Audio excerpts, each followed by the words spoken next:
Okay.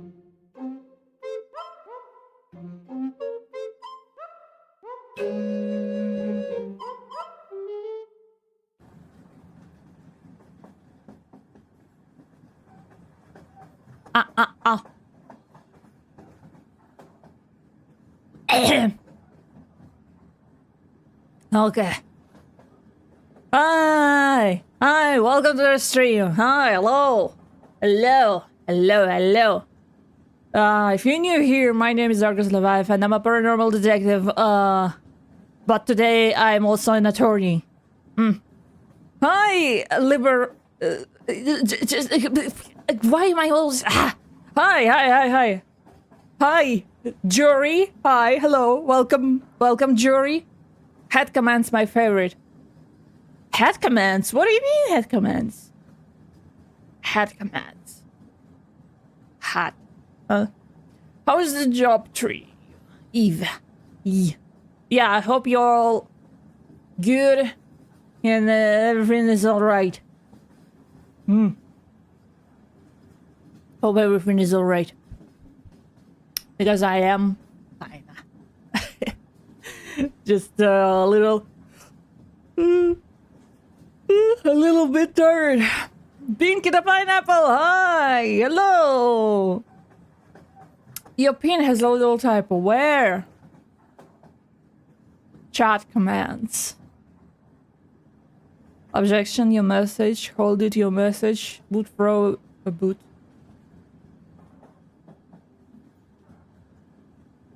What are you talking about? Chat commands. Ugh. Okay. There we go. Phoenix, right. Okay. Thinking about Paranormal Detective, have you seen of Black Matter? What? No, what is it? Hands of Blood. I'm a top hatter. What? Talking about? You want hats now, not boots? Of blood. What is this? No, I haven't. Huh? It's a detective game? What is this? What is this? Is this a detective game? Super detective. What?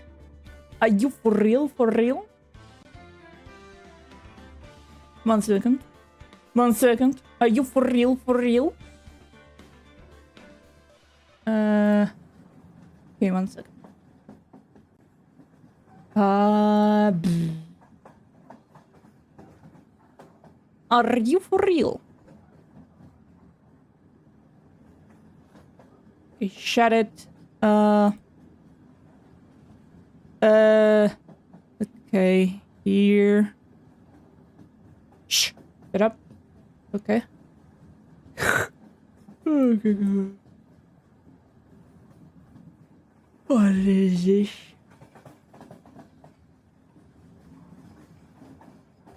Shh. Okay.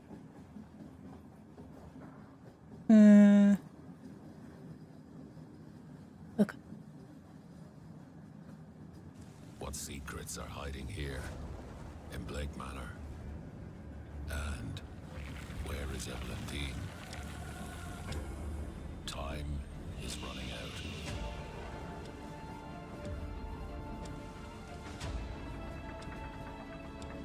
Okay. Miss Dean didn't leave the hotel, and somebody wants us to think that she did. I really need to sort that mess out. I'm at my wits' end, Declan Ward.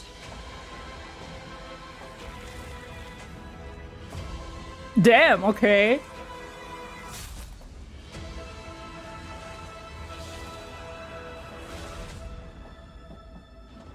Okay.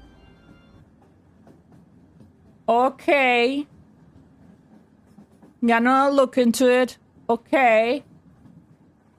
Okay. I saw it on Steam and was like, Argus needs to see this. All I know is a woman is gone and there's an event happening in the hotel. She was missing from the start. So cool. It's based in Ireland. Okay. Okay. Okay, I will look into it. I will look into it. Okay. Want to see Argus play LA Noir? I I want to see myself play it too.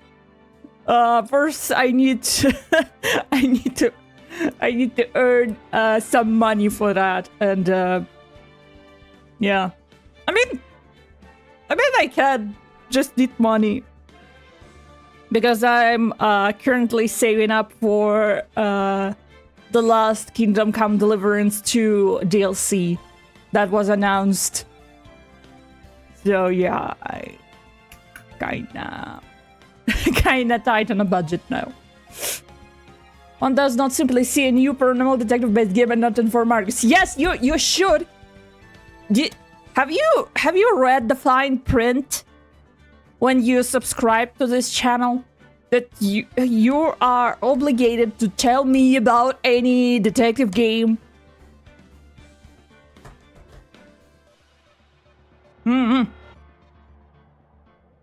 It's the rules of the channel. Wanna see this bad drive? Oh no, I'm a bad driver in games. Like a really bad driver. You will lose your mind. You will lose your mind at how bad I can be with driving in games. Especially if it doesn't have like third-person perspective.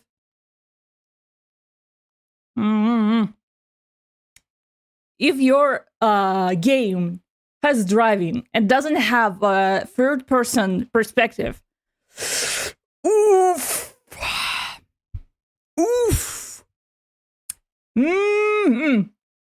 Far Cry, I'm looking at you.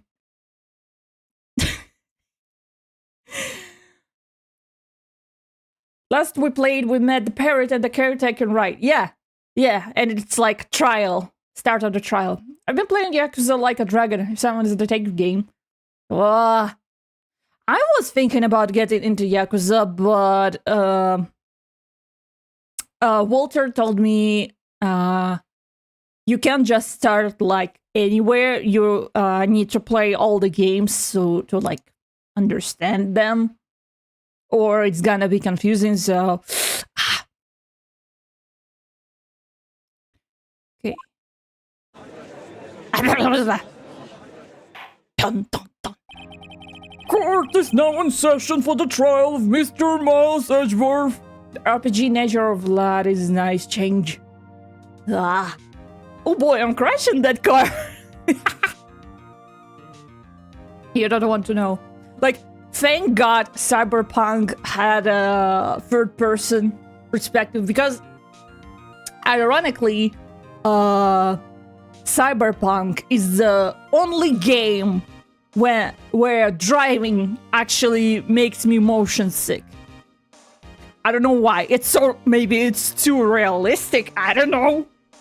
Because I don't get motion sick in games, but I get motion sick in cars. So I'm like, the whole game, I'm just like, when there's driving section, I'm just looking at the floor while someone drives and they're talking to you. And I'm like, yeah. Can we skip that? Thank you. You can start 1 or 0. You can start whatever, but you will be missing a lot of... Yeah, Walter said the same. It's like the same for when I was playing Dragon Age.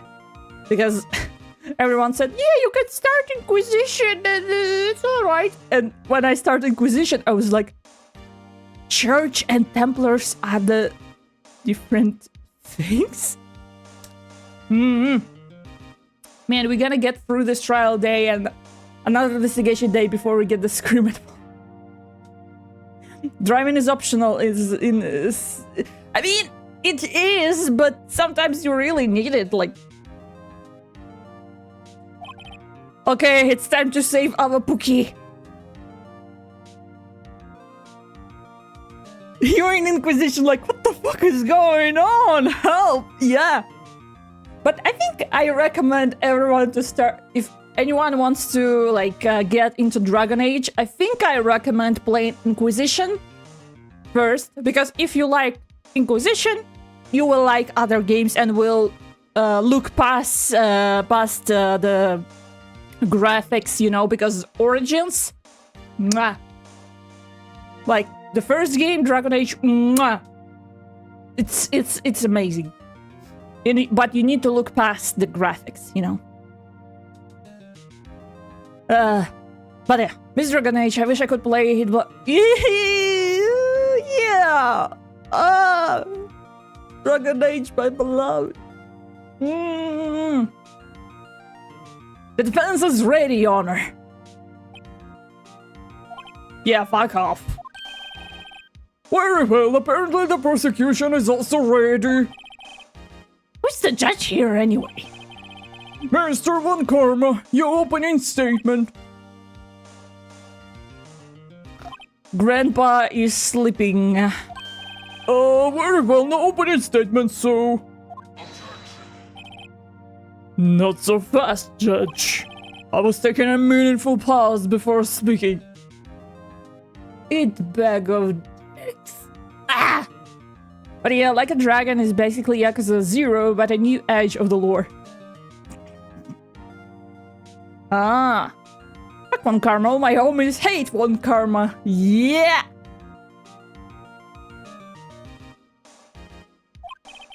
Right, of course. A prediction. Today's trial will end 3 minutes from now.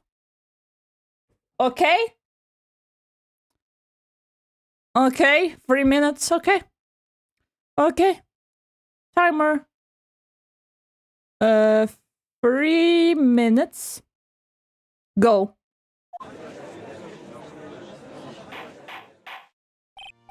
Order! Mr. Von Karma, what's the meaning of your statement just now? Bah! Must you question everything?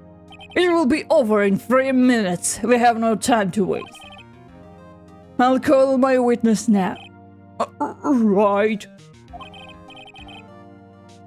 Correction, all your friends hate Manfred Von Karma. We didn't know the one yet. There's 2 of them! No! I call my witness, my decisive witness to the set. That mysterious world showed owner. Yeah. It's not gonna be 3 minutes. On camera knows a lot about 3 minutes. Witness, state your profession. Oh fuck, this court is full of grandpas. The proprietor of the restaurant, the one noodle at Gourd Lake. I forgot his voice. And I also rent boats. The night of the incident, you were in the boat rental shop, correct? Yep, I was. Please testify. Wait a second. We still haven't heard who this old guy is. Wait a minute. The witness hasn't stated his name yet. Because I did not ask you, Mr. Wright. Bah! I have predicted this trial will end in 3 minutes. Okay, buddy, you have 1 minute left. Stop asking trivial questions and cooperate. Yeah, right. The witness will state his name.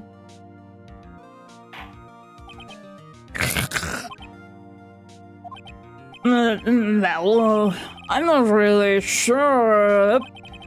What do you mean? My memory. Your Honor, the witness does not remember anything beyond the last several years. Ergo, he cannot recall his own name. Surrounded by boomers, and Phoenix surrounded by boomers. Gonna rant to him about how spoiled this generation is and how they bought a house. All they can do is eat hot chips and lie. He can't recall, you say? Yes, but the incident in question took place 3 days ago. He can testify. He can. Very well. Oh, timer's up. Looks like the court ended. Wow. Very well. Let's hear his testimony then, shall we, witness? 3 of the 4 men in the squad. Where's the pen? Can't even get a new car for 60k. 60k dollars? I can retire right now for 60k dollars. Like, right now, this second. Like, give me 60k dollars and I'm not working ever again.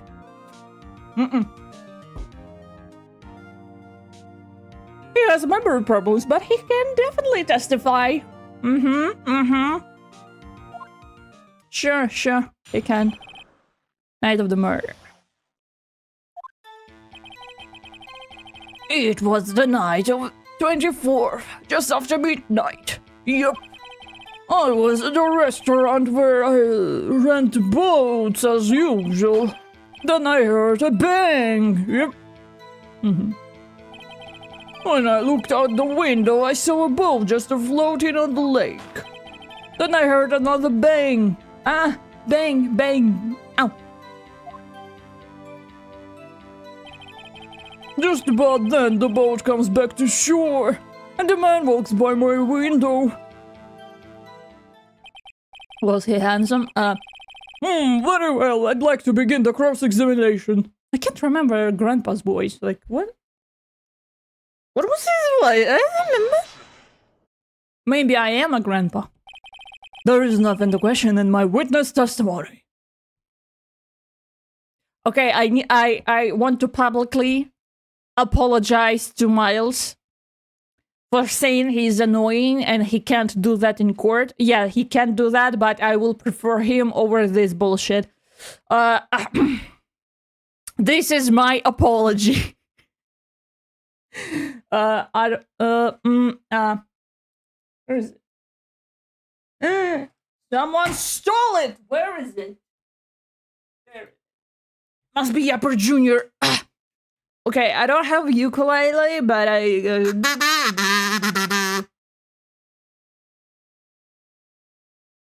Where?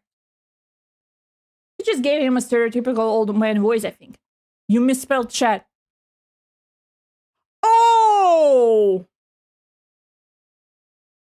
Well, it's too late now. Miles, please come back. We miss you. And Karma is an asshole. I'm sorry, Miles Edgeworth. I love you. Please come back. You're an annoyingness, but not as one Karma old man.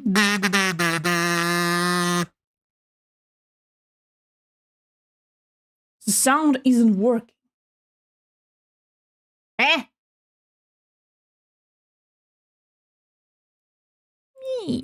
It should.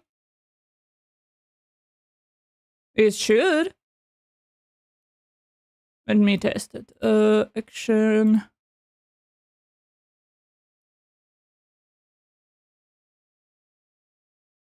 Oh, what? Eh?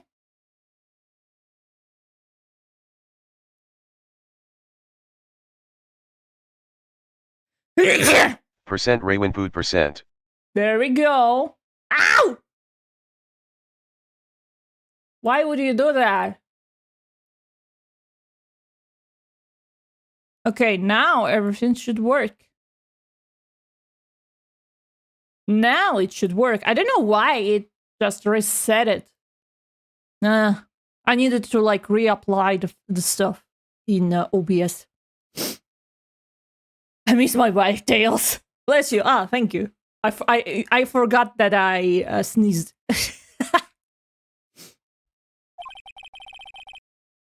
There we go. No need for cross-examination.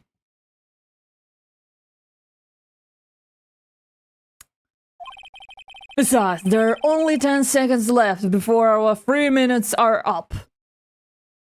No boot sound. I checked. Now everything is gonna be alright, I think. I don't know why I needed to, like, reapply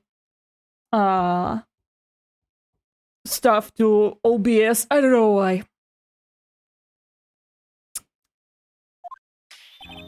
Judge, your verdict now.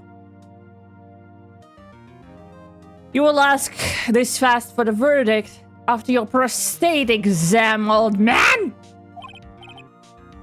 Yes, Mr. Right. Ow! See, it works. It works. I just don't know why it didn't the last time.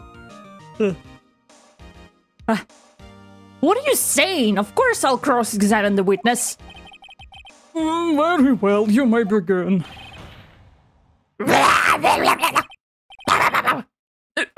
Excuse me, Mr. One Karma. 3 minutes just passed. I see, well then, let's just take our time. You may cross-examine the witness. Okay, it works, yeah. Okay. It was the night of the 20th, just after midnight. Yeah, I remember it was after midnight, okay. I was in the restaurant where I rent boats as usual, then I heard a bang. When I looked out the window, I saw a boat just floating on the lake. Then I heard another bang. Just about the boat comes back to shore and man walks by the window. Need a robot that throws a boot at IRL artists. No! Why? Why would you do that? Then I heard a bang. I was at a restaurant. Did you rent a boat? Eric's abuse. We do not support that. Is there anyone who can verify that? Well, I guess Polly could. That's not good enough for a court law. On Karma is obsessed with 3 minutes, bro. This trial isn't a hard book. Mr. Right, exactly what's not good enough? Your Honor, this Polly is a parrot. A parrot? Don't be so hard on the girl, Keefy boy. Keef? The prosecution concedes that we cannot prove the witness was in the shop. Witness, please continue. What do you mean? You said you're giving like boat rental? You're running a boat rental shop and you see the boat on the lake? Are we not asking like who rented the boat? Huh? If it's good enough for his wife, it's good enough for court. We can't possibly talk to the parrot. That'd be crazy. Yeah. We know it's a boat just floating on the lake. One comes back to the shore. By your window. My window. Right outside the window of my little shack. And could you see the man's face? Well, the fog was pretty darn thick, but he was right there in front of me. I saw him.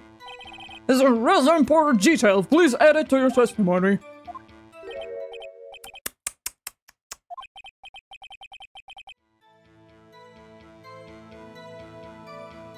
Oh my god, I've got such a cruel joke. It's, I can't be an attorney. I can't. I have a bad feeling about this. Was the defendant, he was saying, I can't believe he's dead. How do you know? Him and his stupid earrings. Are you sure? Uh-oh. Dad!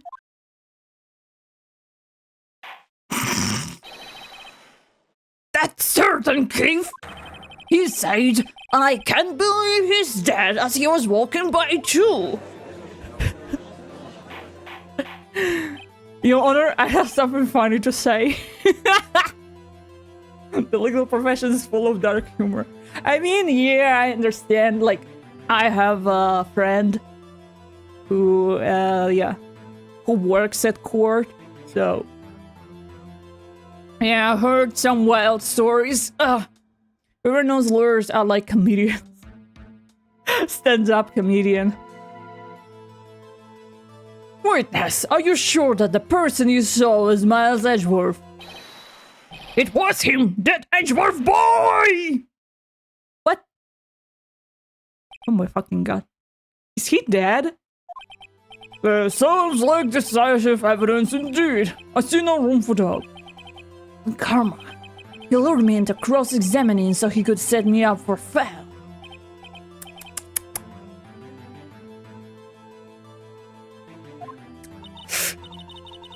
Nick, I don't like the way things are going here.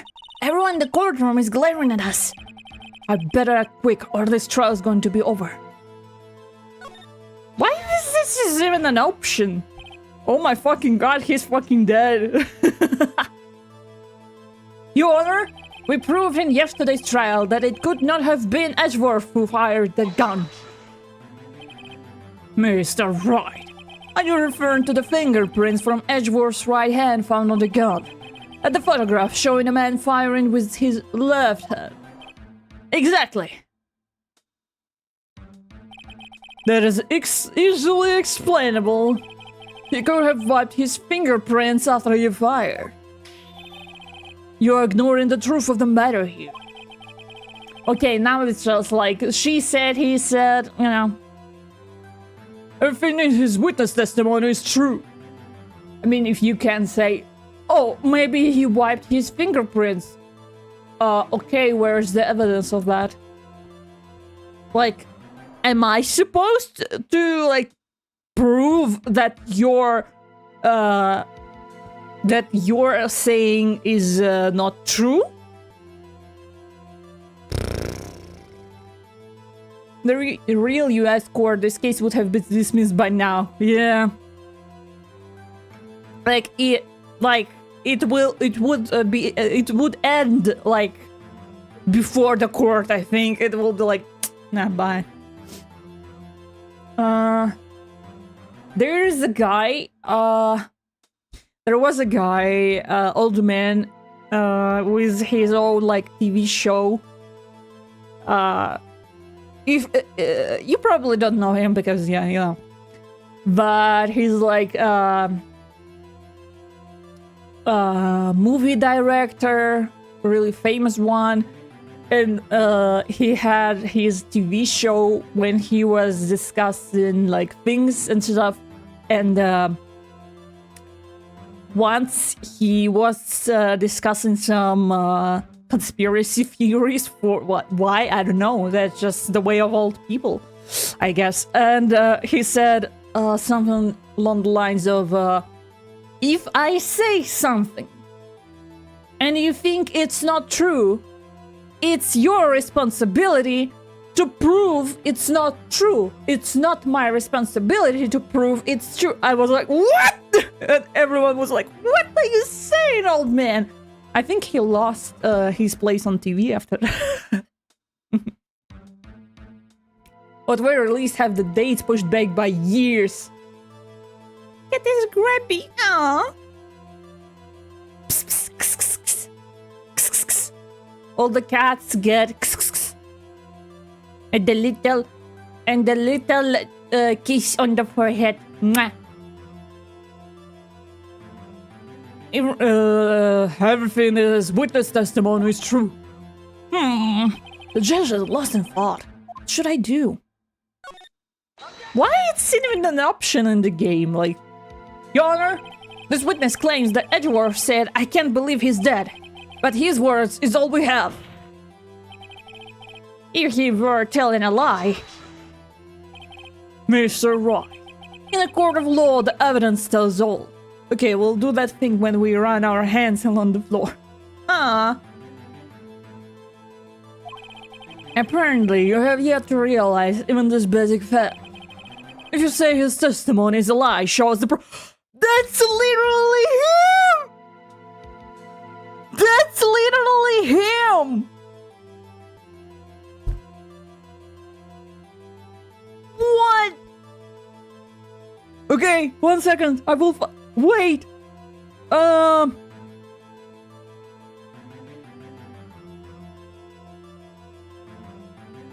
Okay.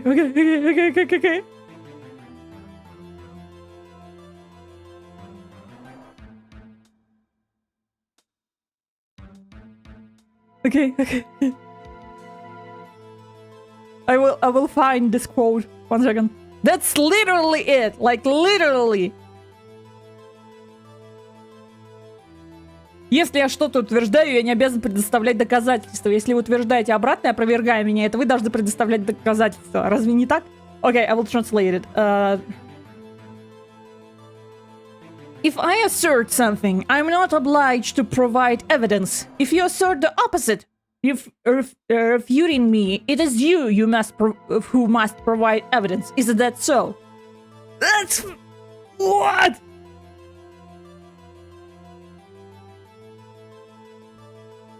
This is literally it!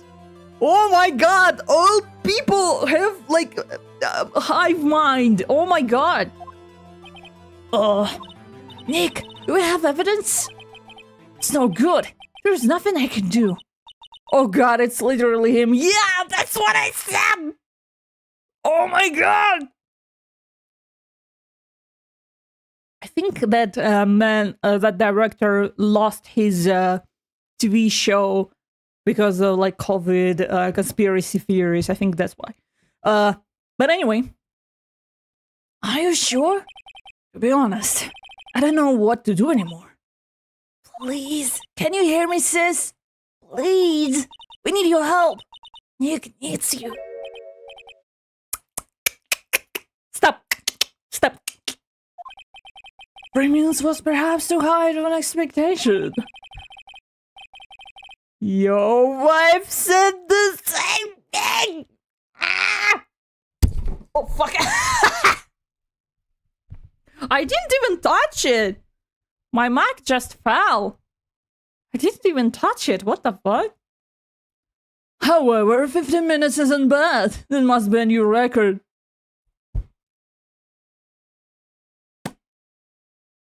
Summon the booba. Oh no, the witness may leave the stand. I don't think he can. He's fucking dead. This court sees no reason to further prolong the trial. Me against the old man. Oh my god. Oh my god. Me versus old man. The jokes write themselves here. Yeah.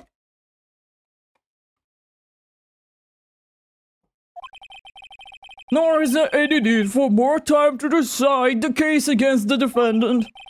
This case is extremely clear. I see no room for misinterpretation of the facts. What? No! This court finds the defendant, Mr. Miles Edgeworth. What? Nicholas will surrender to the court immediately. To be held pending trial in the High Court within a month from today's date. That is all. The course is... What? Is it scripted? Oh, thank God it's scripted. Who was that just now? Me! Huh? What? Larry? Yeah! Yeah! Hat, I think it's time. Stop! Hat chat. Hat chat, what's the difference, you know? What's really the difference? It's just one letter. Just one letter. What are you doing here? Listen, you gotta listen to me. I was there in the park the night of the murder. I wasn't sure about it until just yesterday. I mean, if prosecution can have not real witness, then why can't we? Oh, we did it, Hat. Stop! Why? Ah! I'm gonna change boot to a hat next time. And it won't hurt because hats are soft. Chat will forever be hat now. Okay. Okay, hat. Hat, is this real? Everyone will think that I lost my fucking mind. But today I remembered it. Remembered what? The gunshot! I heard it too! We just throw fedoras, yeah. Milady. Order!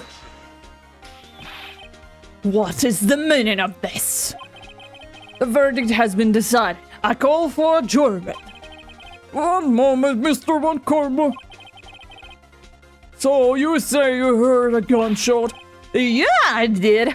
A gunshot that night. I was sitting here in the audience listening to the testimony. Then I realized something they said was different from what I remember. Anyhow, I can just sit here and let you call AG a murderer. It's just not right. I'll testify. Let me testify. Oh my god. I'm gonna see Lady every time. Lady would wear a fedora. He would. Order! Order! Someone need to count how many times I said order through the whole game. Well, this is the first time something has happened like this in my court. Are you sure? I'm not quite sure how to proceed. Judge, you already given your decision. The trial is over. How they... I mean, Judge needs to go to therapy and learn how to stand up to people, you know. He needs some self-confidence. You can't be this guy, well, you know, as a judge. Objection counter. I mean, there is like OBS counter stuff, but you need to program that, and I'm really lazy to do that. Judge is a doormat. He is. Nick, this is it. They're just giving us one more final chance at this. She's right. If only it wasn't Larry. It could make things even worse. Mr. Edgeworth was just declared guilty, Nick. It doesn't get any worse. You're right. Okay. Your Honor, if there's another witness, it is our duty to hear him speak. Right here, right now. A waste of time. The verdict cannot be overturned. It can. Fuck off. Allow me to speak my opinion. No, shut up, Omega. Alphas are talking. In all court proceeding, it is our duty to prevent an inaccurate verdict. Oh yeah, are you sure about that? In order to make sure no mistake has been made, every witness should be heard. What is this? I was saying where's Larry? We're fucked. I just were mail ready came. I withdraw my previous verdict of guilty. Mr. Von Karma, I order you to call this new witness to testify now. What? The court will adjourn for 5 minutes or so. After that, we will hear this new witness. Court is adjourned. Damn. Stop yelling. Defend the lobby. Phew. That was too close. Why is it so dark? Almost blinded myself. Shit. almost blinded myself with the lamp. Judge needs a blue. Yeah, he needs. Sorry to keep you on the edge of the seat like that, Edgeworth. I've seen worse. Yeah, right, Edgeworth, you're sweating bullets. I just wonder that Larry plans to stay in here. What Larry? Larry was at the lake that night? Yes. He said he was looking for a steel samurai balloon that flew into the lake. Oh, so he's not a false witness, he's like a real witness, kinda. You smile just too bright. Nah, I was painting on clothes yesterday, so yeah, my lamp was positioned that way, and it actually blinded me for a couple of seconds.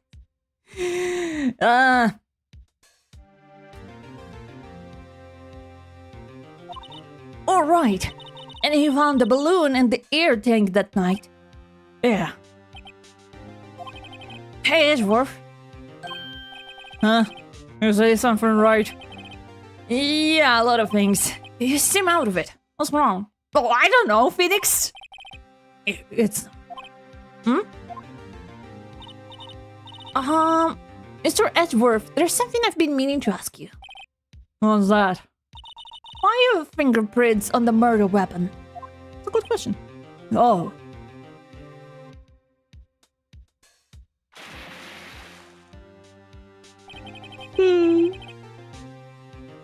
Painting anything specific? Yeah. Will Larry be useful? Find out next time on Ace Attorney Z. No, not next time. The answer is always vaguely useful. Somehow close to useful. Like, no, not really, but yeah. Yeah, I'm painting on my chaperone. Is it called chaperone? I think it's called chaperone. Like little pipe.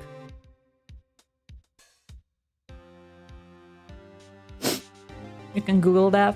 It's like medieval European piece of clothes, like a hood. I'm painting stuff on it. When he fell into the lake, I went into a daze. I couldn't understand what had happened. I couldn't think straight. Then I saw the pistol lying on the floor in the boat in front of me. I picked it up without thinking.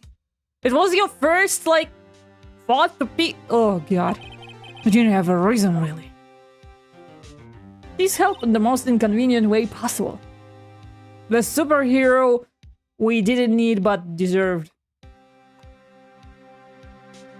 I see. Right. Yeah. This must be our chance. Our chance to elope. One karma has only ever run perfect trials. Perfect trials? Perfectly prepared witnesses, perfectly complete evidence. That's the secret to his success. This is the first time he's ever had to deal with something unexpected. He has to let someone he hasn't even talked to testify before the court. And that someone is Larry. What are you getting at? It's likely his testimony will be full of holes, right? That's right, Nick. No 10-minute trial this time. We'll milk this one for all it's worth. Chaperone, yeah. Like a painful experience, but he's technically helpful. Yeah. Like getting vaccine shots. You're like... yeah, it's can be painful, but you know. Thank you. Are we cooked? Yeah, we are cooked. Kinda. And then we'll like, is this because of like, am I imagining context or something is going on with like translation and stuff? Like, what is this game?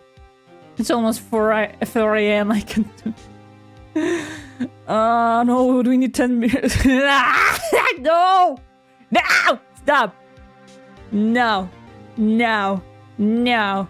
Edgeworth needs to, like, watch his mouth. He should choose his words a different way.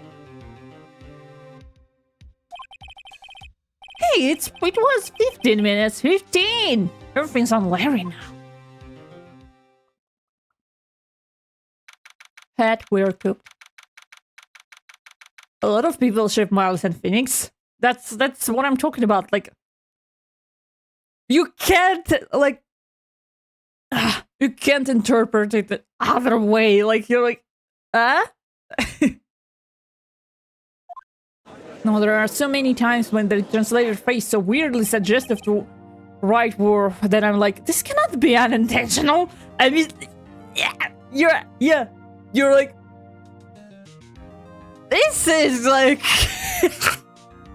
I don't remember if this game has go did I hear or not. They even made nice. Yeah. I saw that. I saw the rings thing. I'm like, you can't read it other way. Like, even if you try hard, you see, I'm a fan of like, I'm a big fan of friendship. Okay, friendship is my bro. Friendship is awesome. Friendship is like, mwah. But sometimes you just gonna be like, yeah, you can't read it another way. You can't, Nah, unnecessary feelings, Edgeworth. What are you talking about? Court is now back in session. Witness, please testify to the court about everything that you saw.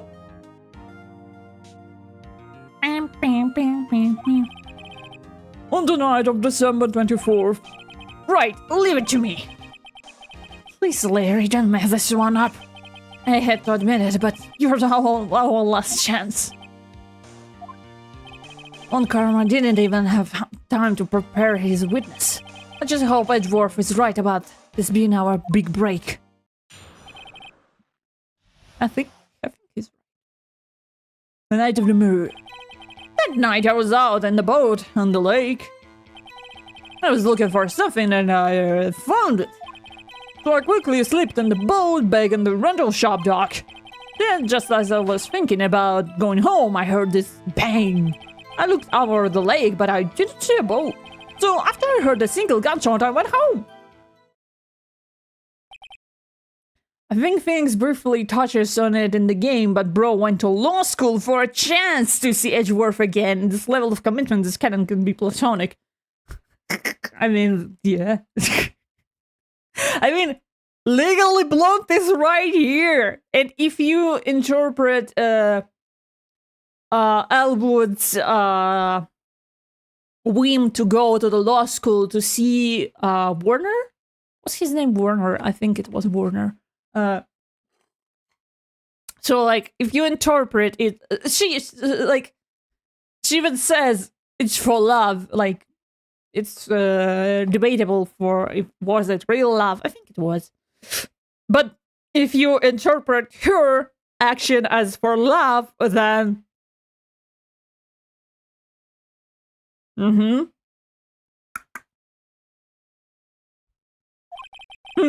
was unusual vague testimony even for this court.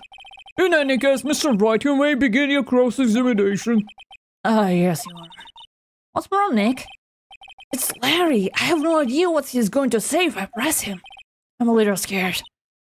Well, we'll come this far. There is no way to go but forward, Nick.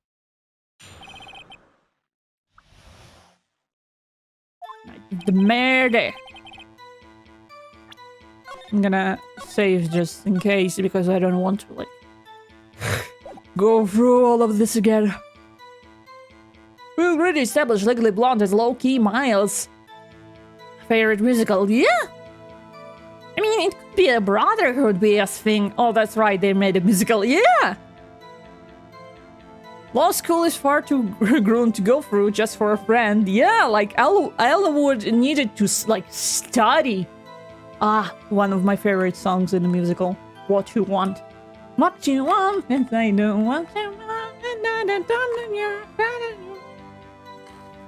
Amazing. I mean, Brotherhood. Nah. it's like... Nah. You can't even call what is going on between Burak and Dankowski Brotherhood.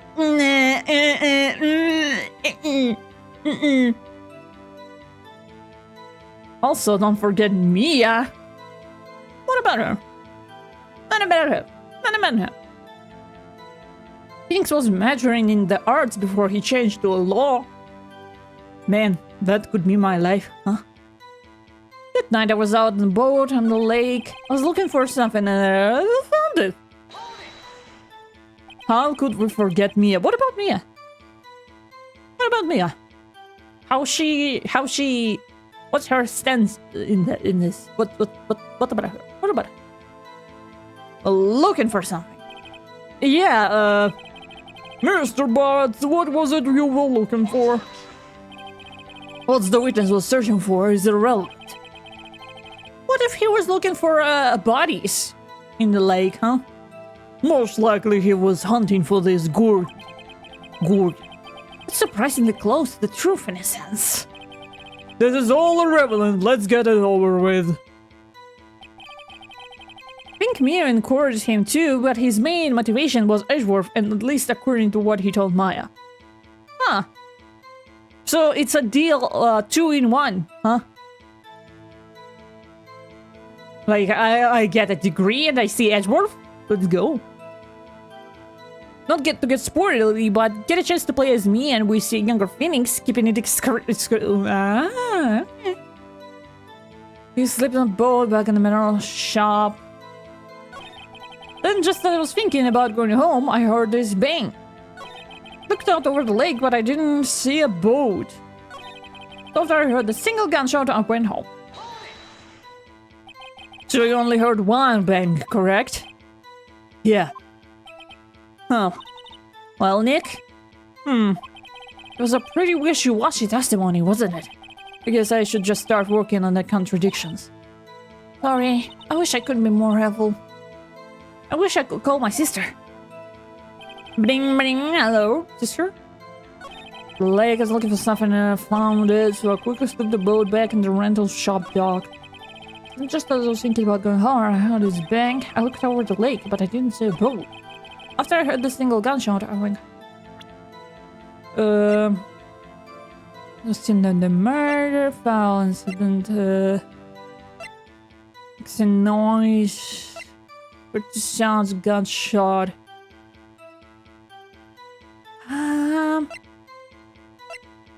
Is it... Wait a sec, Larry. What? You only heard one bang. You sure? And also you get your MILF boss who's kinda is into you. I can't imagine hearing a gunshot and being like, anyways, time to go home. I mean, where else you should go? I mean, you probably should go home and call the police, but not go and like, oh, a gunshot, I need to go investigate. That's how people die in the movies, okay? That's what I said. But Miss Loda Hart testified yesterday that she heard 2 bangs. And the old man just now said the same thing. They both heard 2 gunshots that night. Huh? Were you even listening? Were you paying attention at all to what they said? You, Nick, please. Huh? You know, something been bothering me. I'm a witness, see?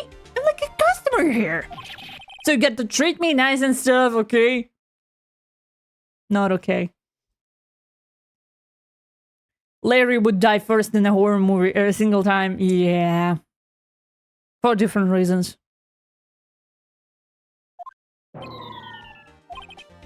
Mr. Buds! What? You only heard 1 gunshot? Are you sure? Well, to tell you the truth, I'm not sure. Not sure? How could you not be sure? Yeah, well, I might have missed the other gunshot. I was listening to something else. Something else. My radio, dude, with my headphones. What? I mean, okay, to be fair, I can miss a lot of sounds with my headphones on, you know. Order, order, and stop that booing. Hear that, hat? Stop the booing. Had to get home early to sleep in time to sell samurai dogs. Yeah, it's an important job. The customer's always right, man. I could never work in retail shop. I could never. His radio and his finger clock. Damn. He had his AirPods in, or whatever that meme was years ago. Yeah. Oh no, he can't hear the murder happening. He had his AirPods on. Mr. Boss, you were listening to the radio with your headphones? Yeah, so what? That's a crime? I listen to my radio. Everybody listens to the radio. What's the big deal? Mr. Von Karma, your opinion? Waste of time. I do not accept this witness nor his shoddy testimony. Well, Mr. Wright, should he continue the testimony? Yeah. Your Honor, please allow the witness to continue his testimony. Bah! Nothing is more pitiful than a lawyer who doesn't know when he's lost. Very well, Mr. Butts.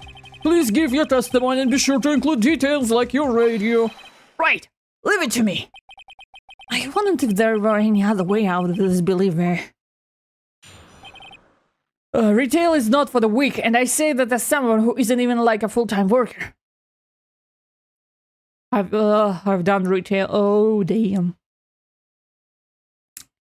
Might have to go back. No. Nah.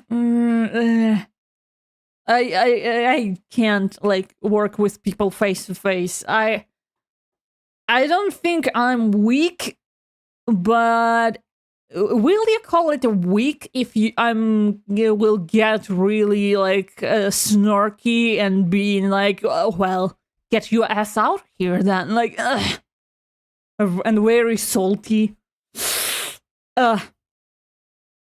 Like I might cry, but I will insult you first, bitch. So no way of like, nah. Not working with people face to face. Nuh-uh.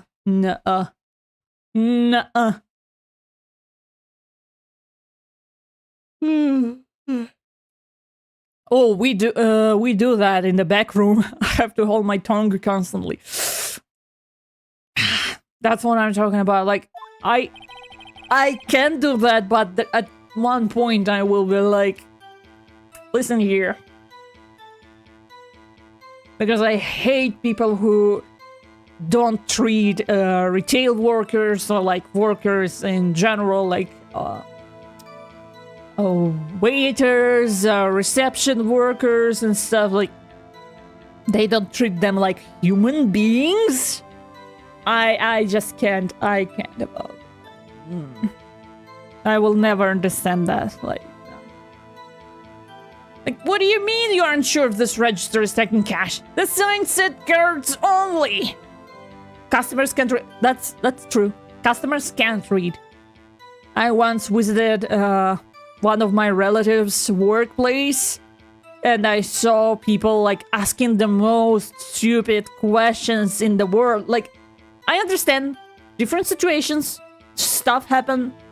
I probably can ask a stupid question sometimes, you know, it's okay.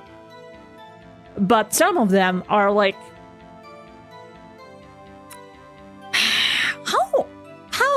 how you even were able to learn how to walk? Like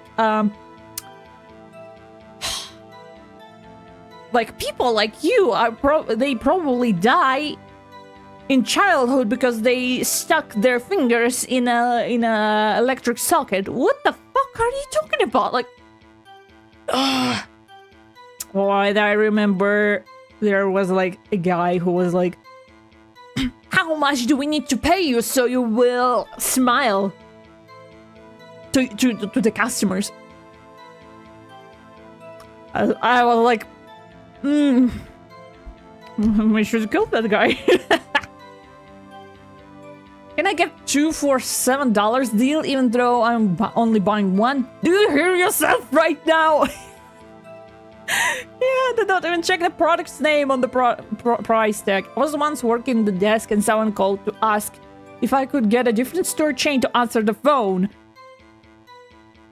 A store chain that had closed 2 years ago. See? I'm already like... I'm out. Bye. Like, Bye. This is unbearable. Like, customer support and so... No. No.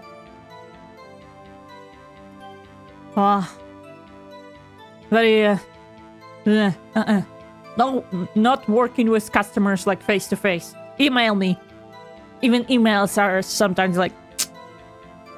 It's lonely being alone on Christmas Eve. That's why I was listening to all request show on the radio, see? I was listening to it real booming loud, like... But I'm sure I heard that gunshot. I remember exactly what the DJ was saying when I heard too. Oh, they called and said to tell you to shop here instead. That's the tactics. That's the tactics. You're listening to your radio at a high volume? Yeah, what's the big problem? Can the man listen to his radio in peace? Isn't this a free country?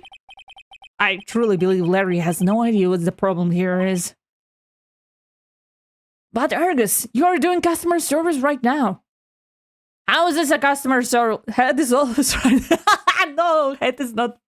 Head is sometimes right. This is not customer service. I'm not providing any... Are we customers? What are we buying? Nothing. You're buying nothing. You're, you know, when you're not spending money, you are the product, you know? If they don't ask any money out of you, you're the product. I would say if I had any, like, revenue, had revenue, but it's free content. Free for all. No, this is not customer service. I'm my own boss. And even like detective work is not a customer service because they, I'm free to say, no, bye. Judge, can you believe a word this witness says? What he heard was probably nothing more than a drum beat from the radio. True enough, it is difficult to believe this testimony. Well, YouTube would love us to watch ads. But not with me! We are the product of society. Damn. Nah, fuck that ghost. Yeah. But don't actually fuck that ghost, just... Nah. Not working with that ghost, not working with that ghoul, not working with that werewolf. They will ruin my carpet again. Nah, not working with them. Wait, Your Honor! The witness said he remembers exactly what the DJ said when he heard the gunshot. Excuse me? The DJ? An announcer, the guy who says things on the radio. Anyway, what this means is when he heard the sound, no music was playing. The DJ only talks between songs, so he could have heard the gunshots from the lake. I'd like to cross-examine the witness, Your Honor. Very well, Mr. Wright. I can't believe I'm continuing this charade. You tried to what that ghost? I'd fuck a ghost if she was hot. But he was hot. Equal opportunity. I mean, you need to ask, ask ghost first. That's outside of my jurisdiction. Larry looks like Pandora music user. Huh. Maybe. It's only been a long Christmas Eve. that's why I was listening to all requests show on the radio. I was listening to the real booming loud, like... And I sure heard that gunshot. I remember exactly what the DJ was saying in her too. What was she saying? What did she say? Mr. Wright, please cease these pointless questions. What possible good could know what a radio DJ said do us? Indeed, Mr. One Karma has a point. I'll allow the question only if you see some reason why we should care. We should care. We should care, Your Honor. Of course we should. Because the radio host could have said the time. On the Ouija board, like, do you think I'm cute?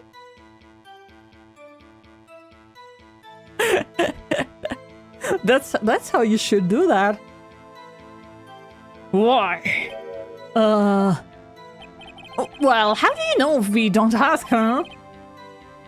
Fine, very well. You know, like in the police when they ask for, when they ask witnesses, and they're like, have you heard that thing happening? Or and you're like, no, I don't remember the exact time, but it was this TV show on the TV at the moment, and you can like look through TV table and see when it was, like, you know what I'm talking about, like the time period it was on. So, yeah. Ah! Pick up lines on the Ouija board, yeah.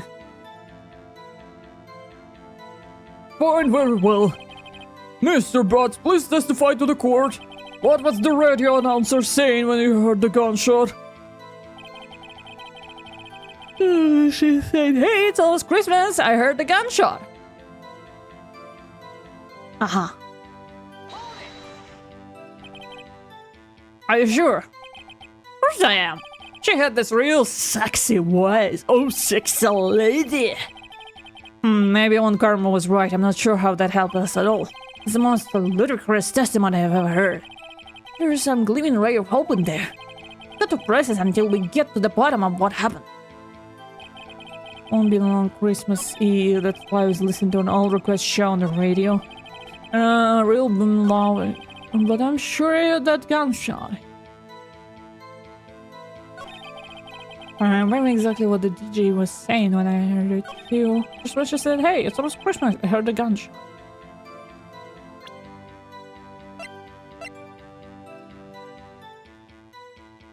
Time of death.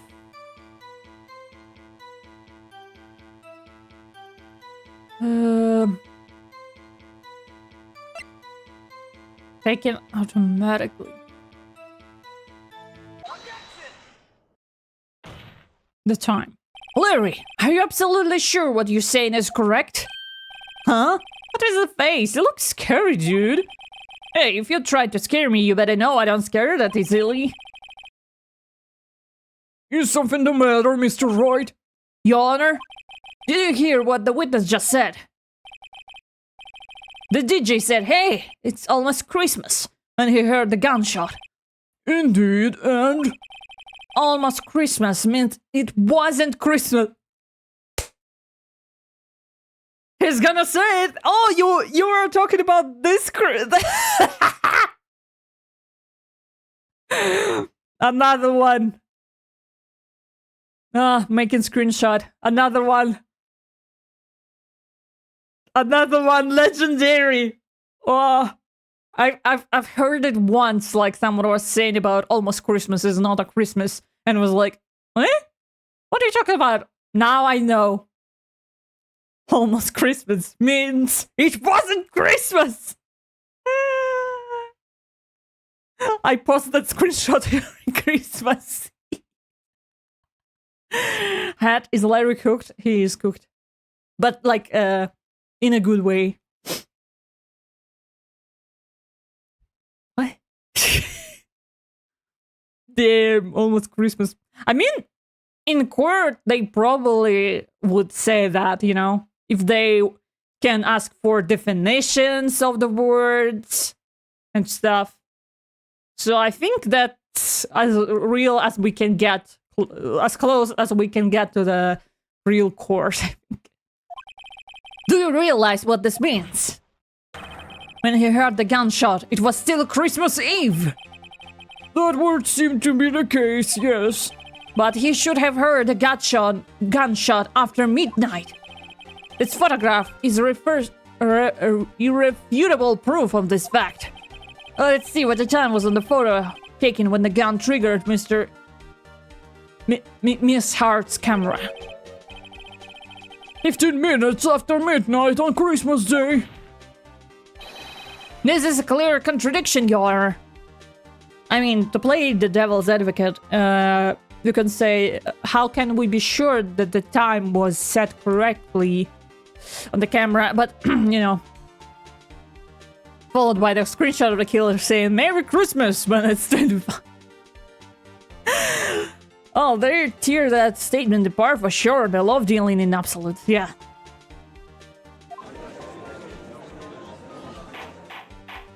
Bam, bam, bam. What does this mean? The 2 prior witnesses heard gunshots after midnight. However, this witness says he heard a gunshot before midnight. Judge, the answer is simple. The current witness is plainly mistaken. Just look at him. Suspicious. What? What? Well, Mr. Wright, what do you think about Mr. Bott's claim he heard the gunshot before midnight? They want zero room for doubt, which is double-edged sword because sometimes they're stuck at the same topic for hours. Not only for hours, like days. Like they need to like reschedule the court because the last time someone asked, yeah, I said I saw him, but in a different definition of saw. So, and the next time they will bring several dictionaries and they will, yeah, so that Dracula. Clear is not mistaken, Your Honor. He heard that gunshot before midnight. Intriguing. I'm assuming you have evidence for this wild claim. Show me evidence there was a gunshot before midnight. And now he's like, oh, if you say something controversial, show the evidence. Bitch.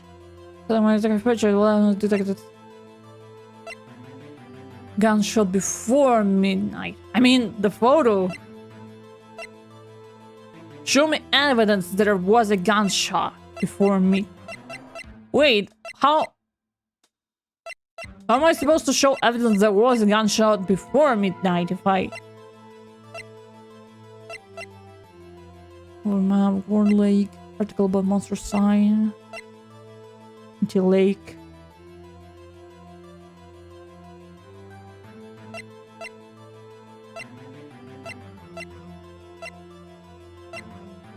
Was a gunshot before? Way. Second lake photo. This one, like empty lake. Look at this photograph. I hate how they labeled that one. This was taken by our witness yesterday, Miss Lotta Hurt, with her automatic camera. I mean, sometimes it makes sense, but I don't know, maybe it's due translation or like it's like something is not feeling quite right, you know? You're like miss some context or something, like a little something is different. The timestamp on the photo reads December 24. 11:50 p.m. Oh? And there's nothing on the lake in this picture. Your Honor, the real issue here is not why nothing is shown in this photograph. It is why this photograph exists at all. What do you mean? Your Honor, I mean, if they had like a evidence that was not a photo, but like Larry in the lake with steel samurai balloon thing, that would make more sense, I guess. It would be easier, but you know, it would make more sense because I was thinking, yeah, the first gunshot was not a gunshot, but a air tank going pew!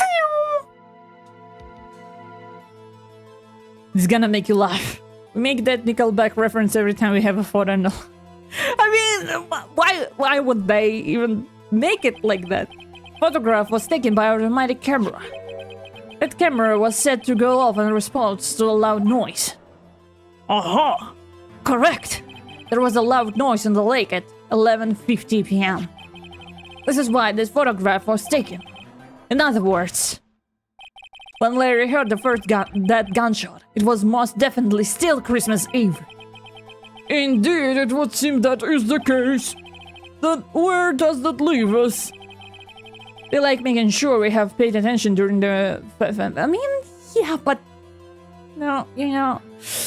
Like, the wording is kind of... Like, something... I can't tell what is wrong. It works, but something is like... I don't know. Maybe my brain just works the different way. Ms. Hart testified that she heard the gunshots after midnight. Are you claiming she was mistaken? Not at all, Your Honor.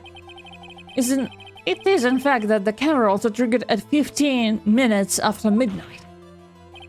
Your Honor, that night there were 2 sets of gunshots, with a 25-minute pause between them. Bam, bam, bam. What would this be? Don't be fooled, Judge. Don't be fooled, honey. We need to end this court early. I need to. We booked a restaurant. That camera was set to respond to loud noises. Yes? There's no proof that the loud noise at 11:50 was a gunshot. Why the witness could have sneezed triggered the camera. Hey, my nose was clear that night, man. Clear. Dying on Christmas is so lame, by the way. Shame on the victim in this case. Well, Mr. Wright, there's no turning back now. Can you prove that the loud noise at 11:50 was indeed a gunshot? Please show the court evidence if you have any.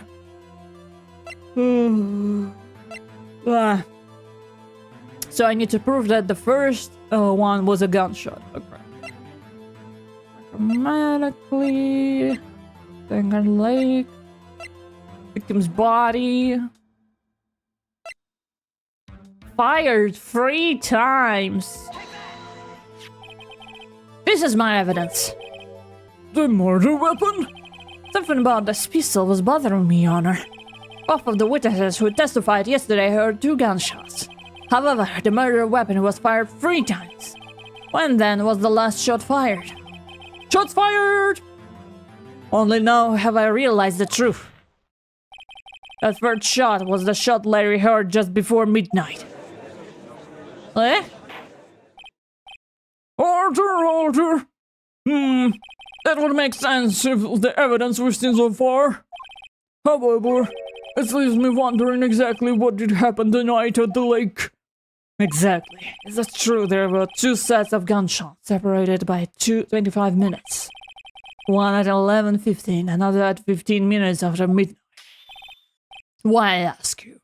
Why? Oh, I'd better think of something quick. Wait a second. Gunshots separated by 25 minutes. Ah! What's wrong, Nick? I have it! I have it! Huh? Huh? Indeed? I'm sorry, Phoenix. I can't play a character that's not sharing his thoughts with me. Remember the case with the steel samurai?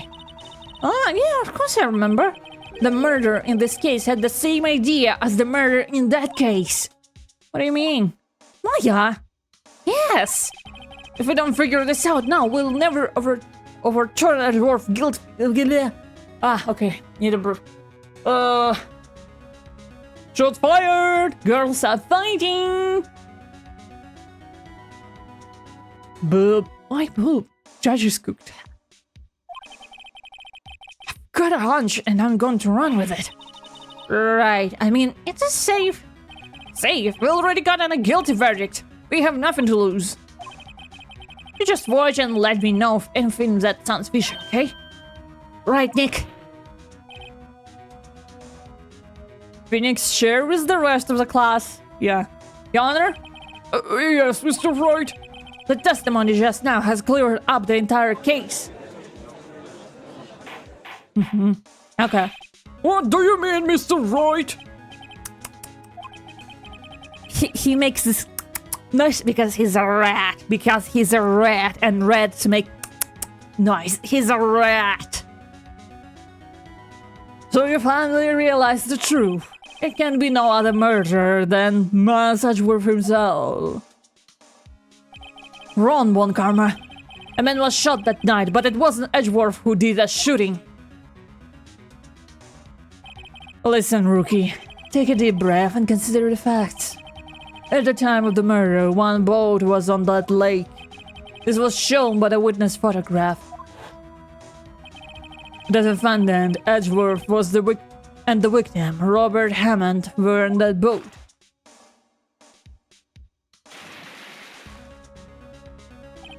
There was a gunshot fired on that boat and Robert Hammond fell into the lake. The distance of the shooting was 1 meter. It couldn't have been suicide. I know that man's breath is kicking and his lips are dry. Well, the guilty party has to be the other man on the boat.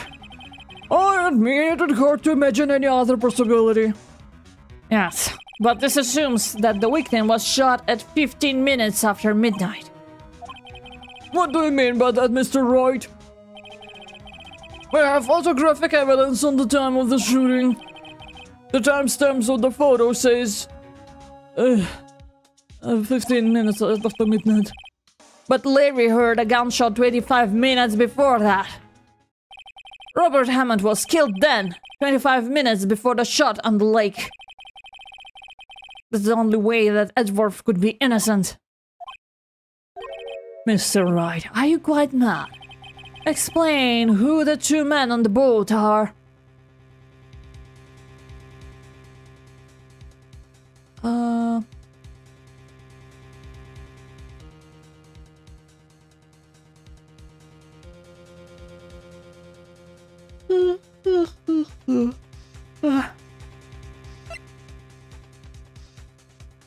Crying dry mouth looking man. Yeah.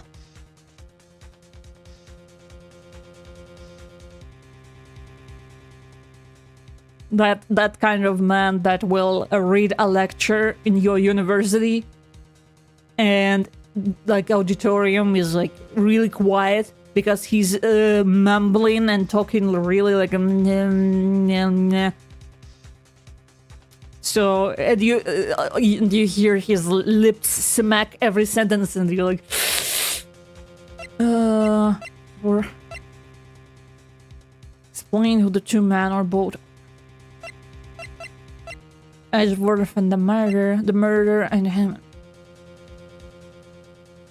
Okay, the murder and Hammond can't be because he was already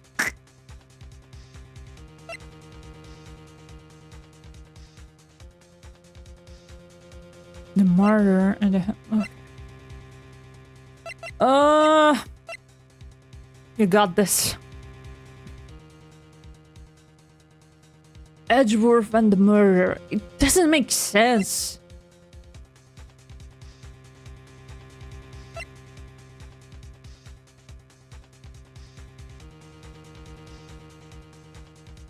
His mouth is too close to the mic, so it's just clipping all over the place. Yeah.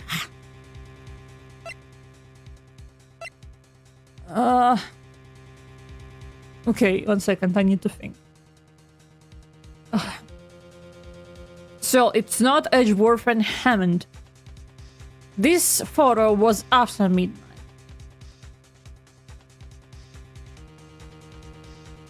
the murder, and Hammond, Edgeworth, and the murder. Of course it was Edgeworth and the murder. After the murderer killed Robert Hammond at 11:50, he assured the guys of Mr. Hammond and met Edgeworth. Damn. Just think about it. I'm thinking.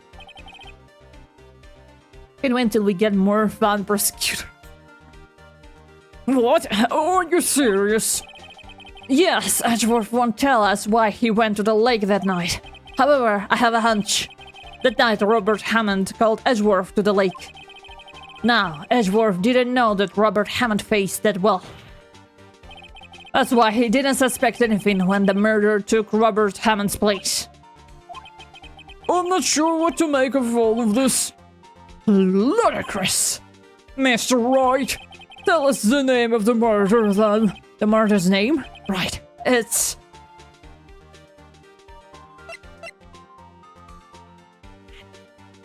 all the prosecutors have fun. Even Manfred, I say. I mean... kinda, but they all sound annoying! Actually, I don't know the murderer's name. You don't know? Again, you waste my time. I don't know, because he never told us. The boat? The boat rental guy? The murderer is the caretaker of the boat shop, that old man. Wait, what? I don't remember this. What? At 11:50, he was the one who killed Robert Hammond. The caretaker of the boat shop? Where did he do this? There weren't any boats on the lake then. Why would we have to go all the way to the lake just to shoot someone? May I suggest that the real scene on this crime was not on the boat? What? Well then, where did the murder take place? Of course the boat rental man. You think he's just here to sell noodles, Argus? Yes? Oh, wait, what did he ask? What did he ask? This? Here, of course, the boat shop where he lives. I mean, yeah. I mean, I remember this case, like, vaguely with, like, the parrot and stuff. Wait, I don't remember that. The perfect crime, the perfect alibi. His pasta was always overcooked. What? I don't remember that. Where was the where die? Where was the murder? Where die? That way he could meet with the victim without anyone seeing. So he's not out of his mind? He's just pretending? To be like, oh, I'm old man, I don't remember anything. The parrot overrode all your memories, all according to plan. No, you're right. I was so focused on the parrot cross-examination that I missed the real deal. Oh my god. Oh my god. The perfect murder. Perfect crime. Do we have proof that the boat shop was the scene of the crime? Recall Larry's testimony, if you will. What the fuck is this? That night he was out on the lake in the boat, searching for something. He finds it and returns to the boat. Then, just as he's starting to head home, he hears a gunshot. He heard a gunshot, Your Honor, even though he was wearing headphones at the time. In other words, the gunshot was very, very close by. And where would that be if he had just returned the boat? I just thought about, like, a little inconvenient that it was a Christmas Eve because, you know, fireworks. Or you don't shoot fireworks at Christmas. Only at, like, New Year. Because, yeah. My friend has a killer case. Oh, he's batshit, but not like that. Oh, okay. That little boat animation, I'm screaming. They put their all into that. Yeah. And where would that be if he had just returned the boat? The boat shop. Dun, dun. Mr. Wright, what happened that night on Gourd Lake? Please tell the court from the beginning. Yes, Your Honor. Nick, are you sure about this? Not really. But I think if I start at the very beginning, and I take it slow, I might just be able to figure this out. Some people set them off year-round. Yeah. That's what I'm thinking. That night, the caretaker of the boat shop called Robert Hammond to his shop. It's a funny picture. This was around 11:50. That was when the gunshot that Larry heard was fired. After that, the caretaker put on Robert Hammond's coat. He became Robert Hammond. And he got on the boat with Edgeworth and went out into the middle of the lake. And Edgeworth wasn't like, hey, that man? I think he was the one I saw in the boat. No? Okay. Then who fired the pistol on the boat, Mr. Wright?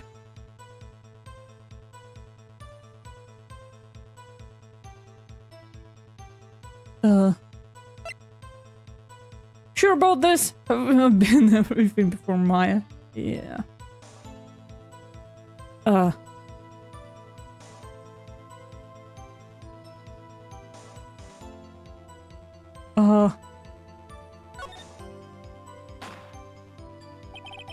course it was the murderer who shot the pistol.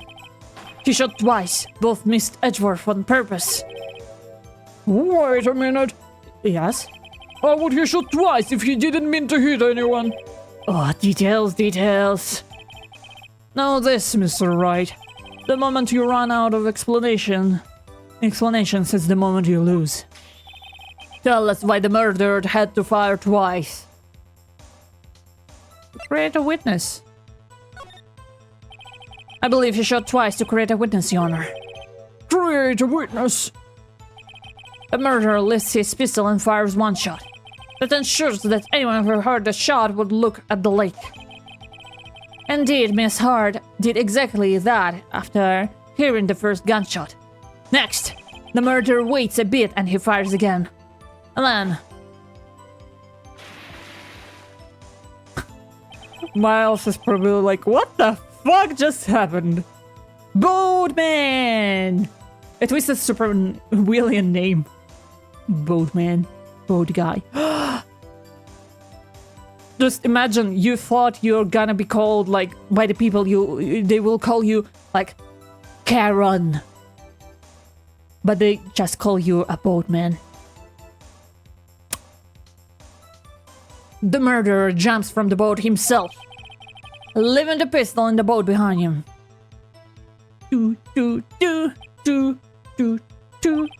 I see. There's someone looking from the edge of the lake. It would appear that one of the men on the boat had shot up. The murderer didn't know about the automatic camera, of course. That's why he shot twice to draw attention to the boat. Once you realize that, everything else falls into place.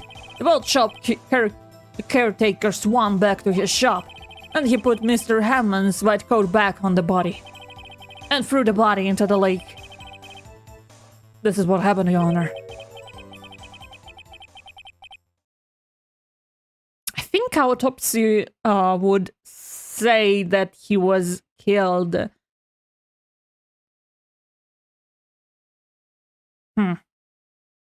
I mean, autopsy can tell if the person was in the water before they died or after they died.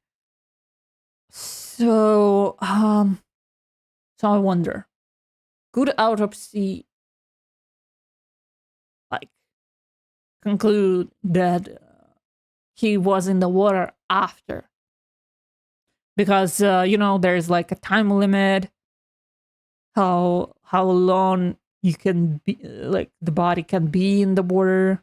No, EP Argus. Argus is allowed to be EP. I mean, yeah, I woke up at like 9 a.m. And the stream is at 10 a.m. So, get update that report. Yeah. It's heavily dependent on the environment. Yeah, you know, you ever heard of like Bodies Farm? When they, there's like a territory and you can, and they, so if you like, when I die, I want my body to go to science. They can use those bodies as a way to like test what will happen to them. With it being winter as well, it'd be more difficult. Yeah, you're right. Like, I think with the body farm, they discovered that the because of the ozone, I think ozone, that body produces, it changes leaves on a tree. If the body is like lying under the tree, and there is like leaves above it, they will actually slightly change color. And you can see that on cameras. You can't see that with your eyes, but you can see that on cameras that the leaves are a different color from the body, like dead body fumes. So that's interesting. There are events that transpired that night on Gourd Lake. But yeah, winter is like... Ooh. Bailiff! Bring out the witness from before! The boat shop caretaker, quickly! Do.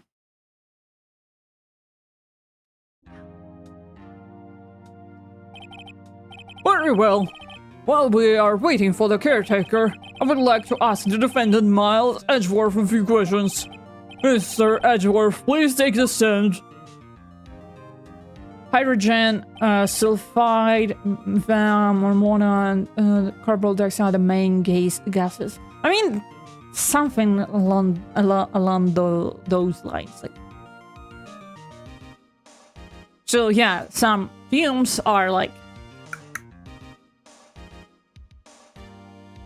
putrefaction. Our man, yeah, he's here. He's here. He heard what the defense has said. Yes. Well, why did you go to the lake that night? What Wright said was mostly correct. Astonishingly so, actually. Thanks, babe! Yes. Several days ago, I received a letter. The letter was signed Robert Hammond. He asked me to come to the boat shop by the lake at midnight on Christmas Eve. He said he had something very important to discuss with me. Something important? I'm sorry, I can't say what it is. Damn, babe, have more faith in us. Your Honor, sir! Bailiff! We are conducting a trial here. I'll ask you to remain quiet. The witness has disappeared. He's in the boat shop either. What? What should I do? Find him quickly. We can't allow him to get away. What the fuck? The security in this, like, court is wild. Might as well have said, you aren't as stupid as I thought you'd be. Mr. Von Karma, your witness has disappeared. A search warrant has already been issued. Like how? Out of your ass? It goes without saying that I cannot declare a verdict under those circumstances. I will extend the trial until tomorrow, the final day allowed. I request that the police department utilize all its forces to find that witness. Am I understood? One more thing. Just who is the boat shop caretaker? I think his identity has become very important to the trial. I want him and I want to know who he is. Very well, court is adjourned. This court is a fucking nightmare! Took him 3 minutes to get a warrant. Oh, yeah. Mr. Court, okay. Hey, Nick! You did it! Yeah, well, at least we got out from under that guilty verdict. And what about Larry? That was something else! Even Von Karma didn't know what to do with his testimony. That's why they say don't talk to, like, others before the court. I wish it was that easy. Yeah. Larry helped us out. Sure, once I sift through his unique testimony. Still, he did save us. I just wish our cases weren't so down to the wire all the time.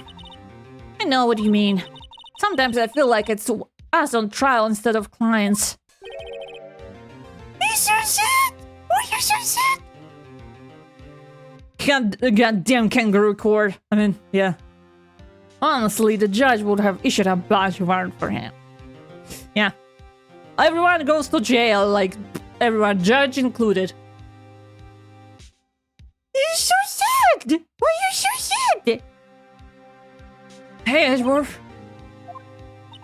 Mr. Edgeworth? Did you say something? That looks pained. I mean, it looks like you're probably going to get off the hook. Could try to smile just a little. Relax. Have you ever seen him smile? I'm sorry, but I fear it's not over for me yet. What do you mean? Right. There's something that's been troubling me for a long time now. And I don't know whether or not to tell you. Edgeworth. No, there's so little time left. I want to tell you to get it off my chest, but... You say that our judge is coming. Our baby is so sad. It's so sad. Like, why can't you tell your own attorney? Like, is it worth keeping a secret? Is it like his own pride, or is it really like worth keeping a secret? Because, you know, better leave with a little secret out than being executed, I guess. The way I thought this was a love confession, but it was like, I mean, that reads like it. What can I do? Stop scowling and smile for the camera. I can't make up my mind. This is about Edgeworth. It's a nightmare I've had. A memory of a crime that I committed. A crime you committed. A memory of a murder. What? To be continued? No. I was like, yeah, let's go on. What the fuck? What the fuck?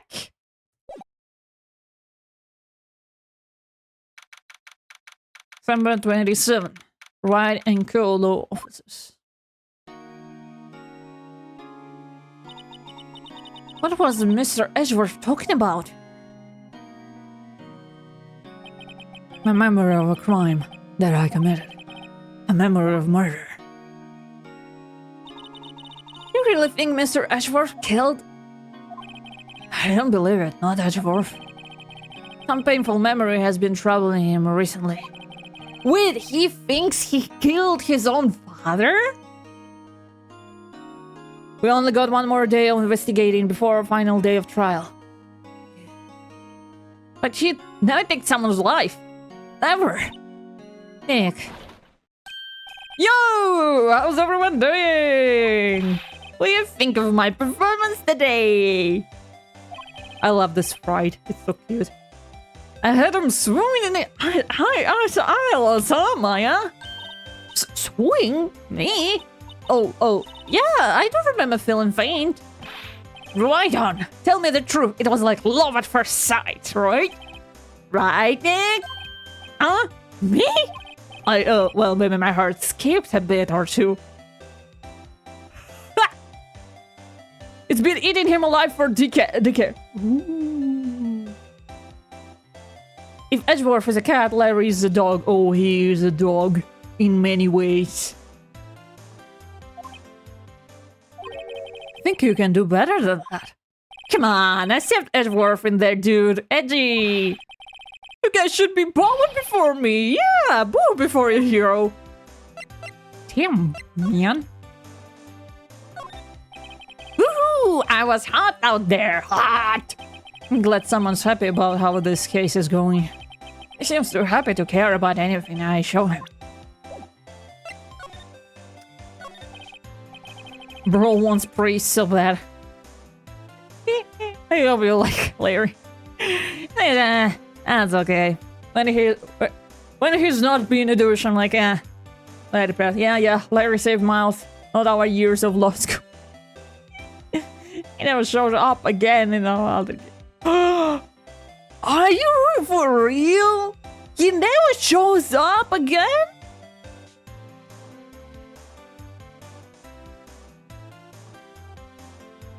Blasphemy. Bro. Larry, you really held out in the trial today. You did!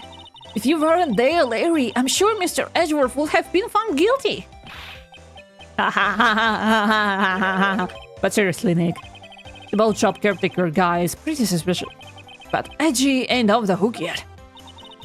Way to spell them out, Larry. Hey, I'm just a guy sitting in the audience, you know. But from where I was sitting, Edgy seems pretty... edgy. I mean, can you really know he's telling the truth about that night? Wow, okay. Shh. Don't lie and I won't have to shh. He's in 6 games, I think. The hope. The hope. Nick, I don't know. But what I do know is I'm going to believe in you too until the end. That's true. Edgeworth and... who else? You mean me, right? Nah, he means me, right, Nick? Yeah, you, Larry. Not me? But you, Larry?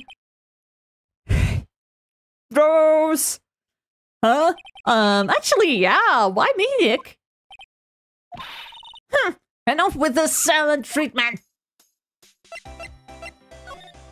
Don't tell Argus she shows up in every game and is horny dandas in every game. Yeah, well, let's not tell Argus that, okay? Why did you trust Mr. Edgeworth so much?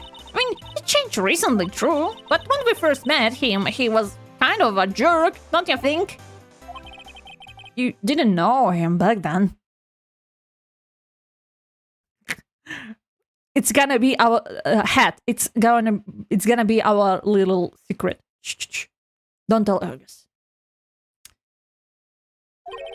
Back when he wanted to become a defense attorney. Wait, was that when you two were classmates? Yes, in grade school. They saved me, Miles and Larry. They saved me, and I'll never forget it.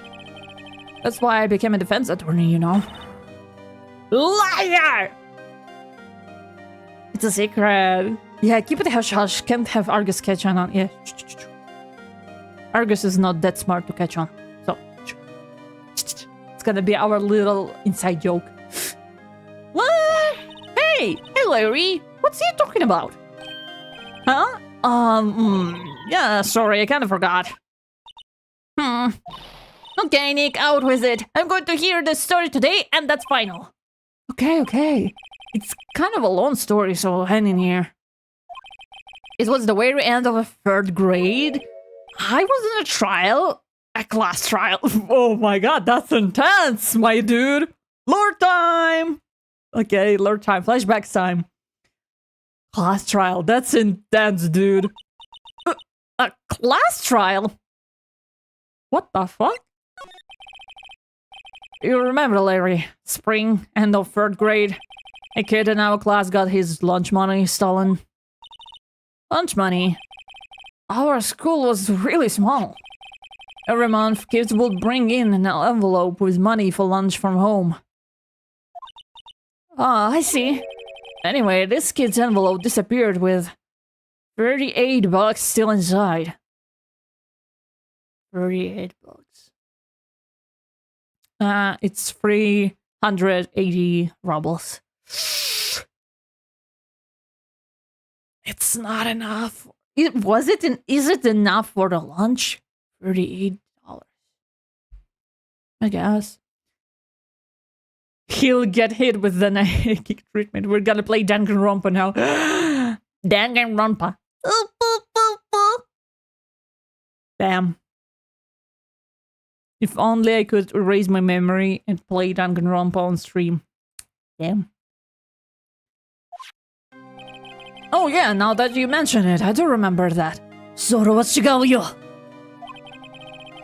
I can see why you forget though. You were out of school that day. Anyway, the envelope had been stolen during PA class. Oh, it's always PE class. It's always PE class.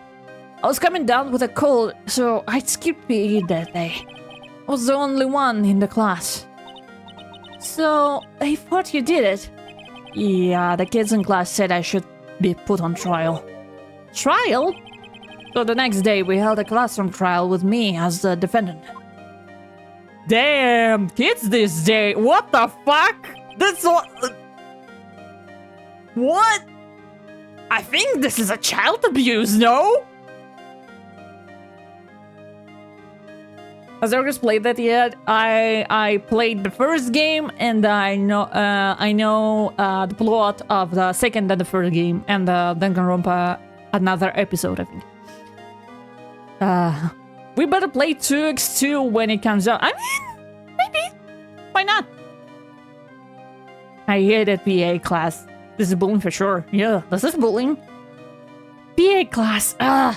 It was only fun when you played like volleyball and basketball or tennis. That was fun. Not other ways like gymnastics and stuff. That was. But like my favorite was playing volleyball and basketball. And people were like, "Oh yeah, join my team," because you know, tall. But yeah, volleyball was nice. Volleyball was nice. I will buy it for you if you have this. This is not legally buying. No, that's okay. That's okay. That's okay. And I'm an adult with a salary. My detective skills will feed me and bring me new Danganronpa. But I mean, we can play it for fun, you know. I didn't do it. Guilty, he did it. Guilty, it was you. Thief, give the money back. You're such a meanie. Just admit you did it. You can hide the truth. Oh my god. What the fuck? That's bullying. And the teacher's like, now, Phoenix, you know you shouldn't steal people's money. It's not right. This is bullying. This is bullying. I know a person who was in grade, like in I think also in like 3rd grade or something, like elementary school, you know. And the teacher said to them, I don't know what happened, but the teacher said to the whole class, "Hey, don't talk to this person anymore. Like, don't talk to this kid anymore. That's their punishment." Like, what? You psychopath! You psychopath! What the fuck is that? Damn! I was always picked last, except for dodgeball. Beating Tiny in Sprite apparently was a winning quality. Sorry to hear that. But dodgeball, yeah, dodgeball was fun also. Yeah, but yeah, you might enjoy 100 line Last Defense Academy. Not them beating him up or... Like, it's quite a bit of money for a kid, but Edgeworth's family was sucked. Hey, wonderful day and wonderful stream. Thank you, Walter. Hi, thank you. Thank you for visiting, Walter. Walter. Here. Walter. Check out Walter.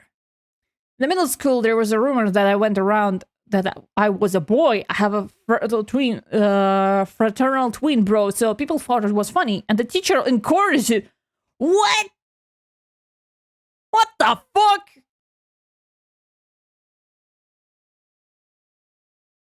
What the fuck? Like, I swear to God, like, teachers are the most mentally... I don't know. They're, like, in elementary school or, like, middle school. Like, you know, this...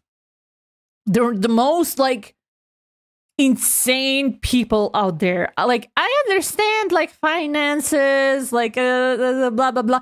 But, you know, you can be poor, you can be, like, tired, and but you can still be a human being, you know? When I'm under the stress, I'm under the pressure, and, like, stuff. I won't do that to, like, little children. What the fuck? Like, there is a lot of excuses, and I understand that. But some teachers are like, have too much excuses for their behavior. I also had one teacher. Ow! Okay. Okay, next time then. Okay. No, Phoenix, it's not right. And even the teacher thought I'd done it. Go over and apologize, Phoenix. The fuck? I would, like, change schools. If, like, Phoenix was my kid, I would, like, nah. We're done here. Kids can be brutal, but cruel adults make it so much harder. Yeah, yeah. Because they encourage that. Oh, fuck, I remembered that cringe story that I promised to tell you and I didn't. Okay. Go over and apologize, Phoenix. Aww. I didn't know what was happening. Oh, wait. I didn't know what was happening. I was so sad, I couldn't stop crying. Everyone was staring at me like I'd done it. I tried to apologize. I went to where the boy whose money has been stolen was sitting. That's when it happened. You shouldn't have to apologize. The only thing that belongs to the trial is evidence. Anything else has no place. You should all be ashamed. Amateurs. Miles? Damn. It wasn't you who stole my money, was it? No. Then you shouldn't apologize. Everyone's been shouting you did it, but no one has any proof. That is why, Your Honor, this boy is innocent. But Miles, it was your money that was stolen. Shut the fuck up. The Angus tangent boot. The theater director in the middle school told me I wasn't aesthetically pleasing enough to be marrying in like... What? What? What? You stick a... Some teachers, man. You know, I'm not that person. I'm not the person who will like wish bad on anyone, like even like enemies and stuff. But you know, some teachers, I hope they will either lose their job or they will never leave their job as a teacher. You know, because they feel miserable, and I hope they will to the end of their life. You know, just saying. His little boy times and stuff. I know he was so proud of himself. He later told his dad that he's like, Dad, I defended the boy. Ah, that's sweet. Yeah, he did it. He's the one. We don't need proof. Let him say he's sorry. Why don't you all just shut up? Why are you in the t-shirt? Why wearing that shirt? You had the voice, but you're just not, you know. Last I saw him, all his teeth has running out, and he was half blind. So I mean, I guess karma got to him. Damn. But you're just not, you know, motherfucker. I don't wish miserable teachers on kids. I mean, maybe they can be, maybe they can still work in school, but as staff members, you know. So they don't teach kids, but they still miserable. Or just like outright fire them and rework education system and like teacher profession and stuff, you know. And hire someone who's not mentally unstable. Like that. Like batshit insane. Don't be teacher if you don't like working with kids! I mean, yeah. And the funny thing is like, they say, well, they need a job, what can they do? They need to have an education to work as a teacher. You know? You need an education. You can't just become a teacher. I can't become a teacher. I can't just go to the school and be like, hey, you wanna like literature teacher or like art teacher? Do you want that? Do you need that? No, you need an education as a teacher. If I have a art degree, it doesn't make me a teacher. So Head, we did it again. Yeah. You did. Whatever you did. This is always how it is. Everybody getting up and picking on one person. Just think how this feels. He said he didn't do it, so he didn't do it. Look at this guy. Very well. I will replace the money myself. Replace your attitude! This class trial is over. What the fuck is this school? Larry with the band-aid on his knee is so cute. That's how it happened. After that, the three of us were the best of friends. Oh, I had no idea. Yeah, I had no idea either. I mean, I forgot. That's when I learned that it meant to be alone. Totally alone, without a friend in the world. You did a good thing, Larry. Yeah, well, I was just lucky that I took the day off from school. If I'd been there, they would have thought I've done it. Damn, that's cruel. I bet it was Larry. No, it was not Larry. So I took it kind of personally, see? When something smells, it's usually the butts. That's really cruel. Anyway, Edgeworth and I talked after the class trial. That's when I heard his father was a defense attorney. I remember his eyes would shine when he talked about his father. I'm going to become a defense attorney just like my father. A famous defense attorney. Aww. This class trial is over. Girl, what does this institution stand for? Like, imagine you're a parent and you're like, maybe got from work or like you're doing house chores, like washing the dishes, and your kid comes back from school and you're like, oh, honey, how was your day? And they're like, well, it was not really good. And you're like, oh, what is it? And they're like, well, the cross trial was really intense. What? Insane. This world is insane. This universe is insane. Phoenix Wright universe is insane. Then a few months later, he suddenly transferred to another school. The DL6 incident. Right. Not sure, but the transfer probably had to do with his father's death. That's so sad. It was several years later when I heard Edgeworth's name again. There was an article about him in the newspaper. My headline was something like, Dark, Suspicious, and Demon Attorney. Damn. Fabricating evidence, manipulating testimonies, coming up facts. The article said he'd do anything to get a guilty verdict. Anything. But why? What happened? I mean, that's not like Edgy I used to know at all. That's what I thought too. I tried to get in touch with him, I don't know how many times. He never replied. No! Class trial was really intense. You're 7? Anything you said. No! No, no, no. No, no, no. No, no, no. No. Guess he didn't want to see his old friends. Couldn't just drop it though. I wanted to meet him to learn why he had become who he became. That's when I decided. Wait, you didn't mean... That's why?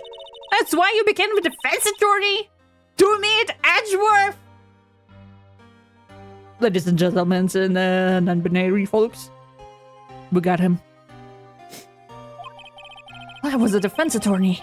I knew he'd had to meet me whenever he wanted to or not. Phoenix. Lawyer world is a big place. Why? What? Wow. He's a gambler. In court. Edgeworth believed in me, and I believe in him.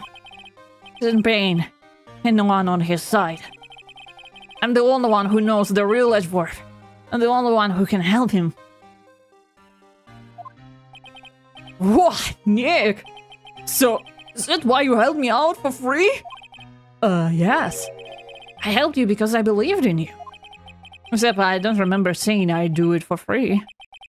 Oh, Nick! Nick! Nick!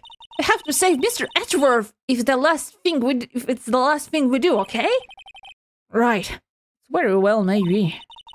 First, there's that rental boat shop caretaker. We need to find out who or what he is. I settle for who. I guess I can clean out some of this evidence I no longer need. Okay, let's go.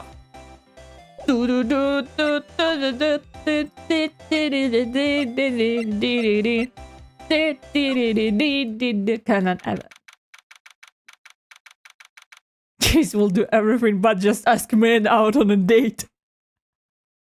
I became a defense lawyer! Hey! To be fair, it's a core memory canon event. Doesn't have to be romantic. Okay, Pink. But it could be. Oh!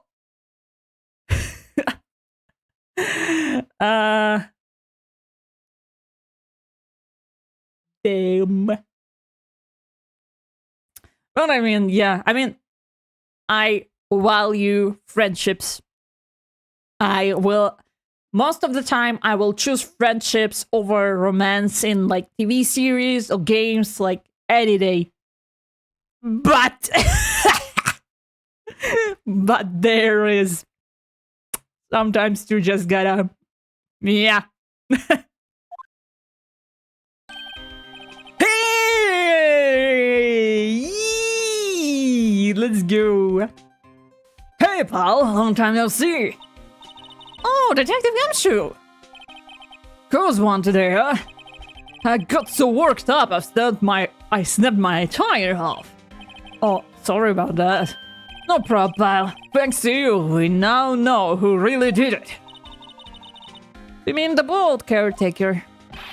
Look, I'll make you a promise. I'll have that scoundrel in my custody by trial time tomorrow. Come what may. It's my duty to you as a police officer. Now I'm off to catch me a criminal. Bye-bye. Romance time. It's the best boy Gumshoe. I'm usually more the friendship route, but Capcom have fooled their ship time and time again in marketing. Yeah. It's like over. It's like... It's over.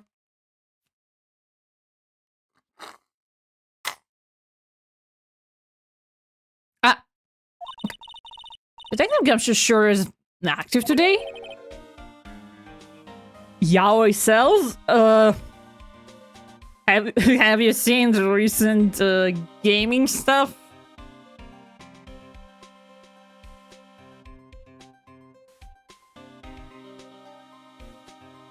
I mean, maybe somewhere, but not everywhere, so... You know? Like, if a man briefs with a man, with another man, like, just near, they're like, not buying that! Like, yeah. But it's for talk for another time, I guess. Oh, one other thing. No one can go into the woods today. The woods? Where the Lara was camping. The woods are off limits to camping, and apparently the park ranger found out. He got pretty mad. No one can go in for a while. Guess Lara in a lot of trouble. Anyway, I've been seeing you tomorrow. Okay.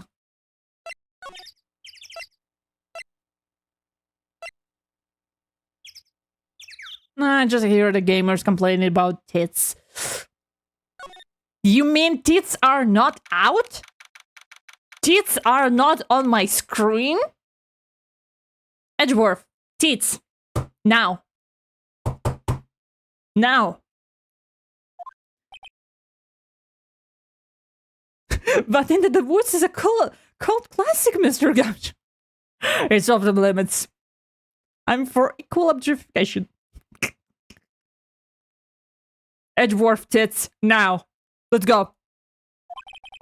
You look as grim as always. Edgeworth still behind bars. Not for long, not for long.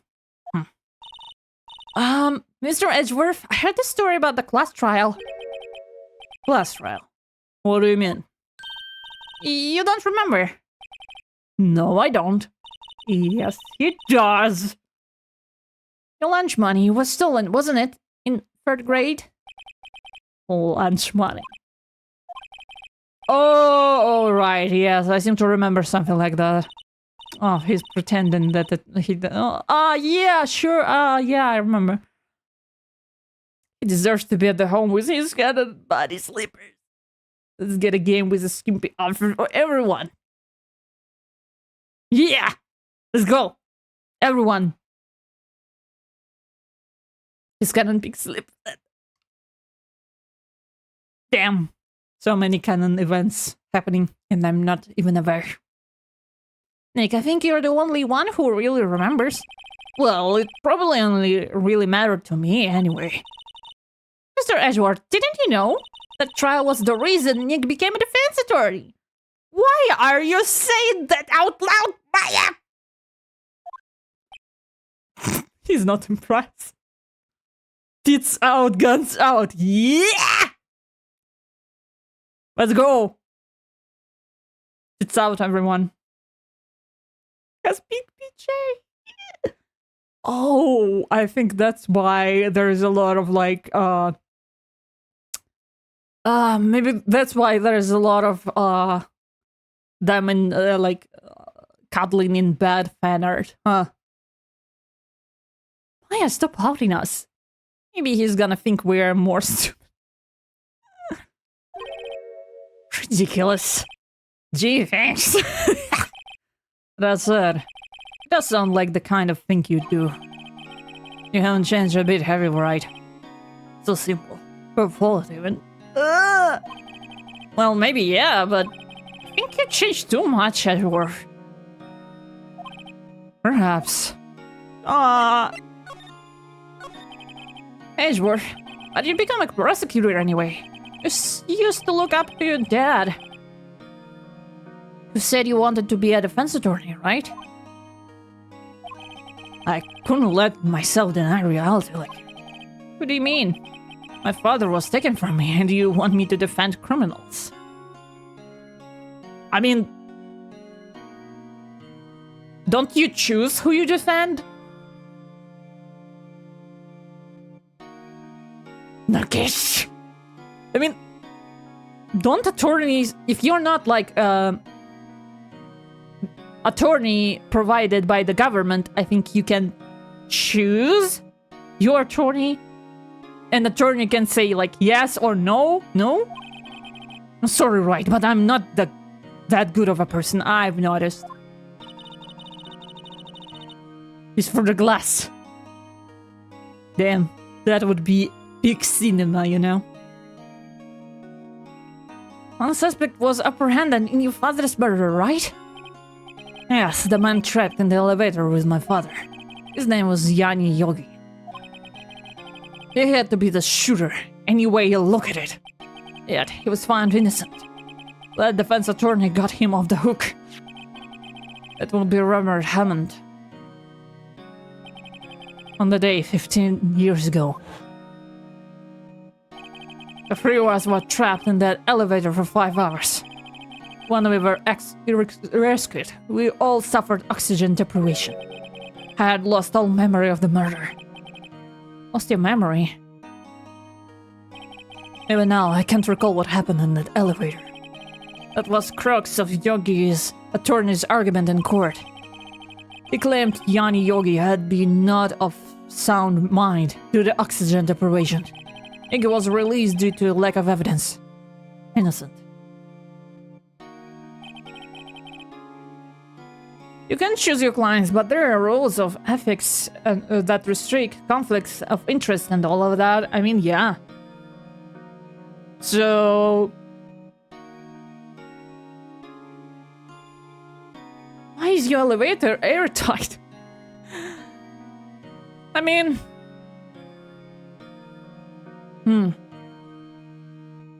shouldn't there be, like, a rule, then, about elevators that there should be, like, a gap or something? No? Or, like, the thing in the ceiling? Or... huh. Interesting. Interesting, by the way. Interesting question. Aaron, they have vents, but there's 3 people sharing oxygen. I mean...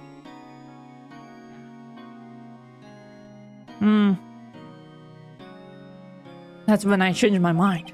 I started to hate defense attorneys. Because defense attorneys killed my grandma, okay? It's your relationship with Von Karma. He's my teacher and a man who deserves respect. I learned everything I know of courtroom techniques from him, I've noticed. Well, he's like my sister was to you, Nick. He's a perfectionist in all things. In court, in his personal life. I don't think he has a personal life with this attitude. He's obsessed with doing everything perfectly. Perfectly, huh? In all the cases he has taken on, none were left unsolved. And not one suspect was declared innocent. Ever. But that's... I know. It's possible some of the suspects were indeed innocent. However, it is impossible. That's why, yeah. Like, execution is... Oh wait, I remember. Sure hope so. I would not want Von Karma to be my mentor. That sounds insufferable. 3 minutes of perfection.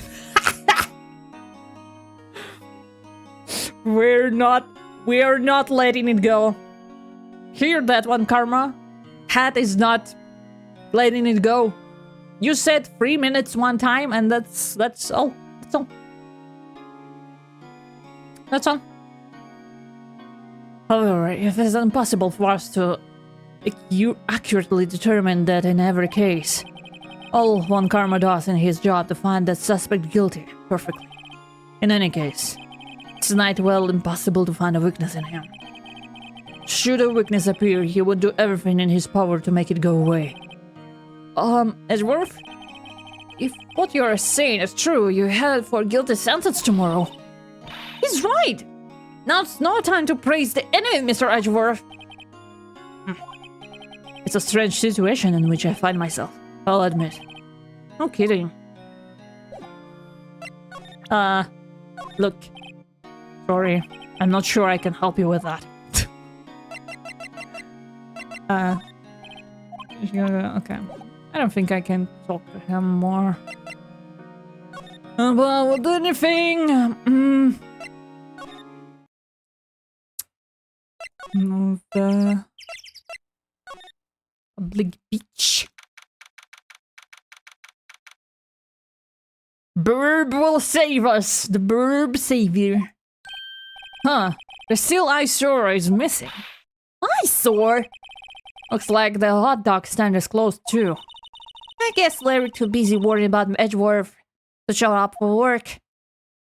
I don't think that's the case. Okay, old man.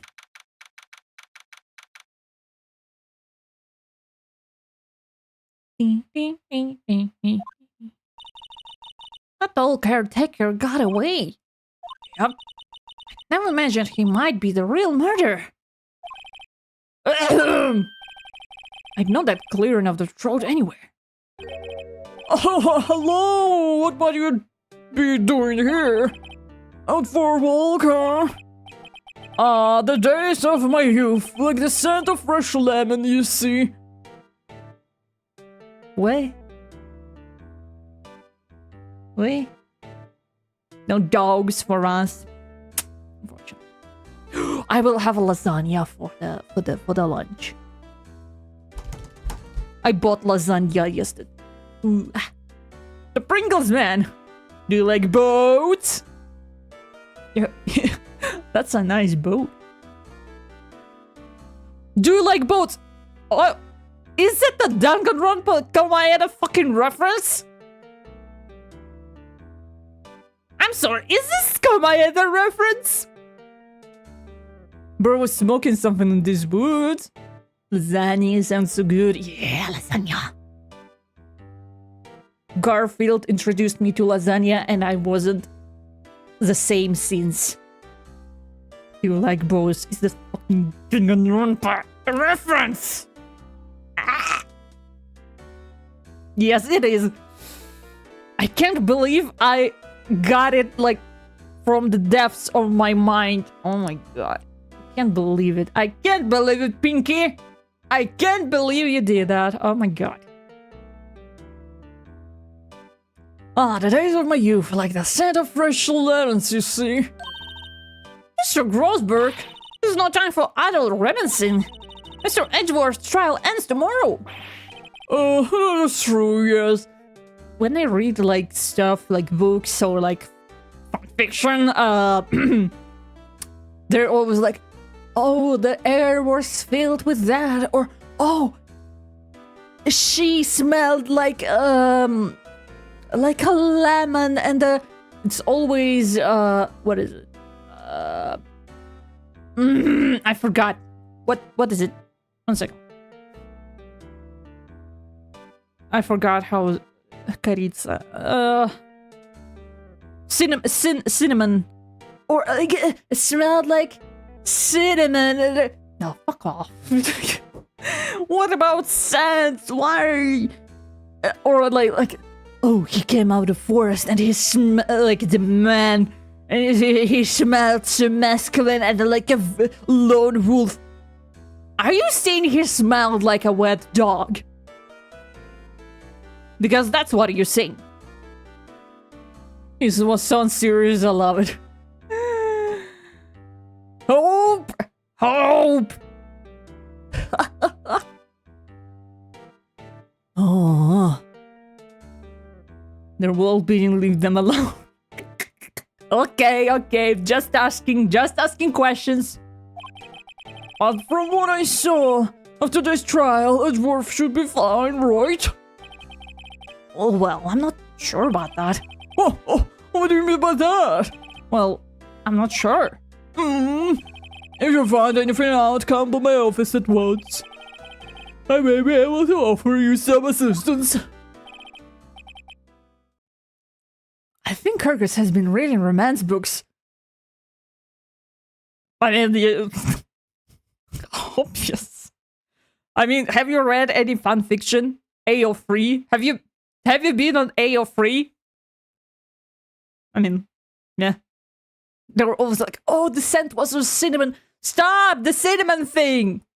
Stop smelling! He smelled of smoke and spice and musky all his own. Okay, we're saying the words all right. Even non-romance books read like that lately. Yeah.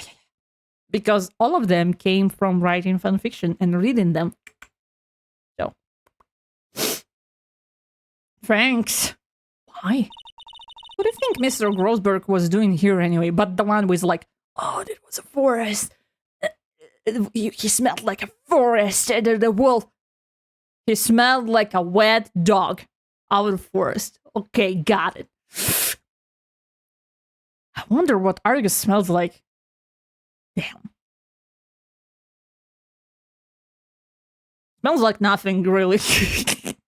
I'm clean. The fixation on a cinnamon. Always the cinnamon. Yes! That or the rain, I think. Yes! Cinnamon and probably paraffin. Oh. Yeah, probably. Probably. Maybe like a wet dog. But yeah, paraffin. Yeah. This could be scented candles, you don't know. No, they are not scented. I don't like scented candles. I never owned a scented candle. And I don't like them. I don't even own a perfume. Or like, nah. Or used one. No.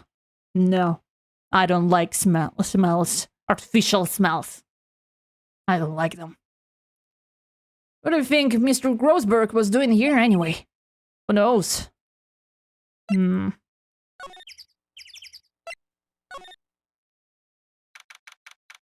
December 27. Nobody's home. Hello. Ah! Argus no like smells. Yeah, I actually don't like smells. Any artificial smelly smell that smells smelly. Yeah. A smelly smell that smells smelly. Smelly smell that smells smelly. Tongue twister, huh? But yeah, I don't like any like perfumes or scented candles. I don't know. I hate artificial smells. Like, ugh. I'm very, very picky with the smells. Smells like dust and paraffin. I will take that. I will take the smell of dust. Anytime. Like, anytime. Maybe even like, you know that old wooden house library smell? Like a little, like a little moldy, I guess. But yeah, I like that one. But what kind of noise annoys an oyster? What kind of noise annoys an oyster? I need to make a English tongue twister stream. I will go insane. Hey, it's Polly. I wonder where's your owner's gone, Polly. Hello. Ah! Oh, old book smells. Yeah. And the room they are kept is like a little cold and amazing. But I was told it's like related to mold, so you probably shouldn't breathe it in. That actively, so I was like, oh. But yeah, I don't like any perfumes. No. It's I can't believe he'd run off and leave his poor parrot to fend for herself. Oh, true. Hello. Ah!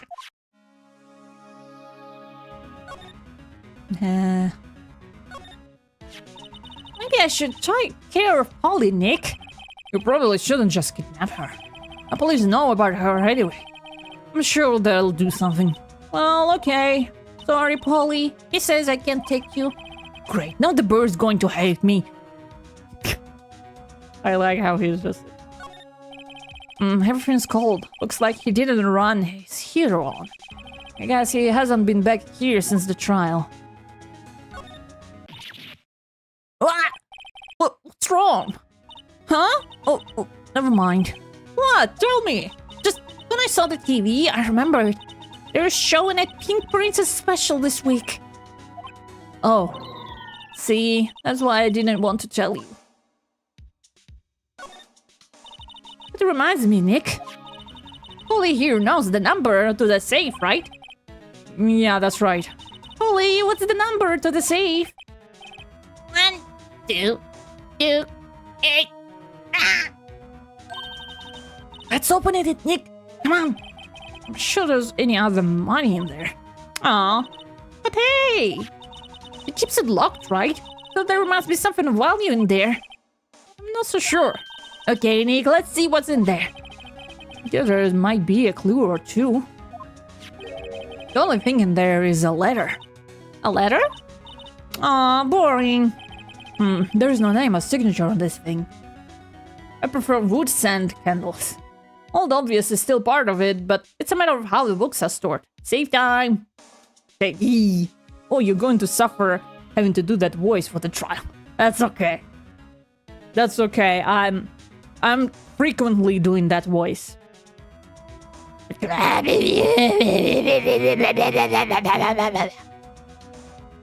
I do that frequently. You think I talk like that only for stream? No. Yeah, I have my like streamer voice, but there's like it's like my everyday thing. I do that all the time. It's handwritten in very precise, clear letters. Get your revenge on Miles Edgeworth.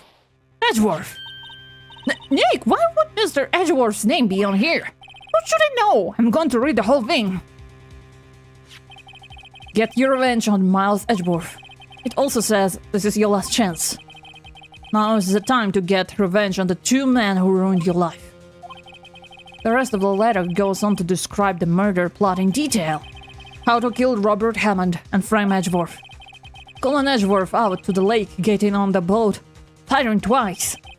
This is exactly what I figured out today in court. It's all here, in the perfect detail. I knew it was your real voice, yeah. This is my streamer voice. Yes, this is my real voice. Going full goblin, alright. Who wouldn't? Tolblin. Tolblin, yeah, Tolblin. Who do you think it means, Dick? Oh, I think I know who the boat guy is. You do? Huh. Get a revenge. Huh. I don't know, but it looks like there's a instruction for the caretaker. And he killed Robert Hammond and called out Edgeworth. He was following instructions. But who could have written that later? And what does it mean to get a revenge on Miles Edgeworth? Look, I don't know, okay? But one thing for certain. This letter is an amazing clue. Letter from safe editor court record. We already established it, technically. Fish.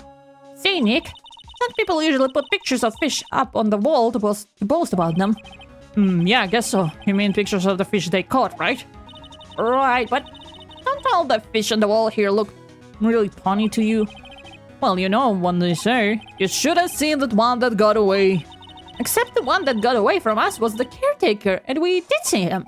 Why do I feel like we're having two different conversations here? Because we are, probably. Doesn't look like he used his kitchen much. Alright. I guess the whole pasta restaurant thing was a lie. What, you thought he was telling the truth? He wasn't? He wasn't... It wasn't the truth? He's not out of his mind? There's nothing left in the safe. I wonder what the caretaker didn't take the letter with him. He left in a hurry, right? I don't think he even came back here after the trial. You usually mount the fish? I think they do. Unfortunately for us.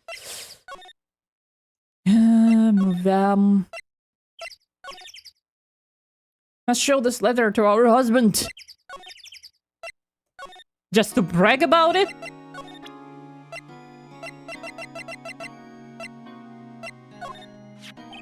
Edgeworth, see this letter? This came out of safe in the shack where the boat rental caretaker lives. I see. Revenge. On me. Is this old guy anyway? I don't know. He be an innocent defendant, you got declared guilty or something. Nice, right, but I don't remember that old man. Not at all. So he was following this letter then. Which means there was someone else behind it. Now is the time to get revenge on the 2 men who ruined your life. 2 men, meaning myself and Robert Hammond. It also says this is your last chance. Last chance. Wait, maybe he's talking about the statute of limitations on the DL6 incident. Wait, that old man. What is it? Do you know who he is? Yogi. Could he be Yogi? Yogi? The suspect in the DL6 incident. The one who was found innocent. Wow, he's old. Hearing is caring.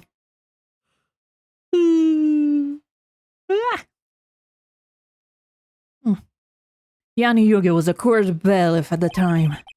We just happened to be in an elevator together 15 years ago. Wow, he's quite old. That quake was incredibly strong. Wow, he's old. Wow, he's old. Yogi Bear, absolutely. Before I knew it, we were there for so long it felt like forever. The airfield and the darkness closed in on us in the little box. We became unsettled. How old was he?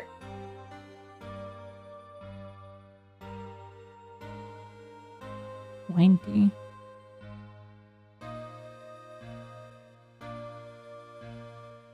Damn, okay.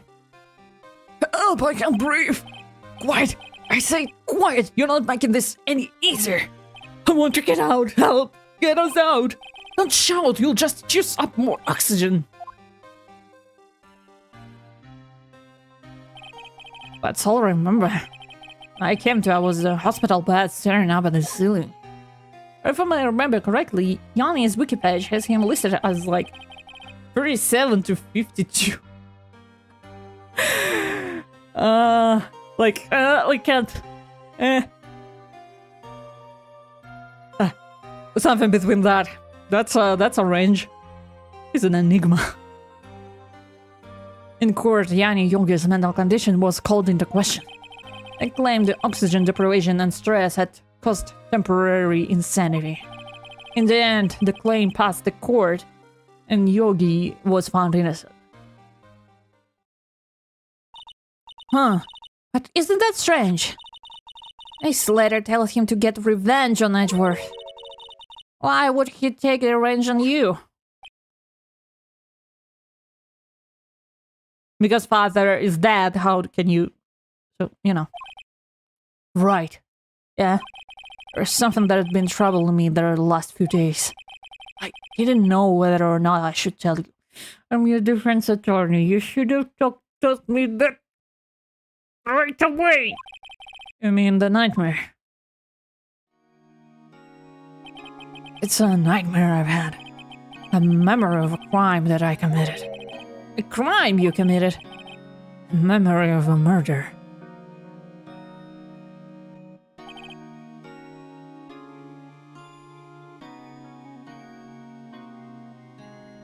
I think the time has come to tell all. Another fun fact, he originally was going to be a poet, and his dialogue was going to be like written prose, but they couldn't figure out how to format it and scrapped the idea, thank God. Thank God! For the last 15... Just imagine how hard it would be to read all of his lines, oh my God. For the last 15 years, I had some dream almost every night. I wake up in a fearful sweat every time. What kind of dream? It's a dream about my father's killing, in the dark. Miles, this client relationship has to build on trust. Speak to us! Yeah! Brief. Quiet. I said quiet. You're not making this any easier. Okay, it's the same.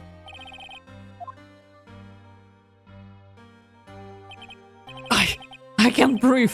You using up my air. What? Stop breathing my air.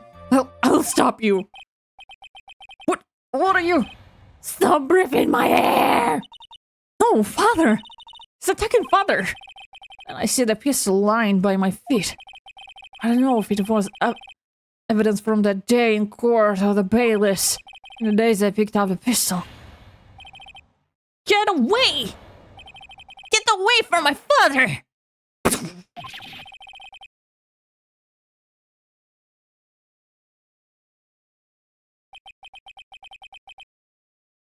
And with that scream, I wake. It's a bone-chilling scream. A scream that has rung in my ears for the past 15 years. But it's just a dream, right? Right? That thought is the only thing that kept me sane for the 15 years. But what if I'm wrong? What if it's real? He said that sometimes people shut out memories in self-defense. His Japanese name is a combination of two parts, so at least they kept some of his original character, I guess. Huh. Maybe it was I who killed my father. What? If you think about that way, this letter makes sense. Get your revenge on Miles Edgeworth. Think about it, Yogi was really innocent. That's why he wanted revenge against me. Wait, Edgeworth, you mean... It was me. I was the true criminal of DL6. I shot my father. This is bad. What are you going to do, Nick? What can we do? I don't know. I don't think there is anything we can do. Like it or not. There's someone else who knows a lot about the DL6 incident, maybe. There is, Nick? There's someone else who knows about DL6?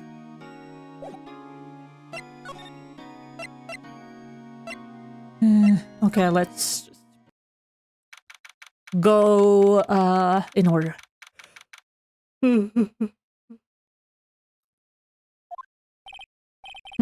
Looks like Detective Gumshoe hasn't gone back yet.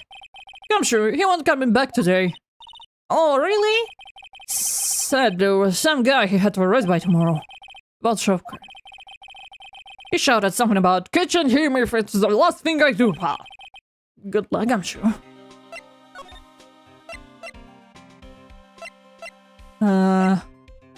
Wait.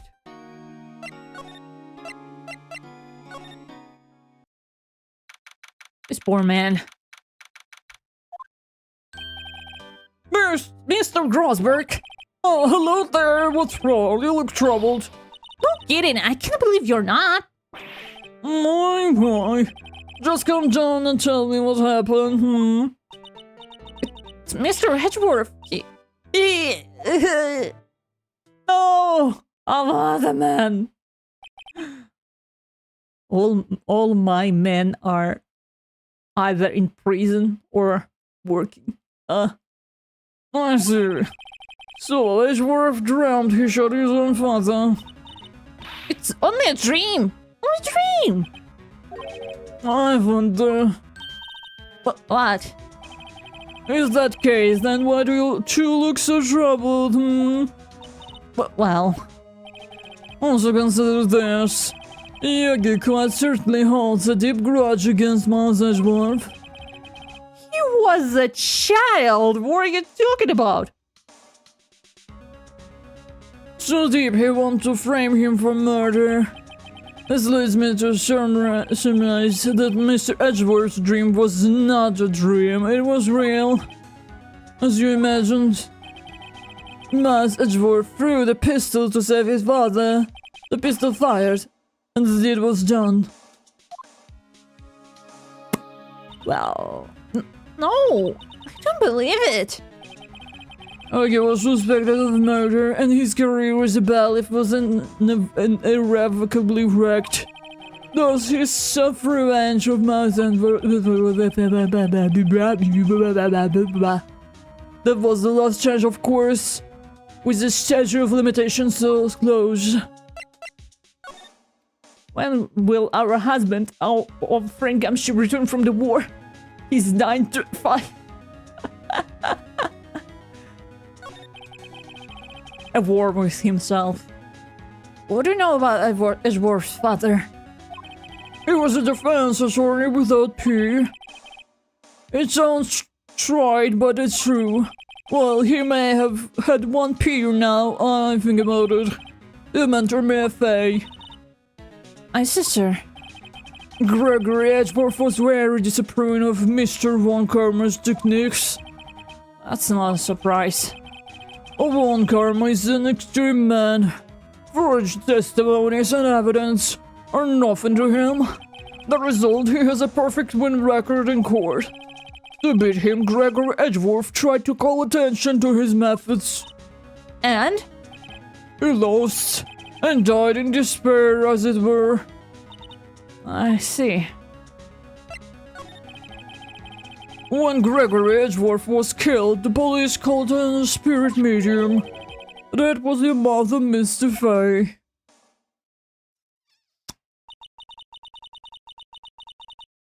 I am Gregory Edgeworth. I have been killed. The one who shot me was the bailiff, Yani Yogi. Do ghosts always tell the truth, or they can, like, lie a little? When will our... Okay, the same, right? Yet Yogi was found innocent. That's when my mother left us. Everyone called her a fraud. That's right, everyone thought she was, you see. Yet, now that I think about it, it seems the one who lied was Gregory Edgeworth's ghost. Gregory Edgeworth was have known who shot him. I don't believe it. So you're saying he falsified his testimony? A ghost falsified its testimony. Bravo. I love that it's like a known fact that Von Karma uses fake forged evidence and they apparently just let it slide. Because he's like respected or something. He has power over the judges. So, I mean, that's if the person who died actually knew what happened to them in the first place. Yeah. Edgeworth's dad lied to protect his son? It's the only possibility, my dear, but a possibility nonetheless.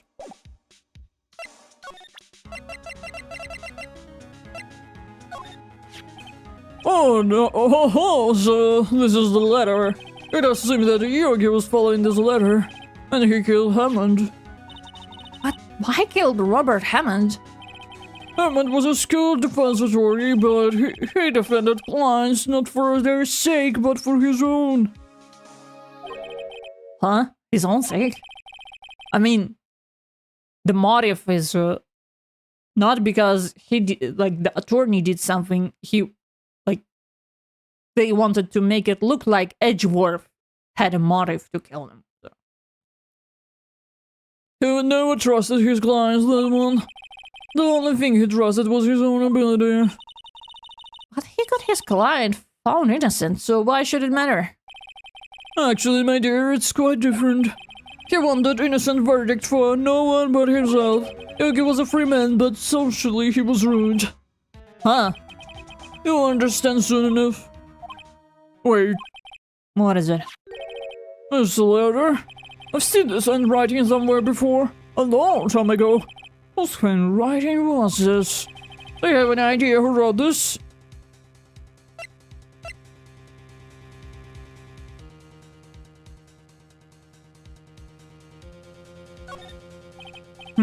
Could it be Manfred Von Karma? Von Karma? Why would he have something to do with this? Well, I'm not sure. Von Karma. Oh, wait, you're right, my boy. This is Von Karma's handwriting, I'm sure of it. I used to see it all the time on court reports. What? But that means the one who told Mr. Yogi to kill was... Correct, my friend Von Karma himself. What does it mean then? Why would Von Karma want to frame Edgeworth? Because because his father was digging under him 15 years ago, and I don't know. Why would he have something to do with this? Bro, why wouldn't he tell me that? That's the good question. That's a good question.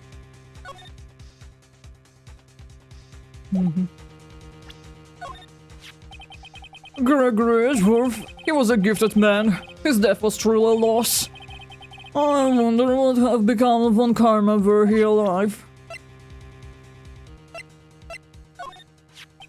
This incident took place 15 years ago tomorrow. So tomorrow we'll see the completion of not one but 2 trials, all thanks to the statute of limitations. However, I'm afraid the damage the DLC incident has done will never be eased.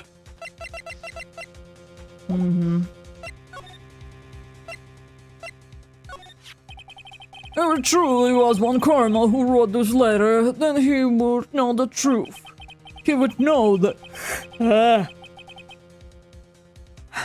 His father disgraced him! Scandalous! I mean, have you seen or met narcissists? Not to diagnose or anything, but you know. Narcissistic people will not take any shit. Like, no matter how small, they will be like... gonna dig you 6 feet underground for that. He would know that Miles Edgeworth has accidentally killed his own father. He'll say as much tomorrow in court, I should think. He'll press the point until the court finds Miles Edgeworth guilty. Oh no. But how could Von Karma know about Edgeworth's past like that? Because he's a mentor. Even Mr. Edgeworth thought it was just a nightmare. That I do not know. Yet I do know that Von Karma is both persistent and a perfectionist. He may be seeking to satisfy a grudge against Greg Edgeworth by hurting his son. What do you mean? It was 15 years ago. Von Karma met Gregory Edgeworth in court and Von Karma did win. But he didn't make it through the trial unscarred. Unfortunately, I have met people diagnosed with NPD. They're not all bad, obviously, but dear God, was it bad? It's bad.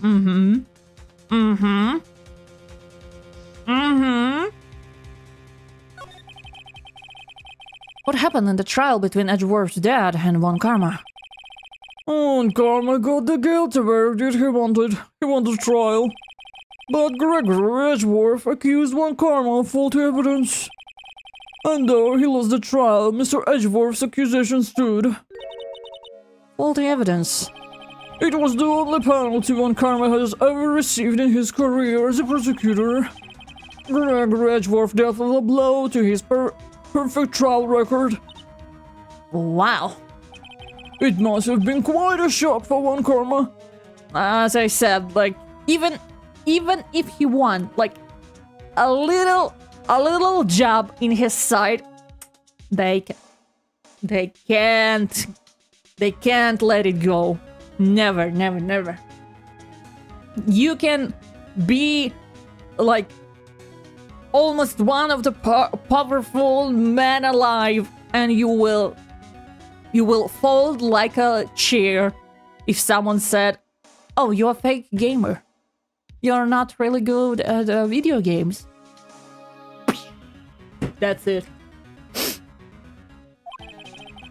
He took a vacation for several months after that, you see. Oh my fucking god, he's like a chef from Ratatouille.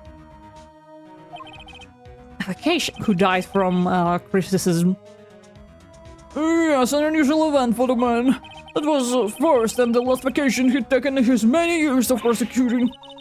Really? He doesn't take vacations? Like, to the sea or the mountains? Don't tell me he's never been to Europe! You have strange ideas about vacations, Maya. What do you mean, Phoenix? That needle stuck in his side might as well have been a sword with how much his ego was wounded. Ooh. Beautiful wording, but yeah. In any case, That was the only time he took a vacation from work.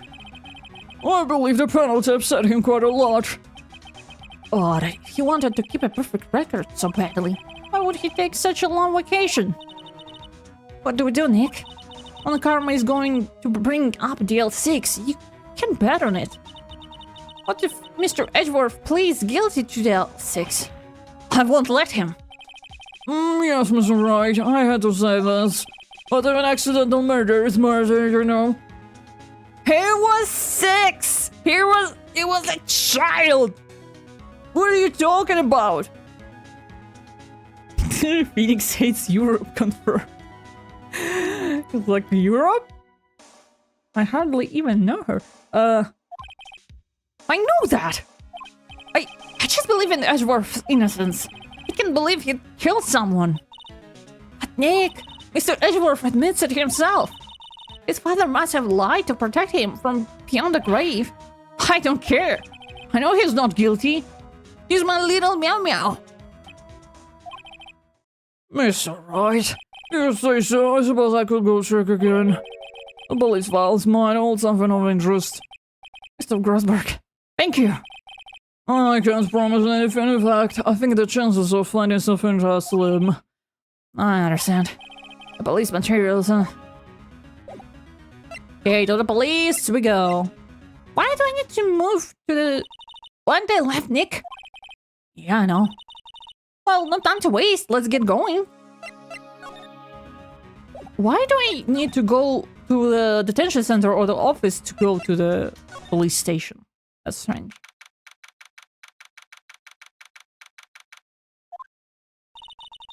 There's hardly anyone here.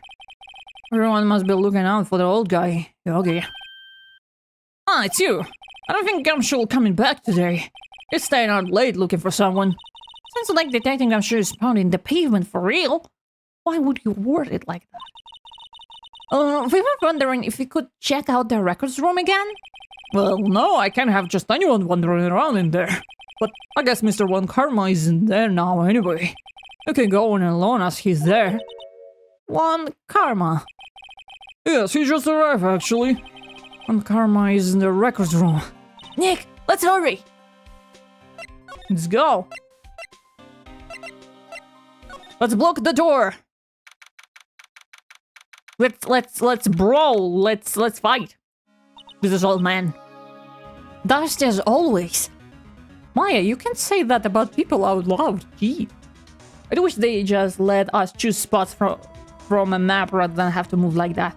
I mean, the first game, I guess they were like figuring it out. You know. We were only here just yesterday. I'm sure they just haven't had time to clean. I don't think they clean it at all. What's wrong, Nick? Nothing. I was just noticing that he isn't here. On Karma. Huh? Here's a file of collected case reports. There's quite a large volume of reports here. Wow. They're all case reports? Yeah, it's like a graveyard of police cases. Guess my sister's case report isn't here too. Quietly gathering dust.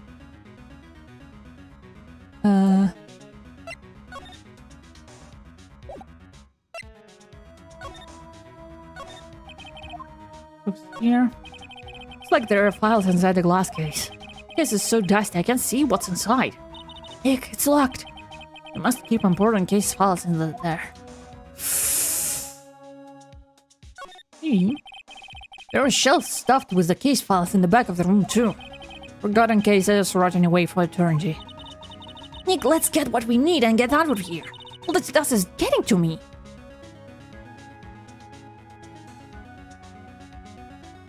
Did we get all we needed? Huh? One of the drawers here is open. Someone must have been looking in it recently.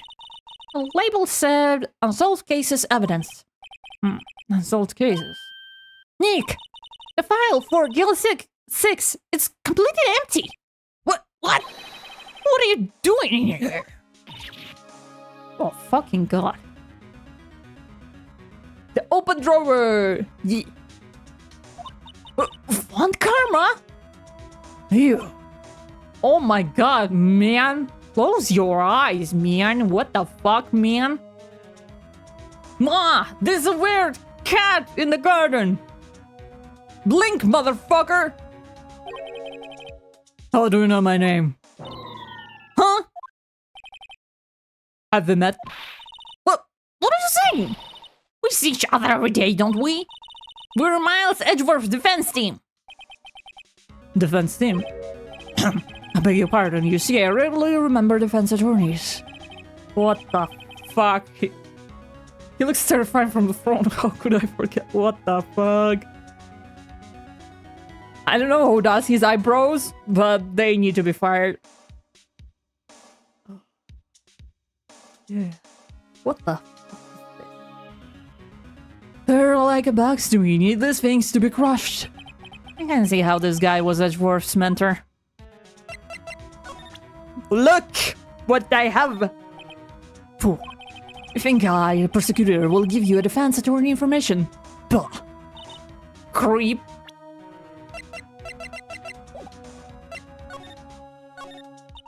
Mr. Edgeworth is your student, right? A romanticist who still can shed the veneer of amateurism. Just like his father, always second rate. He should stand like what the fuck? I just imagining like a man standing in front of me, just staring through me, not like at me, but like through. Damn. Speaking of bugs, he really needs to take those keepers away.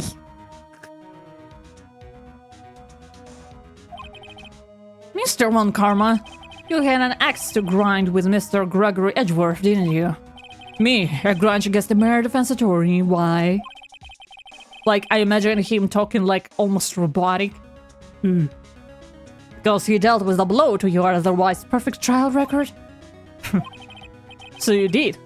But what I don't get is, why did you take his son under your wing afterwards? The son of your most bitter rival.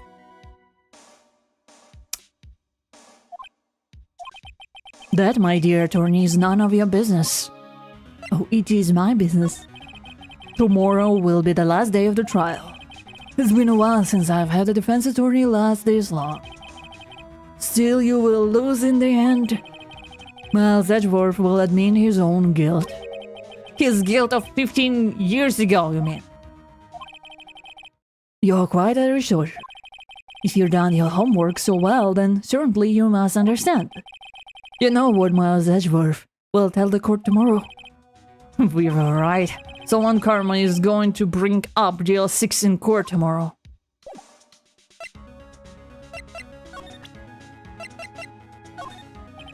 Cool. Okay. The letter? Mr. One Karma, have a look at this. This was you, wasn't it? You instructed Yanni Yogi to commit murder. Yanni Yogi. How many years has it been since I've heard him called by that name? He's a fool. I told him to burn it after he read it. Don't they have, like, cameras in archives? We are literally in a police station. Hello? So, Klein, so technically that is our business, bro. So, you admit it? You wrote Mr. Yogi this letter. He's my dear defense attorney. Thank you for taking the trouble to bring it to me. You saved me from a lot of needless hassle. What? Nick, what is this thing? What the fuck?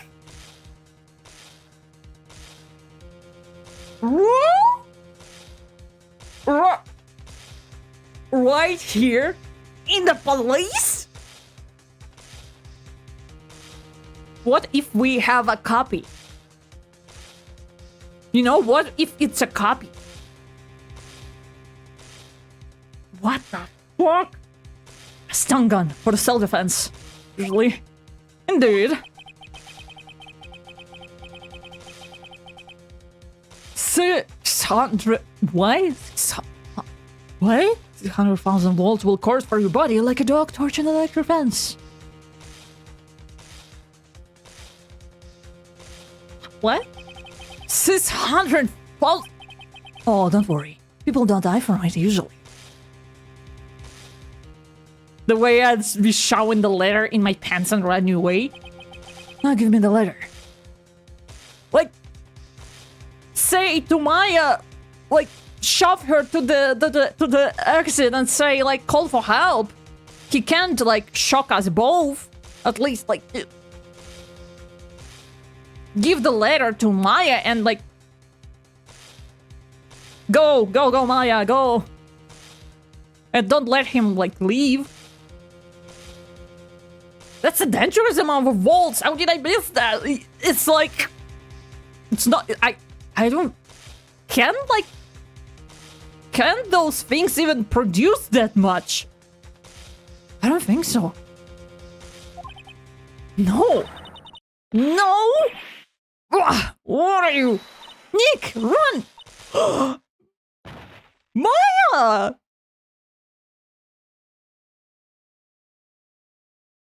We think the same. Maya! Out of my way. Ah, fuck. That wasn't Wayne. Phoenix! You're a slow thinker. Anything above like 11,000 is lethal. So... What? And the police is like, oh, must be the wind. Ah, he got us. The letter's gone, of course. He took the 6 evidence, all of it. Back to having no clues. Wait. Maya jumped first. Maya, is she okay? Maya? We're in the police! Like, what? What? I apprehend that you are taking one for the team, but baby girl, please! Maya, open your eyes! Maya! The letter! Did he take it? Oh, yeah. Are you okay? I couldn't stop him. I jumped as fast as I could, but one shot from that thing knocked me out cold. Shot? I think you need to, like, approach someone to, like, shock them, no? Officers in the office like, did someone leave the TV on? I hear static. Yeah, and there's, like, screams from the archives. I don't know. Jumped as fast as I could, but one shot from that thing knocked me out cold. I'm useless. I'm no good as a lawyer or a medium. I can't even call my sister. Not even now when we need her the most. Wish I had a book. Oh my god, baby girl, no! Ow, Maya! Maya! No! No, Maya! Maya! Maya! There has to be a way I can help her. But there's something about her self-confidence first. Maya. She's holding something. What is that? A bullet. Bill 6 incident evidence number 7, taken from the heart of Gregory Edgeworth. I remember. Von Karma was holding this when Maya jumped him. Still bears clear ballistic marks. I'll prove it to you, Maya. You're most definitely not useless. I'll prove it to you in court tomorrow. To be continued. Maya is MVP, honestly. Maya is MVP.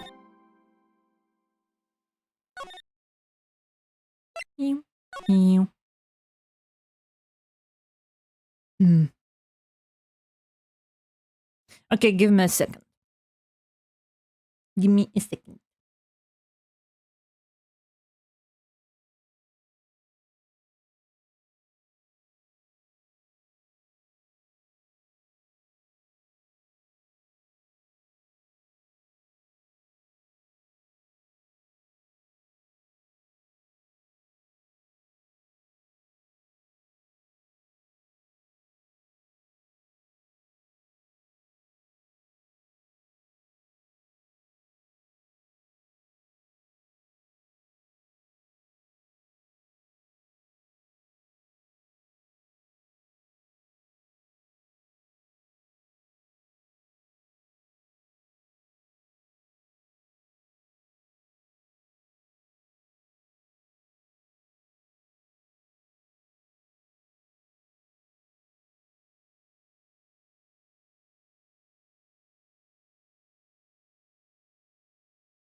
I need to take trash after the stream, huh?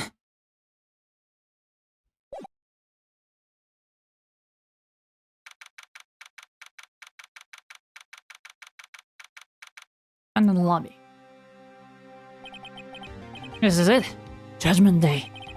Today things are going to get settled at last. A lot of things. What's the big idea? Sorry, Nick. I only touched your shoulder. Because the shock hasn't worn off my run-in with the stun gun yesterday. That's not how it works. Anyway, today's the last day of the trial. Good luck, Nick. Yeah, thanks, Maya. Edgeworth is looking glum as always. I hope Von Karma doesn't push him too hard.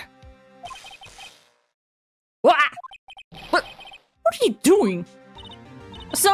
I'm sorry. I just thought I'd cheer you up with a pat on the back. Oh yeah. Maybe you should go outside and discharge. Like, good idea. Try not to electrocute anyone on your way out. Because they've tried. Wow.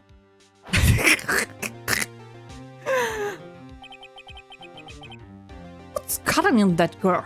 I mean, I would probably like end it now, but I think it would be silly to end like it's the last day of the trial. Let's finish it, all right? What's gotten in that girl? I think they've gone through. Morning, Mr. Ashworth. Good morning. How did it go, Detective? Have no fear.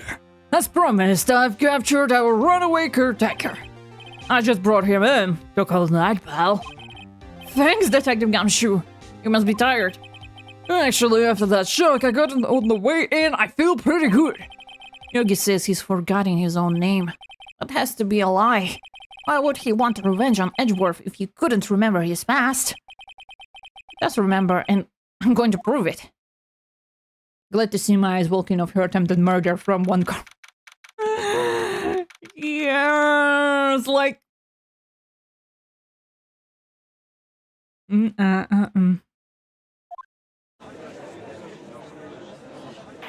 Best to power through while info is somehow fresh. Yeah. Court is now in session for the trial of Miles Edgeworth. And investigation between trials were kind of short, so, you know.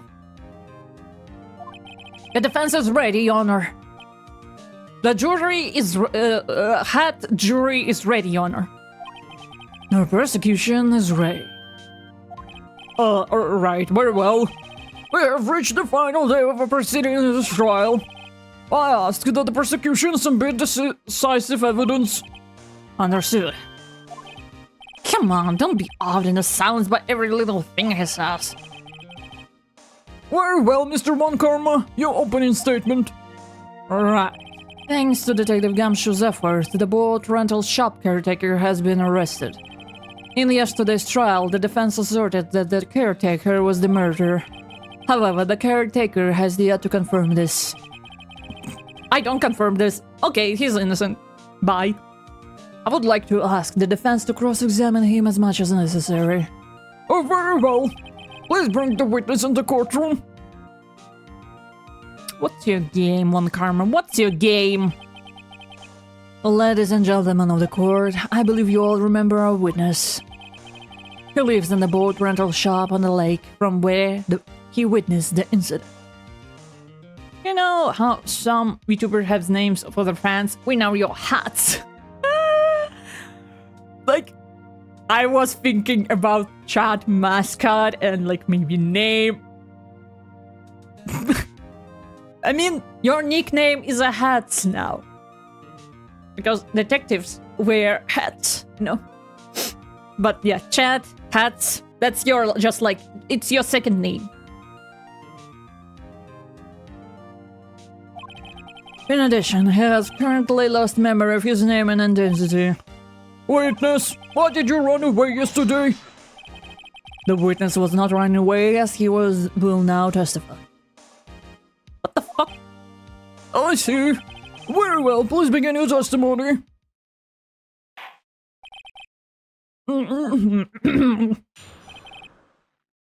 Why I left court? I'm really sorry about just leaving yesterday like I did. But I wasn't running away or nothing. I went to buy some food for Polly, see? I figured I've got nothing to do with the incident anyhow.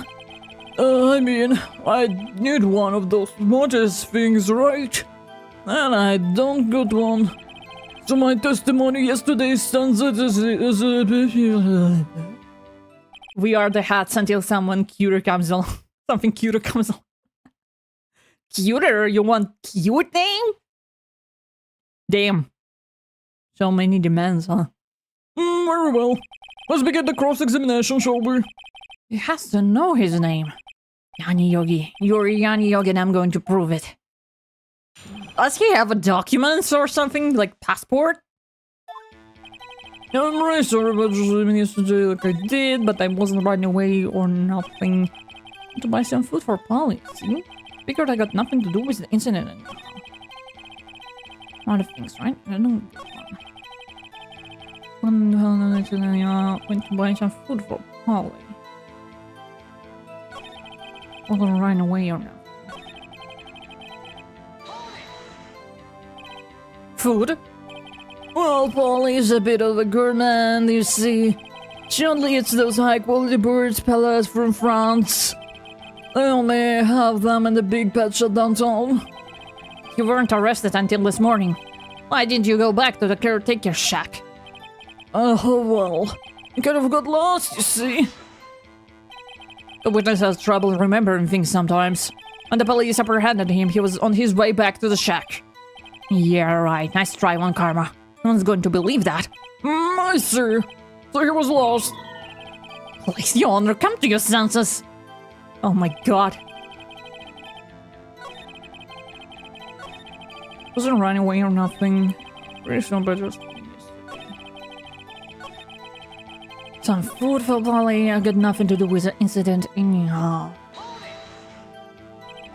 You lost much of your memory, is that correct? Yeah, seems like it. And how could you know that you didn't have anything to do with this incident? Or maybe you're lying about not having your memory, huh? You know exactly who you are. The witness has testified quite clearly that he has no memory of who he is. If you claim he's lying, then show the court proof. Show the proof he's not lying? How about that?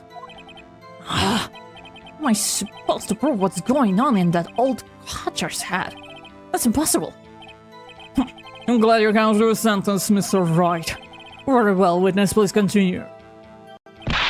Ow! Hey!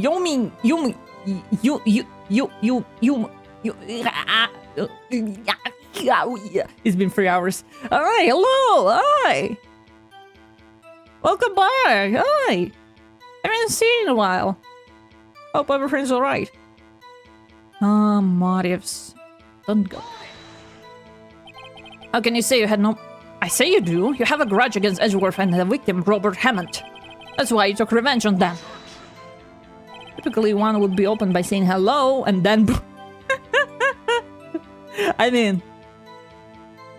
Please don't make me repeat, Mr. Wright. This witness has no memory of anything beyond several years ago. You can't hold a grudge, it's impossible. I have to prove he's lying about his memory. Otherwise, it's going to be the same thing over and over until trial ends. Might I say something, Mr. Wright? Yes, Your Honor. You've been saying the same thing now over and over. You've been calling the witness memory of the passive leg therefore into question. But does this really have anything to do with the current case? Yeah, just your stream are at 3 AM for me. I'm fine. Oh, 3 AM. Alright, yeah. Parrot time. Yeah, it's parrot time.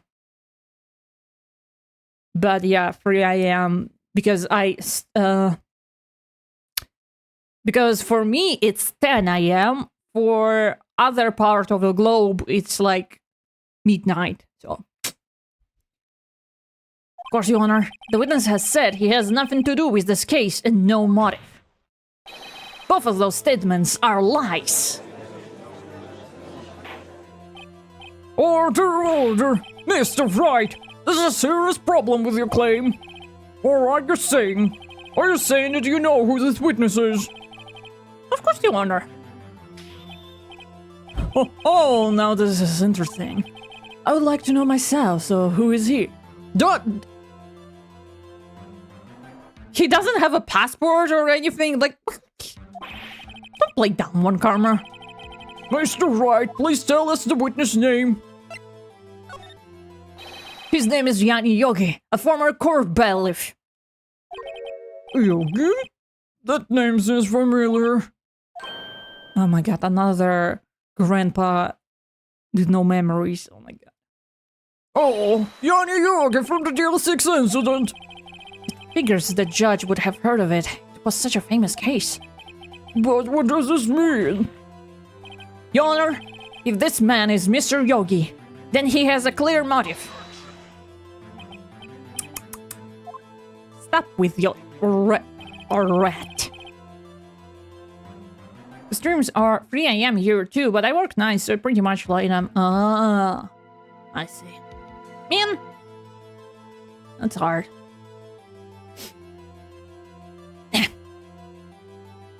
Jump into conclusions again, Mr. Wright. This witness is Yanni Yogi. Fascinating. However, how do you propose to prove this to the court? Well, prove I'm not right. This is a court of laws, you may recall you need proof. And allow me to repeat once more that the witness has lost his memory. This is it. I have to do this now. I can't prove Yogi is right here. And I got nowhere else to go. Nick, how are you going to prove it? How can you prove that he's Yanni Yogi? It's okay. It's actually quite simple. Your Honor? Please take this man's fingerprints. Then we'll compare them to the fingerprints on file for Yanni Yogi 15 years ago. I see, that makes sense. Oh, he actually burned all of his fingerprints, yeah? That's what you're gonna say? Huh? I'm so very, very sorry, Mr. Wright. Why? Oh, he stole the evidence. It has no fingerprints. I hate when I'm right. He burned them all with like noodles? What? No fingerprints. You see, before I work as a caretaker, I work at a chemical plant. I burned my fingers working with this stuff. Your Honor, the bird, if you please. Yeah, let's keep to the bird. This is the lost cause. Let's bring in the bird. What? Oh, that was loud. I'm so fucking sorry. I don't know why I did that. Look, you sneak! You burned your fingerprints off to hide your past. Yeah. That's kinda like... Well, if the witness has no fingerprints, I guess we will not be able to prove his identity. No! What will you do, Mr. Wright? It seems that the case has been decided, no? You hate when you're right.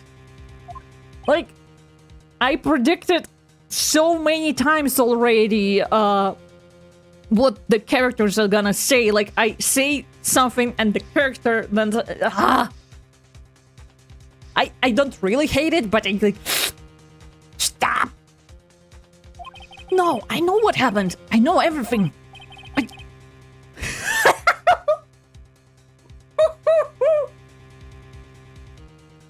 Just get through it.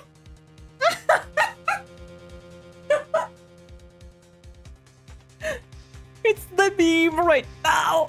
I know his line, I just can't prove it.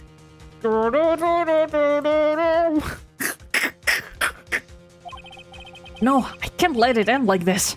I can't lose. There has to be another way. There is no one who can testify who this witness is. No one. So many tropes. Nick, what are we going to do? I didn't even consider that he might have erased his fingerprints.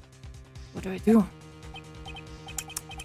Well, Mr. Wright, perhaps you like to cross-examine his parrot for a little comic relief, This is actually what I'm going to do. Yeah, very funny. You're so winner, one karma.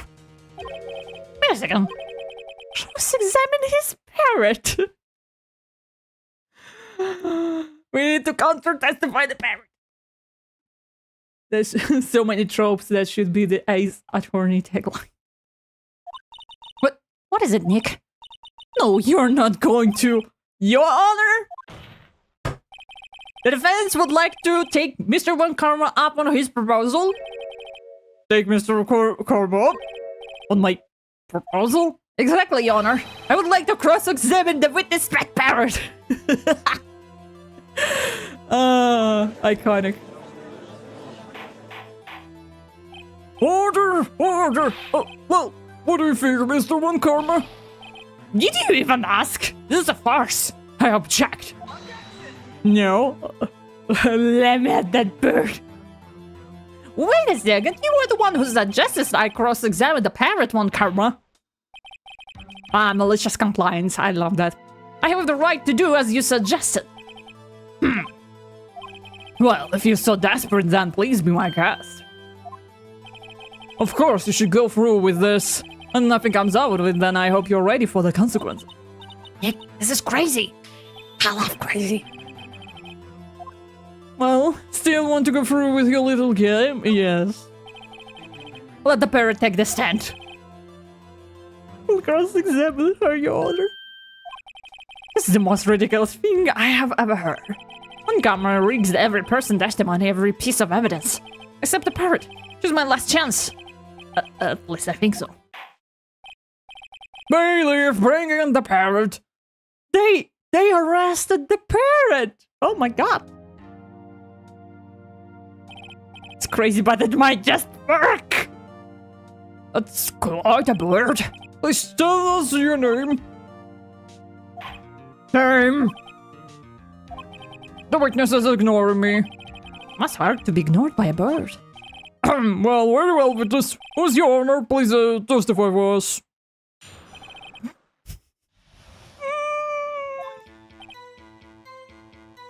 Uh-huh. Hello. Ah.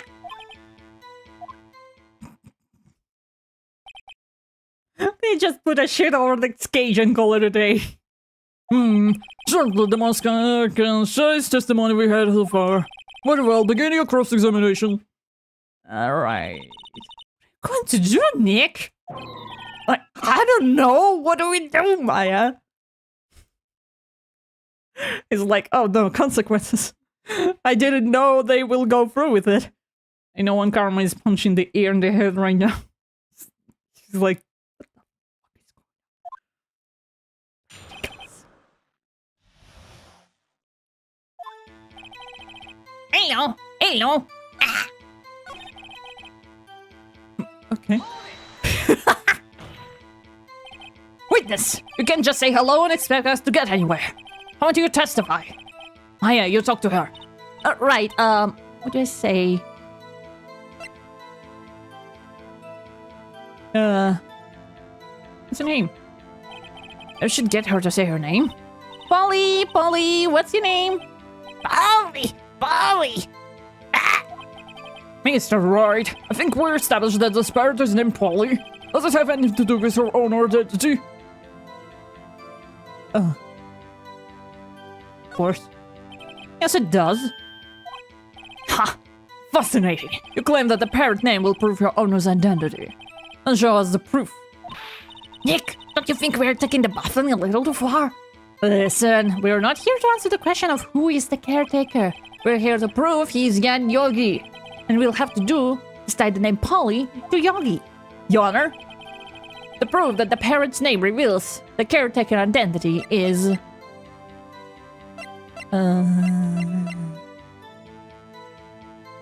the erstwhile companion switched to the name Polly. That parrot's name reveals the caretaker identity.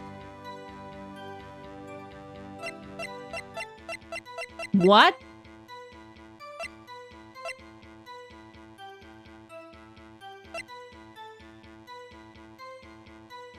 Oh, I didn't think this far ahead. What? valuable shot copy. Mr. Wright, I had hoped you would have learned this by now. Making random guesses here is a waste of court's time. Oh, wrong again. That is all. Witness, continue your testimony. Hello. I advise you to look at the ideal 6 case file. It's written in your evidence.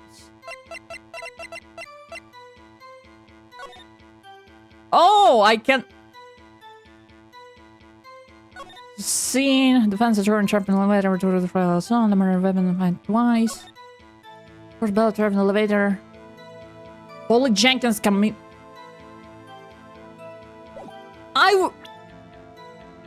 They... What? They never told me I can... They never told me I can, like... Never told me I can, like, read it. Or did I forget that I read it? Probably not. I think I would remember that Holly was a fiancé name.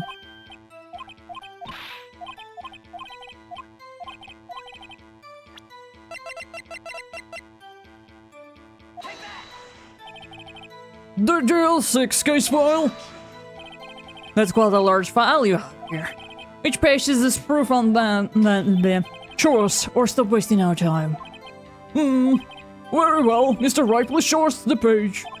Where is the file's information connected to the parrot's name? I think they never showed, like, suspect data.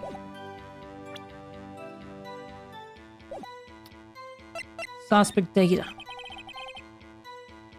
They told you in the first case, but it hasn't been as important to do up until now. It was quite evident in my...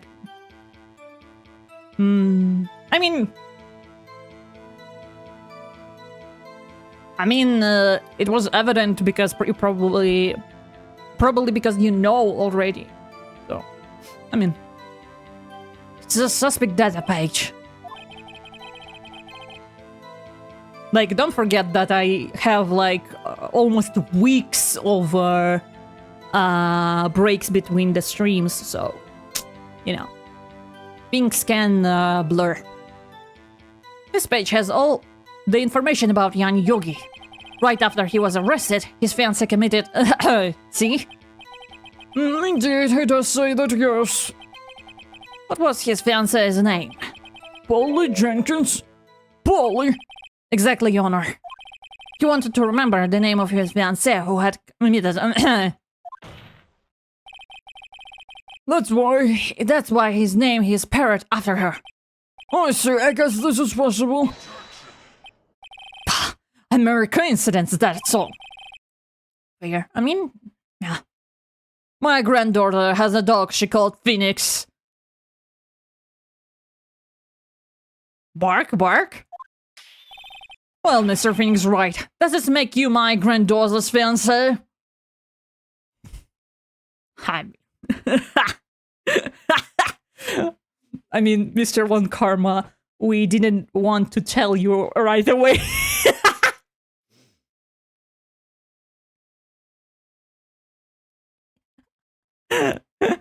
I'm sorry you found out this way, Mr. One Karma. She's only 7 years old. Oh, fuck. Gargus, I think he just called us a bitch. She's only so... Oh, fuck. Never mind. I think you were that old. He forgot to ask for his blessing, no. Indeed. Alone, it is a little weak for evidence in the murder trial. We would need some other corroborating evidence. Where am I going to find that? Nick, we're getting closer. One more. If we can just get one more piece of evidence. Right, but what? Very well, witness. You may continue. My fucking god.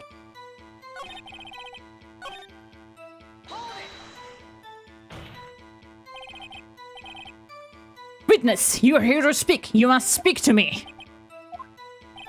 Frankly, I can't believe that we are speaking to a parrot. Well, I guess we should try to get some information out of her.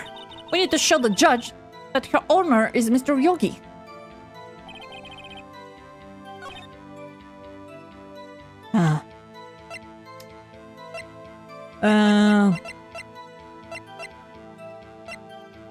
Didn't he literally said I got...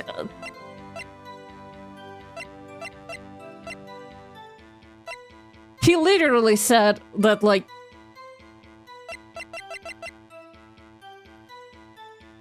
I went out to, like...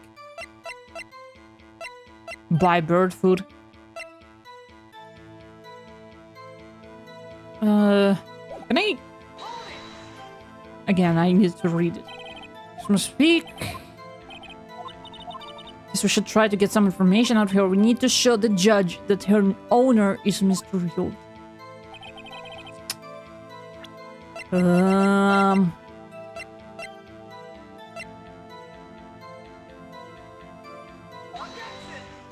Oh no.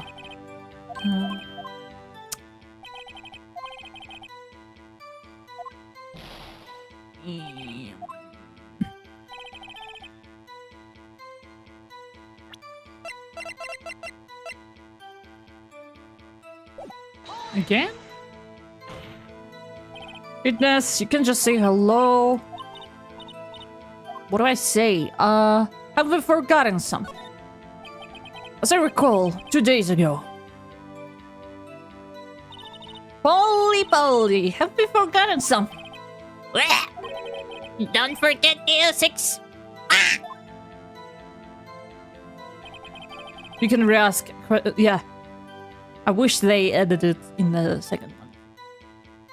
If I can get Polly to say that here, it will prove that the caretaker had something to do with DL6. Polly, have we forgotten something? Hello. Ah, That's not what you're supposed to say. Forgot. Something we forgot. hello. Ah, Uh-oh, it's not working, Nick. She won't say it. This is ridiculous. Why won't she say it? Something the matter, Mr. Wright? Wait. Don't tell me One Karma expected this. Could I have a trained parrot? Could he? That would be really funny. He trained her not to respond when we ask if we're forgotten anything. Hello.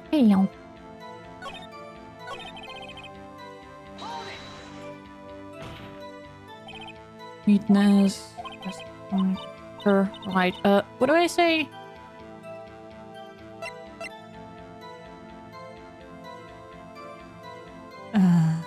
Was it the safe number? We'll get her to say the number of that safe. Huh? The safe? Why? Just try to get her to say anything, okay? Polly, what's the number to save in the shack? 1, 2, 2, 8. 1, 2, 2, 8. My, what a reckless parrot. Well, Mr. Wright, you aren't claiming that this number has something to do with the caretaker. It does. Actually, it does. That's why I had her say it. Ha! Ridiculous. How can the number to the safe tell us who the caretaker is? Show us your proof. What could possibly link this to the number of caretaking true identity? I guess 1228. December 28, right? December 28, right?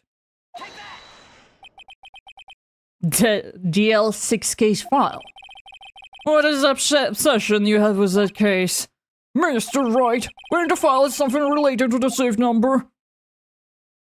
It would not be easy to train a parrot not to say phrase within 24 hours. I mean, it's probably too, like... I mean... One Karma is so unbearable, if I were a parrot, I would be like, oh fuck. I will shut up, okay? Case summary. It's on the case summary page. The case summary? Specifically, the date on which DL6 incident occurred. The date of the incident? December 28. Why, that's today's date, 15 years ago. A number on that safe is 1228. Oh, he used the date of the DL6 incident as a number for his safe, Your Honor. That's a little bit of a stretch.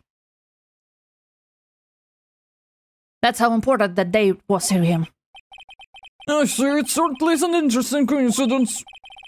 People often do set their secret numbers to dates. Bah, this is not tangible proof. I set my ITM's card number to 001 because I'm number 1. Your Honor, I need to, leave for a couple of minutes. This has nothing to do with the date. Nothing. What's your security number? That's enough. I think we reached a conclusion here. It's a mere coincidence, that is all. True, that is a possibility. However, two coincidences at the same time seems more like a pattern to me. What are you saying? Summon the caretaker of the boat shop. Immediately. Witness, tell us your name. Wait, this witness, he doesn't remember. Oh, it's okay. Oh god. I've accomplished what I wanted to do. I'm done. Nick, he looks totally different. This is the real Yogi. I think finally. He's been acting fitable to hide his true identity. Acting for 15 years. Well, let me ask you again. Please state your name for the court. My name is Yanni Yogi. 15 years ago, I served as a bailiff in the very court. What the fuck? Time to steal one Karma's account. Arthur. Yanni Yogi, so was it you who killed Robert Hammond and tried to frame Miles Edgeworth for his death? Yes, it was me. I did. Well, that was easy. Thank you, everyone. They put me in the witness stand 15 years ago. Robert Hammond, he said I was mentally unsound. He told me it would make me innocent, get me off the hook. So I pretended to have brain damage. I was innocent, really, but he didn't believe me. I won the trial, but I lost everything. I lost my job, my fiancé, my social standing.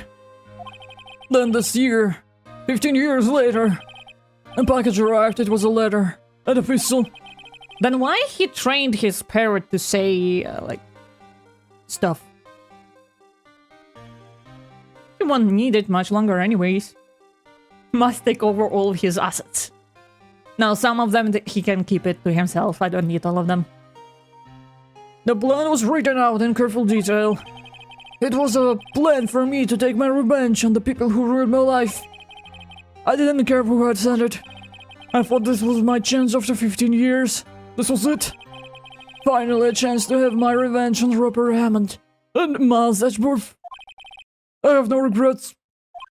Wait a moment. Revenge against Miles Edgeworth? What do you mean? I'm not at liberty to speak on that matter. Why don't you ask Mr. Edgeworth yourself? Anyway, admit it. I was the one who killed Robert Hammond.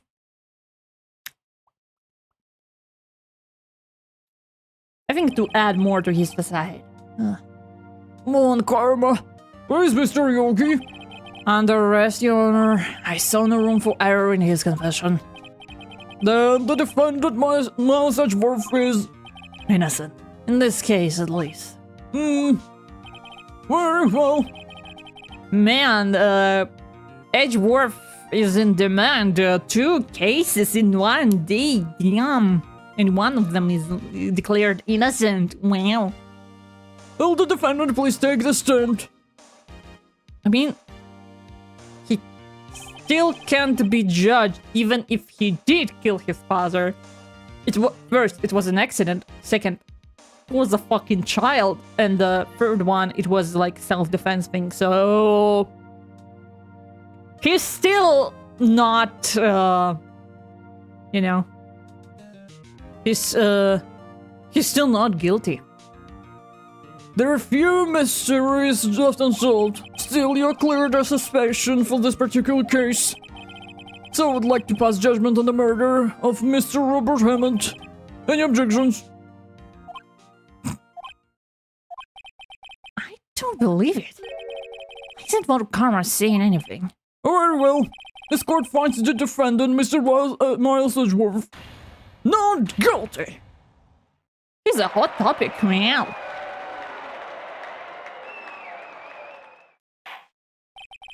That's all. This court is adjourned. Meh. Did someone just say objection? Wasn't one Karma.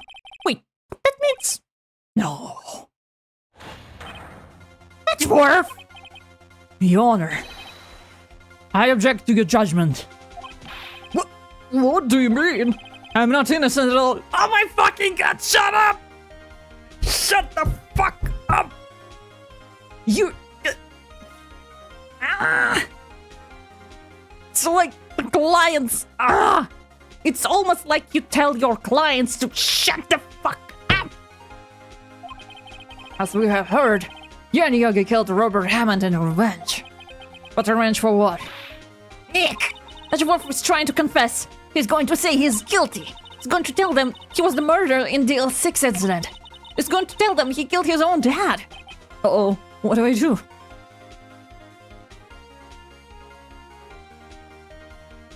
Well, let's get you off the hill, Edgeworth! You're like... Shut up! Shut up! We're gonna talk about this at home. The judgment has already been passed. I object to Edgeworth's outburst. Didn't something like this happen yesterday too? I believe a certain witness to raise an objection after a guilty verdict was passed. That would be Larry. We must hear this new statement. We must hear Miles Edgeworth. He's right, we have a duty to hear Mr. Edgeworth out. You never heard... Like the last time we never heard out like the defendant. 15 years. I have a recurring dream. A nightmare. It's only a nightmare. That was I told myself. But now I know it wasn't a dream. Yanni Yogi wasn't the killer. You mean the incident where your father died? From the distance of the shot, it wasn't the height either. Everything was as clear as day. The murder. The criminal in the L6 incident. It was me. And I was 6 years old! The illusion of the choice gets us every time. Your Honor, I confess my guilt. I'm guilty for DL6, the statute of limitations of which ends today. The culprit is me! Why are you pointing there then? You idiot. Order, order! This is certainly unexpected. The defendant declared innocent is confessing to a different crime. A crime for which the statute of limitations runs out today. I'm not really sure how I should deal with this. Bah! It's obvious. We hold a trial, right here, right now. We tried this man for his crime of 15 years ago. He was a child! I confess my guilt of a crime I allegedly committed as a minor. In my dreams. I think I would like to take a 5 minutes or so. During this time, I will consider the appropriate course of action to take. Court is adjourned. I'm gonna, like, grab his shoulders and just shake him! Like a snowball. Snow globe. Like, I'm sorry, right? I just wasted all of your effort. Mr. Edgeworth, I just don't believe it, sir. I mean, you kill your dad? I didn't want to believe it myself, detective. But it's the truth. I deserve to be punished. Murder is murder, no matter what the circumstances. this is crazy! Just crazy! Nick, what are you doing? Oh.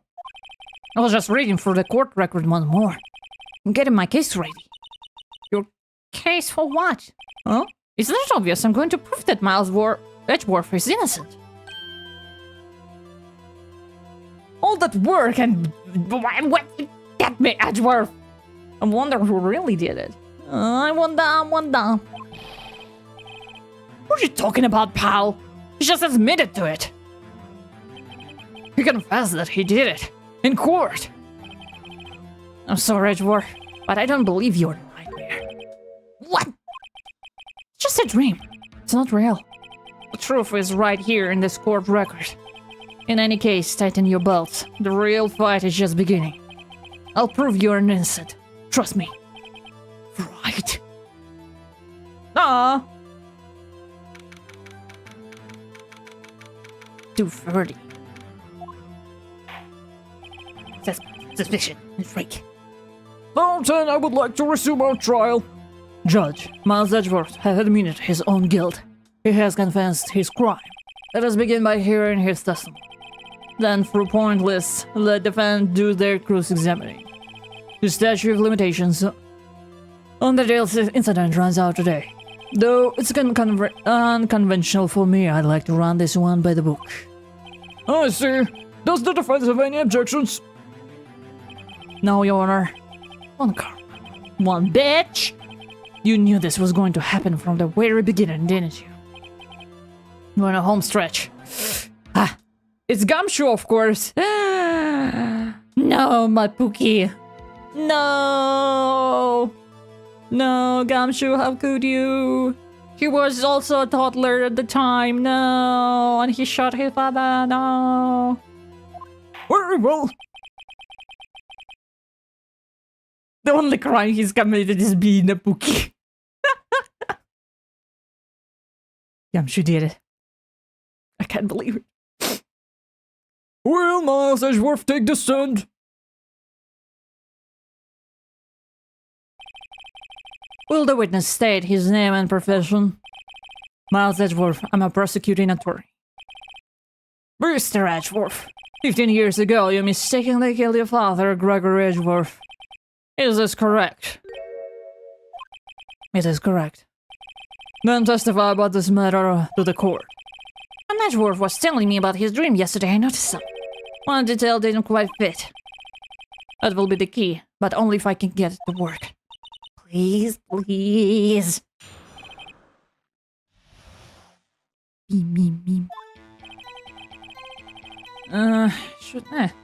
Today I had gone to the courtroom to observe one of my father's trials. As we went to leave, an earthquake struck, trapping us on the elevator. My father and Mr. Yogi lost their composure and began to argue. Just then something heavy fell at my feet. I picked it up and threw it at Mr. Yogi. I wanted them to stop fighting. A moment later, there was a single gunshot, then a scream. It was a terrible scream. I remember it to this day. That's all. And I tell how you thought this memory was a dream. We were stuck in that elevator for 5 hours. The oxygen on the elevator ran out and I lost my memory of the events. That claim Mr. Yogi had made. Very well, Mr. Wright. I need eep.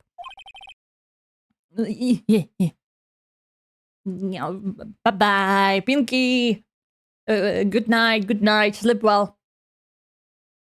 Bye-bye. Throwing a gun is low-key hardcore. Yes, Your Honor. Eep well. Cross-examination. Okay. That day I had gone to the courtroom to observe one of the trials. As we went to leave, the earthquake was on an elevator. So there was 3 people, including yourself, traveling that elevator. I asked myself, my father, and Yanni Yogi. We were fine at first, but then as time passed, no one came to help. To argue. What did you do then? I was a 9-year-old boy at the time. What could I do? I was scared, trembling in the corner. But then...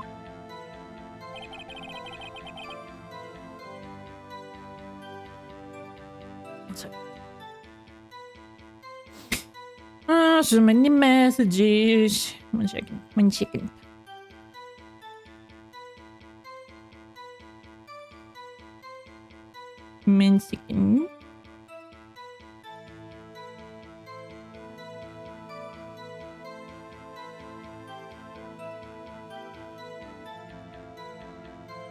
Okay. On another news, I got myself a Blahaj. Wait. Blahaj. Wait. Wait.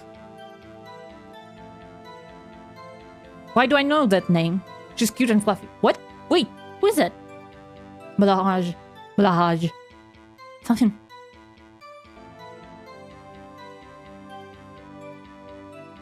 Internet dropped. Internet dropped. But yeah, hey, congrats. Shark says trans rights. Congrats on the shark. EJ is cute. It was really cute. He's like, eh. All the time. Fell at my feet. I picked it up and threw it. Mystery wanted them to stop fighting. It heard us thinking about the autism shark and said, nuh-uh. What was it? A pistol. I assume it was the bailiff and Yogi. The safety must have come off when it fell from his holster. I guess it's still there for me.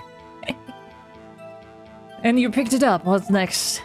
Up and threw it. Mr. Yogi wanted them to stop fighting.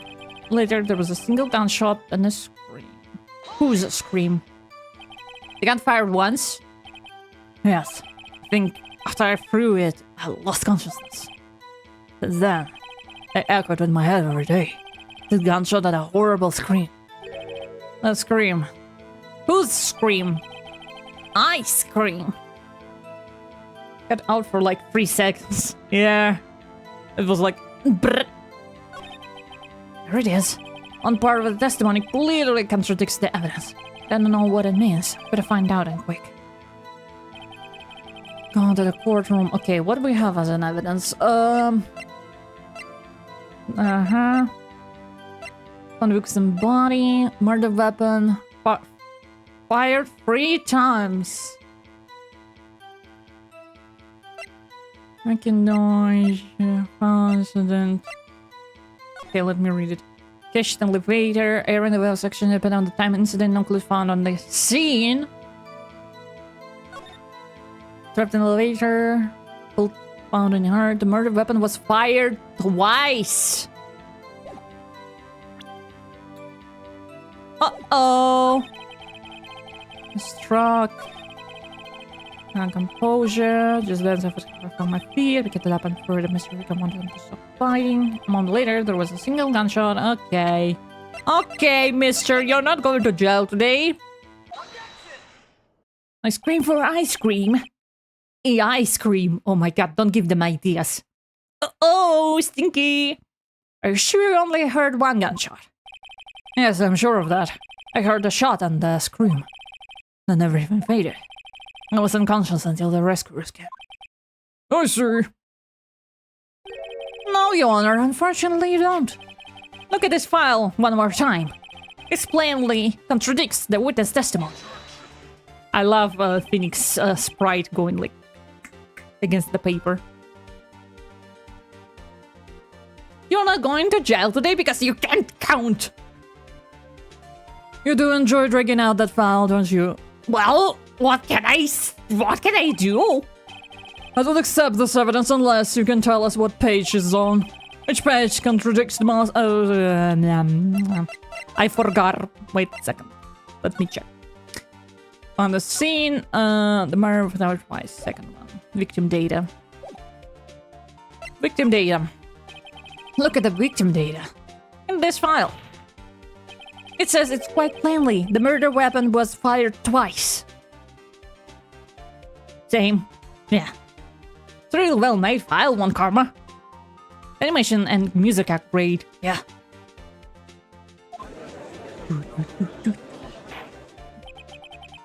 Miles Edgeworth only heard 1 gunshot. Yet the murder weapon was fired twice. Oh, he's so proud of himself, look at him. The first shot was the accident firing when the pistol was thrown. So who fired the remaining shot? Ha! Shots fired. Stood the test of time. Who Was there perhaps another shooter who fired the second shot? Are you fucking insane? Grandpa, are you insane? Yeah, I told before that I don't usually remember music in movies or games. Like, only if it's really like... if it slaps and if it's tied to the story, I don't remember music. Like, what game? What game, for example?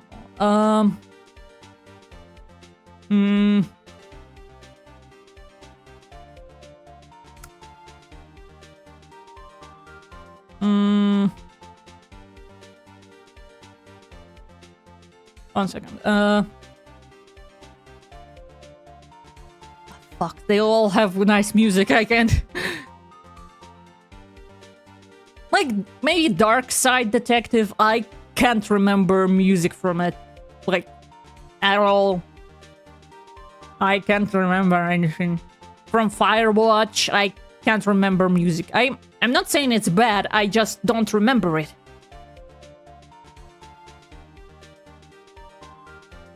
Edward is gonna think I'm so cool now.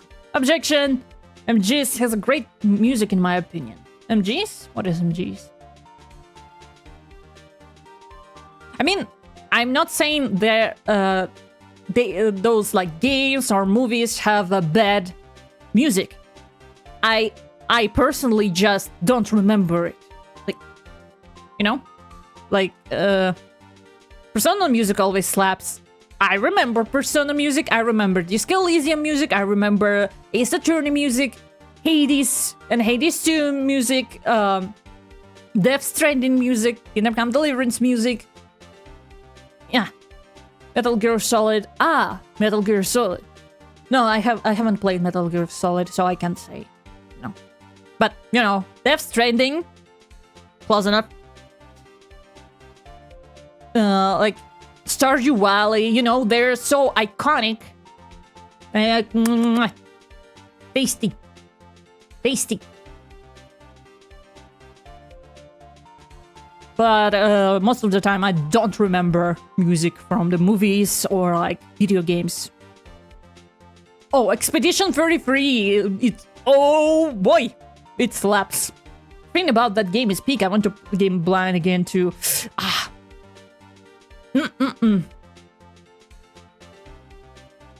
I almost finished Hades 2. By the way, I think if you don't know, I still have my position in speedrun leaderboard for Hades. It's not much. It's like on the last page, like 1,000 and something place. But you know, still I have my record. Wait, that's so sick. Yeah. Invisible was in Metal Gear Solid 5. Ah. Damn. I need to really like maybe look into essays or watch game movies about Metal Gear. Was there perhaps another shooter who fired the second shot? You're still on there regardless. That's an accomplishment. Yeah. I was so proud of myself. Your Honor, as I'm sure you're aware, this incident occurred 15 years ago. The evidence is dated. The pistol did fire twice. I mean, yeah, you can open speedrun.com, open Hades, any heat category, and like on the last page you can find... I think I'm still here.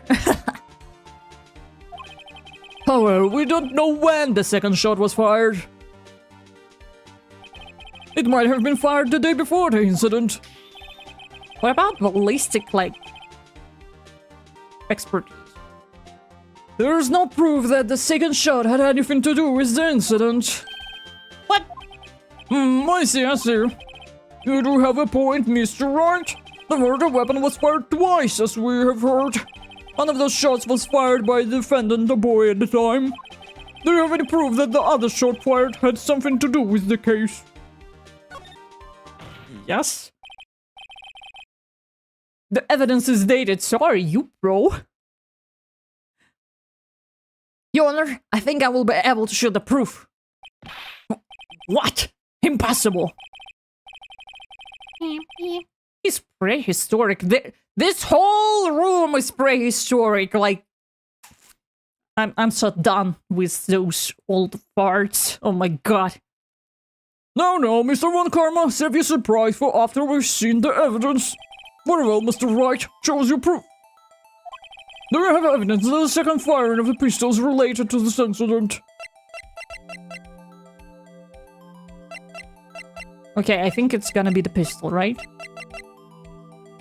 Scene of the murder. Oh, wait, or this photo. Taken from Gregory Edgeworth's heart. It's this, right? Because he has a wound and also the glass. Look at this photograph. Look at this photograph. That outfit certainly is. Boomers at all sides. Edgeworth is the only one that fit. It's like a little circle of Phoenix, Maya, and Edgeworth. They're like, boomers are surrounding us. This is a photograph. This is a photograph of the scene of the crime 15 years ago. I can see that the victim lying here is Gregory Edgeworth. It proves the murder weapon was fired twice at the time of the incident. This photo proves it. So let me get this straight. This photo proves 2 shots were fired. Where? Your Honor, please get a clue. Show the judge in the condition of the photo. Beep, beep, beep, beep, beep, beep. Beep, boop. He deserves that outfit. It should be obvious. The contradiction is here. I see a bullet hole in the door. Your Honor, Gregory Edgeworth was killed by a shot from the pistol. Yet there's also a bullet hole in the elevator door. We also know that the murder weapon was fired twice. Thus, someone other than Edgeworth fired the second shot. Ooh, oopsie! Order! Mr. Wright, what are you driving at? It's simple, Your Honor. At the time of the incident, 2 shots were fired. One went into Gregory Edgeworth's heart. The other hit the elevator door. Miles' feat is timeless. One Karma's is just a flesh head me. Like his career! Remember, the defendant lost consciousness after the shot he fired rang out. In conclusion, we must agree that the second shot was fired by someone else. Mr. Wright, but who could that someone else be? The murderer, of course. I will never get over his deep voice. What the fuck is that? I knew I should have stepped in before your wild fantasies got out of hand. Mr. Wright. Look once more, Jail 6 incident case file. Look closely. Try the case summary page. Case summary? That's on page 1. Look what is written there. Not a single clue was found on the scene. What? If the pistol has indeed been fired 2 times, then the other bullet would have been discovered on the scene. He does have a point. The second bullet has never been found. Why? Because the second bullet does not exist. The bullet that claimed Gregory Edgeworth's life was the one fired by his own son. What's the truth of this matter? The whole truth. It was undoubtedly something else that made that bullet hole in the door. Like a bullet? If something like a bullet with a strength of a bullet, of a shape of a bullet, made a bullet shape hole in the door. I wonder what it is.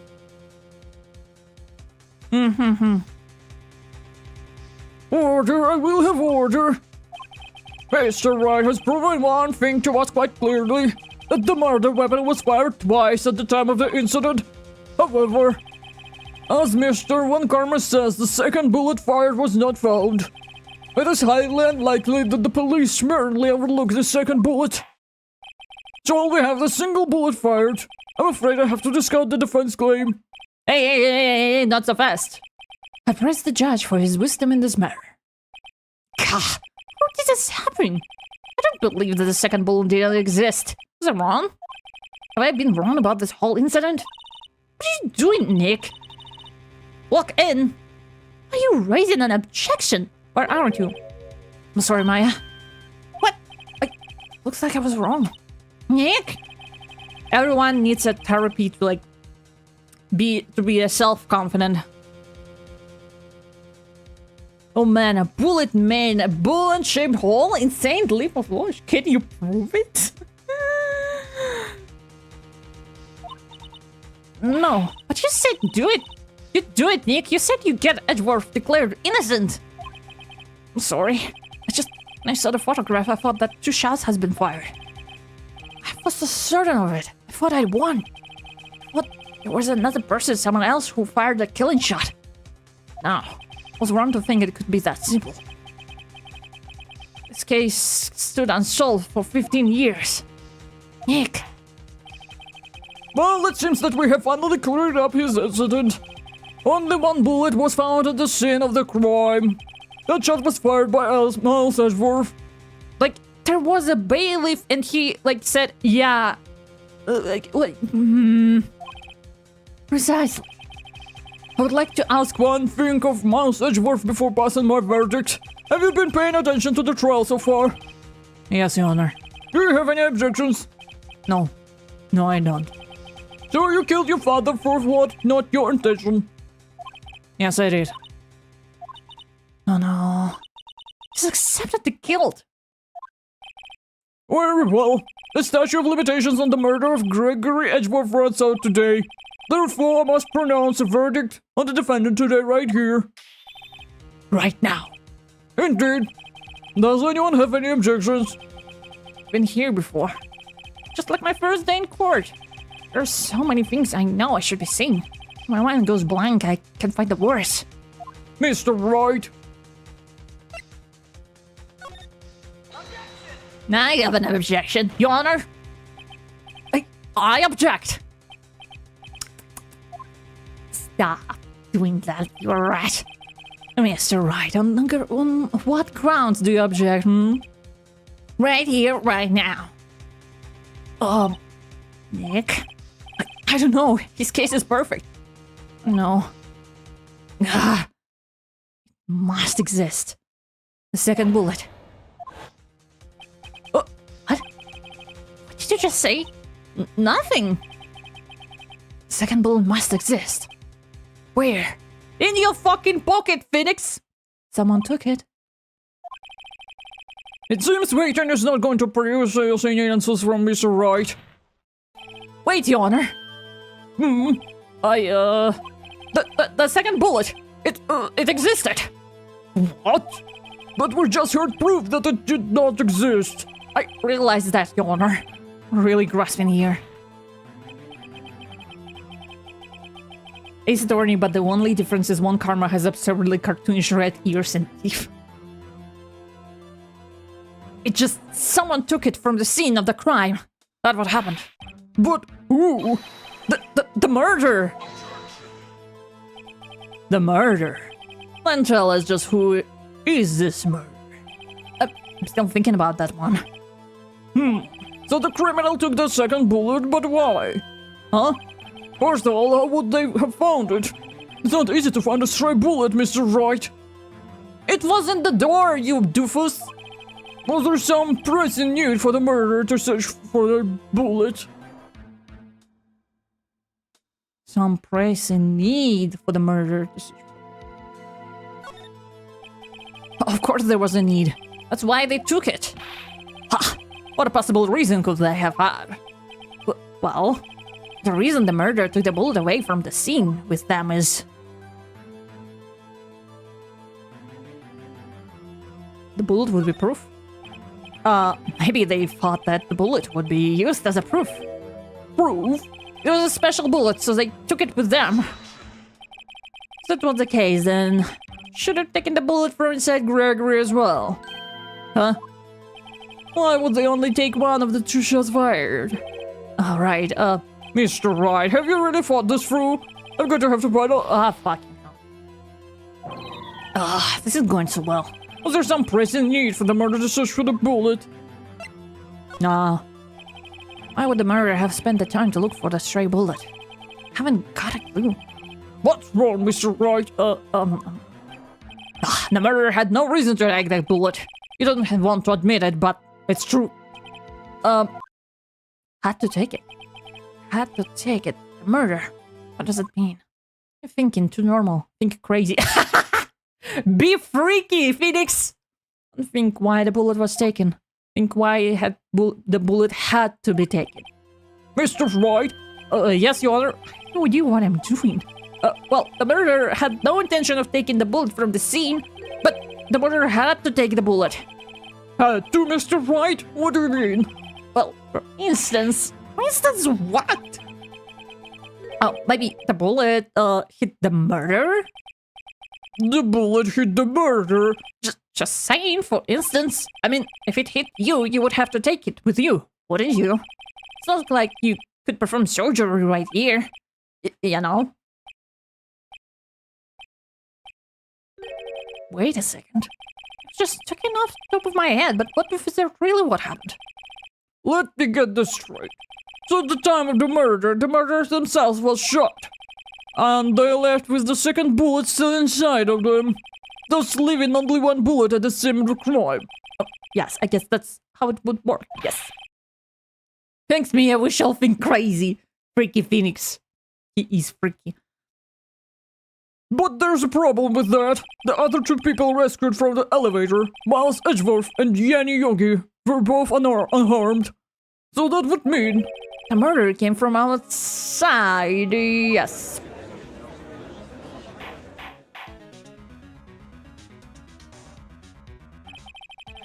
The 2 men fight inside the elevator. Trying to stop them, the boy picks up the pistol at his feet and throws it. The pistol discharges, and the bullet goes through the elevator door and hits the murderer outside. The boy loses consciousness. That's some thin doors of the elevator. I don't think elevator doors are so thin. Then the murderer opens the elevator door and sees the man inside. Mr. Wright, you're truly the most unpredictable defense attorney I've ever known. I can tell you're grasping, yet I cannot deny the possibility. What do you say? What do you say? Deny it! Deny it! No one involved with the incident was wounded. There was no murder. I was wounded at the time of the incident. He's right. I can't think of anyone. Hey, Nick! I just thought of something really crazy. Crazy? Remember when Mr. Grossberg said yesterday? Gregory is moved out a blow to his perfect trail record. How? It must have been quite a shock for one Karma. He took a vacation for several months after the letter C. He is an unusual man for that man. That was the first and the last vacation he's taken. The bullet. But if Von Karma didn't take vacation because of shock, but took it because he was injured, which would mean, could only mean one thing. He was the murderer in the L6 incident. He was the man who shot Gregory Edgeworth. It was Von Karma. Oh man. Something wrong, Mr. Wright? You seem dazed. No, Your Honor. Well, you have indicated the possibility that the murder came from outside. Can you give us the name of your suspect? Uh-oh. Should I come out and say it now?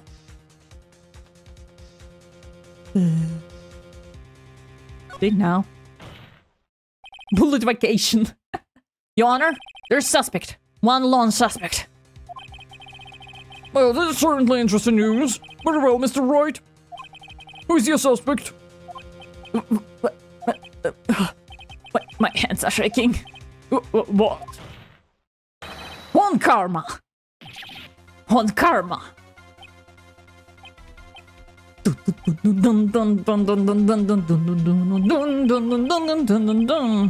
You mean that one, Karma? The prosecutor? The one standing right over there? This one? This one?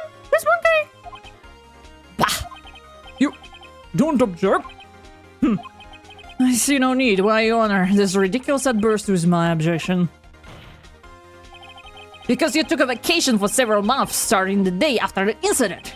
Yet you pride yourself on a perfect record. Why would you take such a long vacation without any reason? So you're claiming that I took a vacation to heal my injury from the incident. Fascinating. Prove it. I would have needed surgery, no? When did I go under the knife? Mr. White. Show us your shoulder. Oh, no, wait. No. Yeah, no, don't do that. Bring the doctor that operated on me. Have him testify. Nick, let's find out who his doctor is. It's no use. It's worth. I know one, Karma, perhaps too well. He's perfect. He wouldn't leave clues. Probably did that at our ghost surgery. I will leave a doctor as a witness. Nobody that perfect. So what, Nick? Did one Karma pull the bullet out by himself? That's insane! No, he couldn't have. You could just pull bullets out of yourself. Wait. What does it mean? That bullet has to be somewhere. But where? Well, Mr. Wright, can you produce evidence to prove that I was shot? But sometimes... You know, sometimes bullets stay inside. They don't take it out because sometimes it's too risky or like... Of course, the one Karma over there.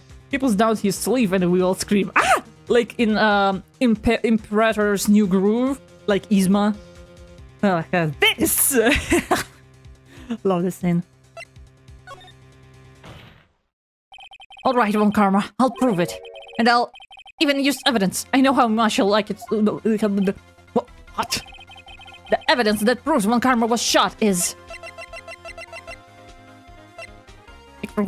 Still bears clear ballistic markings.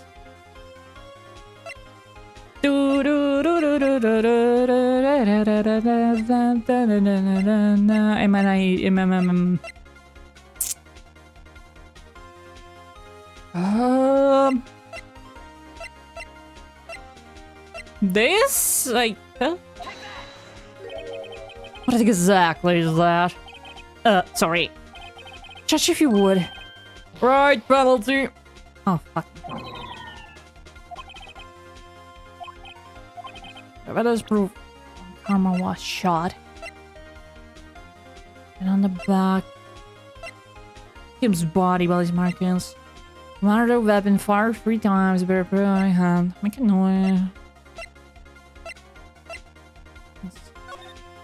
Elevator to the whatever section, but the clues found in the scene. It's a third trip in the elevator. On bullet found in hard, the murder weapon was fired twice. Lord Bailey is trapped in the elevator with over memory loss.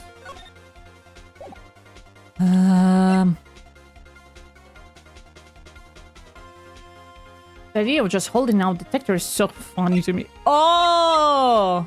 So I was right when I said that the bullet is still in him. So I was right, okay. One Karma is perfect. He wouldn't risk surgery to leave an evidence trail. So then I ask, here's the bullet now. I think it's unlikely that one Karma performed surgery on himself. You don't mean... I do.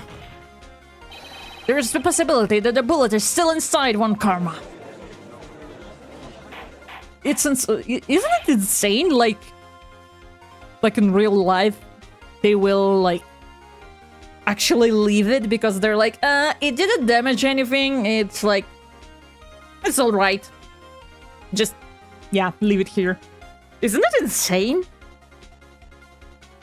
Like watch ballistic expertise training when they shoot in the soap or like special thing, ballistic like soap.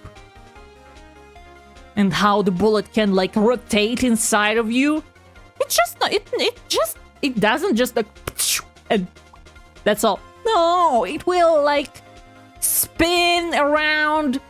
It will fuck you up inside. Like it's not just a.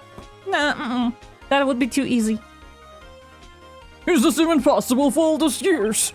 Well, there's one way to find out. Unless he can, like, digest the bullet. You could use this metal detector. Well, One Karma, I'm going to run this over you and see what we find. I refuse. You refuse. You mean ballistic gel? Yeah, ballistic gel. I just don't remember how it's called in English, you know. I think in Russian they called it like ballistic soap. Because it looks like a soap. But I may be wrong. But refusing this means you acknowledge that the bullet is still inside you. The music. Order, order, order! Your Honor, the defense requested that we are allowed to use the metal detector. Judge, I call for suspension of this trial. This is an invasion of privacy. The statute of limitations runs out this case today. It was you who said we had to end it right here, right now. Enough! I permit the use of the metal detector. Mr. Von Karma, you will submit yourself to testing. Nick, what does this mean? I don't know, but we have to give it a shot. Ha, give it a shot. I mean, shit. It reacted. Something inside his right shoulder. I mean, he could have said, oh, I have a, like... what is it? The hurt thing? So that I can't, you can't use this on me because I have, like... like, a thing working in my... bullet. Mr. Von Karma? You. It was you! I was afraid this would happen, and so I remained silent. Indeed, there's a bullet in my shoulder. However, it has nothing to do with the incident. What? I was shot in the shoulder long before the L6 incident. I claim that the bullet in my shoulder has no relation to the L6. Like, implant or rod? No, not, cardio stimulator or something like that. You know, when you go through, when you pass the airport security, you need to tell them if you have a cardio stimulator. So, they will examine you differently because you can't go through the, like, the thing, you know? But, Mr. Von Karma, can you prove that? Prove? Pacemaker? I don't know. I'm not educated in medical words. Cardio stimulator. Let's say that. I have no heart conditions. I know what object you are talking about. I mean, yeah. So yeah, if you have like heart condition, you need to like leave. You can't go through the gates normal. Yeah, is that? Yeah, he could have said that, but I mean, I think it would be an injury to his reputation as a perfect man. Oh my god, so perfect. Pacemaker. Ah, pacemaker. We call it cardio stimulator. I have no obligation to prove anything. It is Mr. Wright who must prove something here. Not I. Bitch. Mr. Wright? Well, can you prove it? Can you prove that the bullet in Von Karma's shoulder was from the L6? Of course he can't. You don't have any of the L6 evidence. That's because you took it out from the records room yesterday.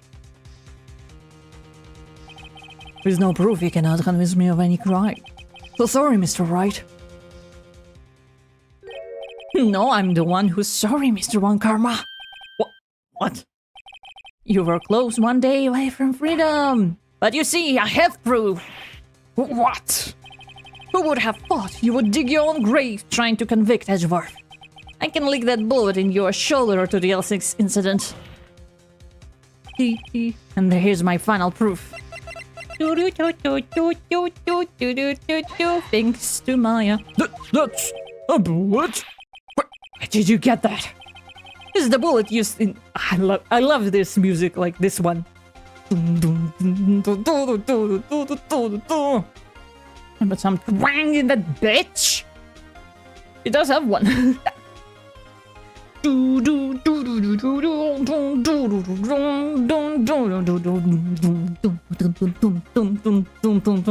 Ah, love it. This was taken from the heart of the victim, Mr. Gregory Edgeworth. The bullet is preserved quite nicely, with all ballistic markers intact. Ballistic markers. Ooh, he's angry. He's angry. She deserves all the burgers she can eat after this. Yeah, true. True, all the burgers to Maya. Thanks, plot armor, Maya. Maya is taking it for the team. You may recall the term. It came up with the first trial 2 days ago. Ballistic markings are the fingerprints of the weapon. All bullets fired from a gun are marked with that weapon unique pattern. By examining the markings, you can tell which weapon fired the bullet. It's quite accurate.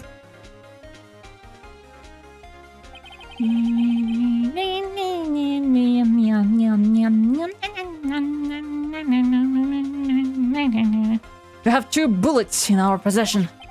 One, the bullet removed from Gregory Edgeworth's heart. The other, Mr. Von Karma, is the bullet buried in your shoulder. We could analyze both bullets. Then, if the markings matched... How would they do it? X-ray? How can they examine it? It's probably covered in skin now. X-ray? Can X-ray do that? I guess. We would know that both bullets has been fired from the same gun. The very same pistol.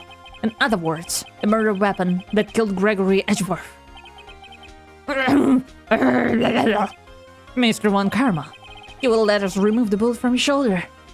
I think it's unnecessary. I think you can extract it. I mean, I think it's probably like grown into the skin, into the tissue.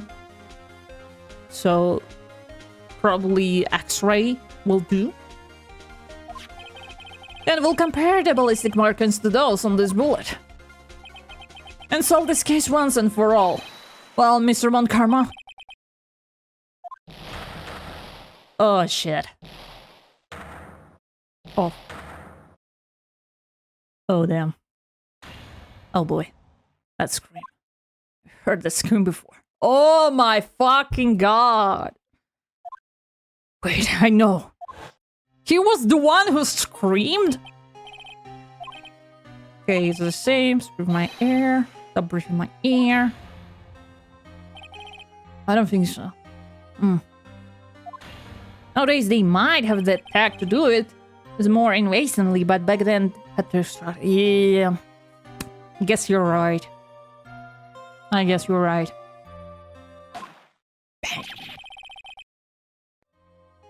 Damn. It's that scream I heard in the elevator. Oh, how convenient. 15 years ago. Von Karma. It was you who screamed. Like the bitch. Mr. Von Karma. Oh my god. Oh, you will terrify me. So it was you. You and your father are my curse. Your father saved me with a penalty on my record. And you left a scar on my shoulder that would never fade. I bury you. I'll bury you with my bare hands. Then why did you take him 15 years earlier? Why did you take him, like, as a apprentice? Hard to compare ballistic markings through 2006 X-ray. MRI for fast extraction.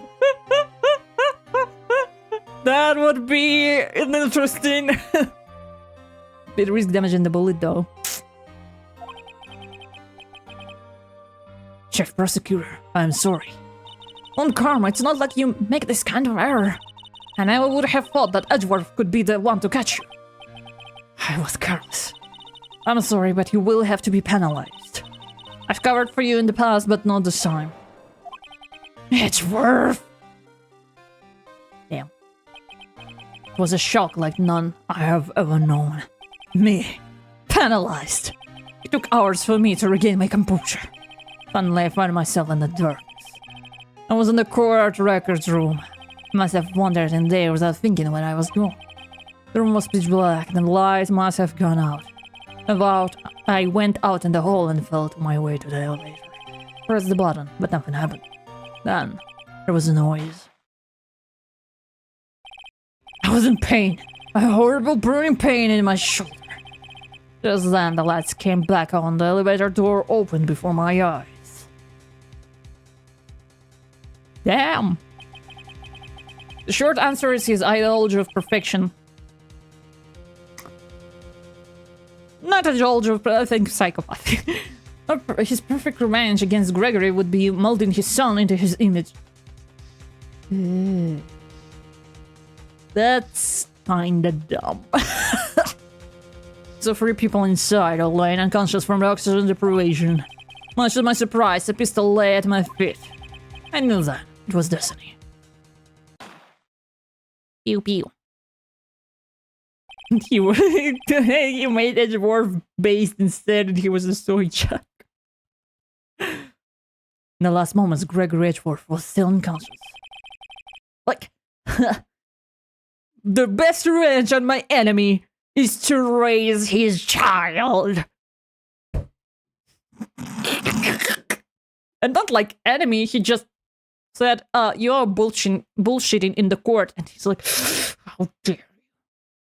He died never knowing who had shot him. Later, he spoke for the media and blaming Mr. Yogi. He was fooled. It was a perfect crime.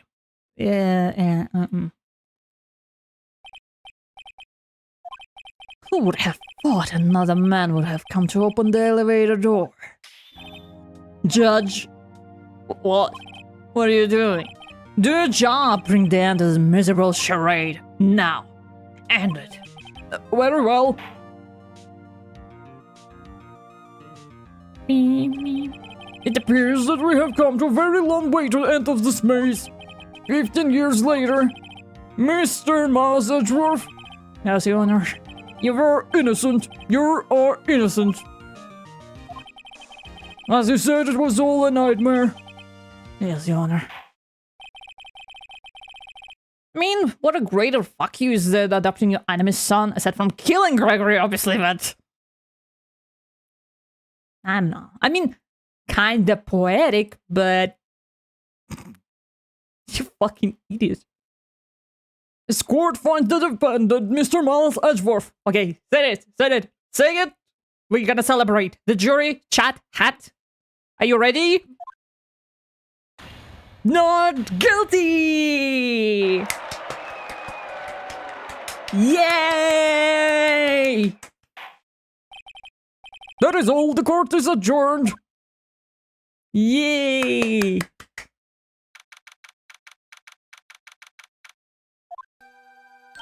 Nick! We did it! Did you see his face? One Karma looked even paler than usual. He's pretending to be all cool, but inside you crushed him, Nick. Crushed! I gotta say, I'm impressed. It was pretty close, though. I was sure we had it. Not guilty!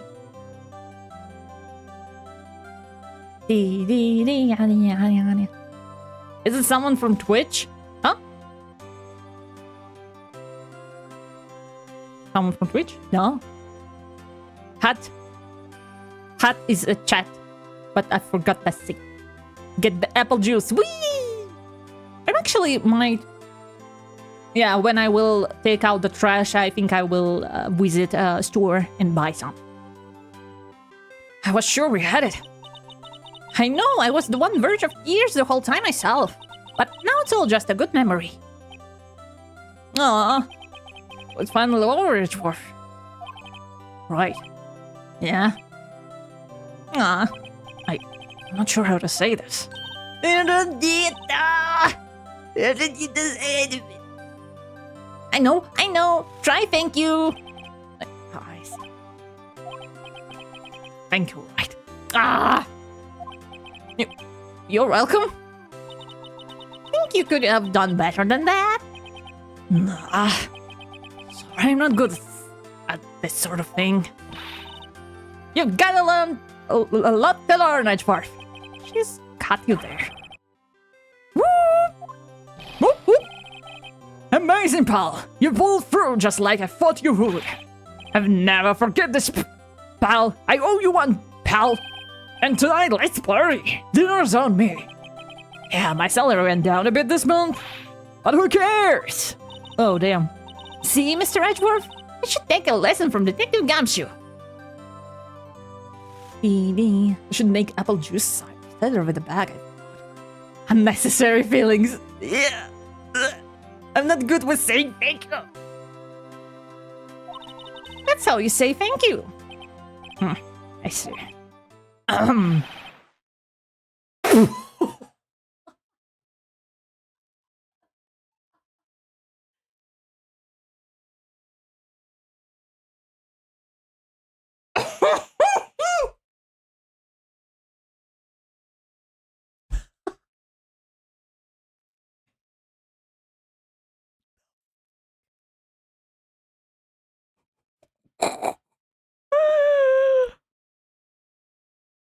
Oh my god! I feel foolish. Don't worry, take it a little at a time. You'll get used to it. Oh, you're so silly. Johnny, you're so silly. It's been 50 years since I've seen Edgeworth this unguarded. Hey, y'all! Laura! Y'all were great in there. Thank you. Yo, Edgeworth, congrats! Thank you, y'all very much. I knew you were innocent from the start, of course. Oh, fuck off. Just look at you! You wouldn't stick your hand in that cookie jar if no one was there. You were the witness on the first day of the trial, weren't you? Yeah, well, let bygones be bygones, eh? Speaking of which, what are you doing now, Laura? Who, me? I went back to college. Oh, good for you.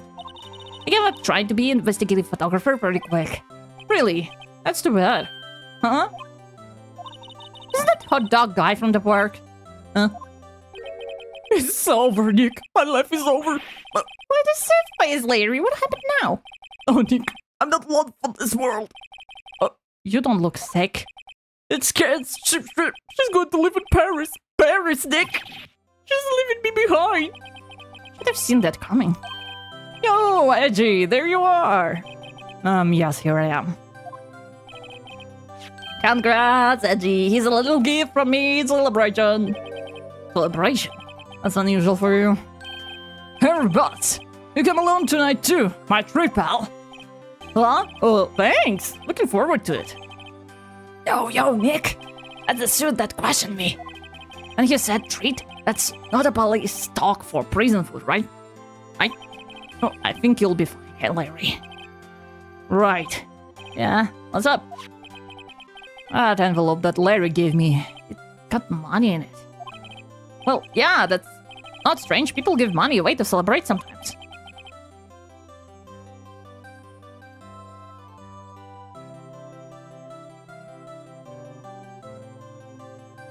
Whoa!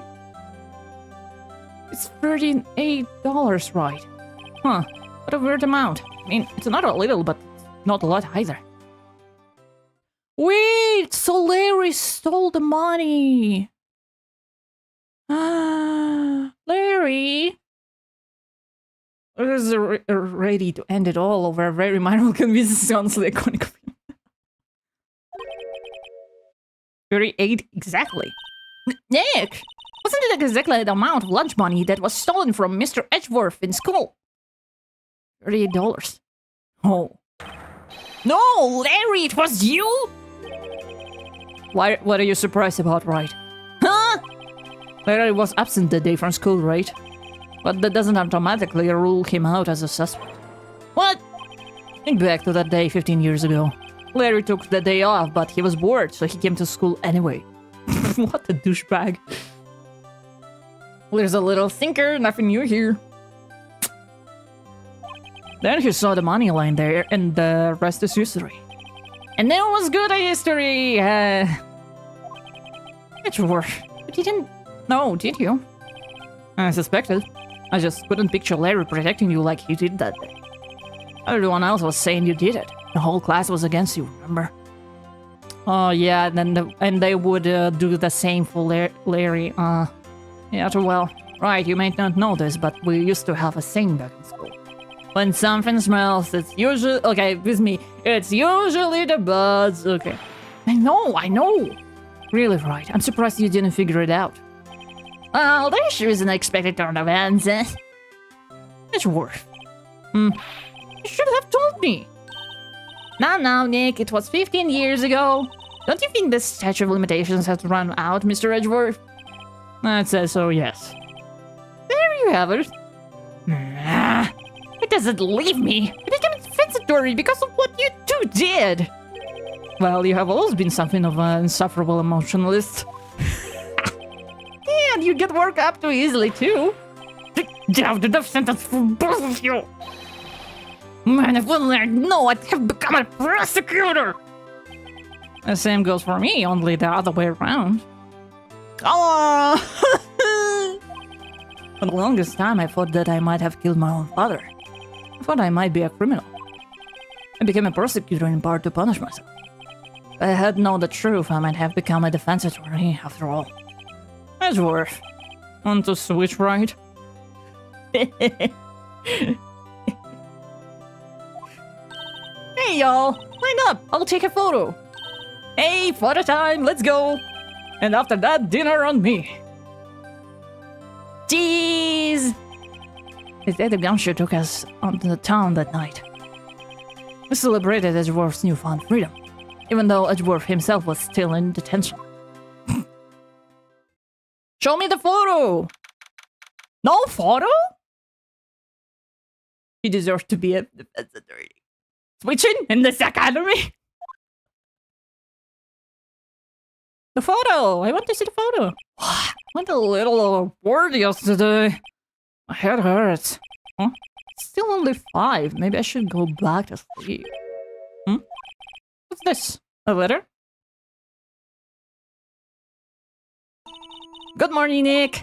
You were really impressive yesterday. Seeing you made me think about what I'm doing here. I'm a spirit medium. In training, of course. I want to help Mr. Edgeworth too. I wanted to help you, but I couldn't. I was useless. No! I've decided to go back to my training. I'll become a full-fledged spirit medium for starters. I couldn't say it to your face, so I left this letter. Goodbye, Nick. Now he needs to become... Now Phoenix will become a medium to meet Maya. Goodbye? What time is it? The first trains to the mountains have already left. To the station. He's gonna become a medium to meet Maya.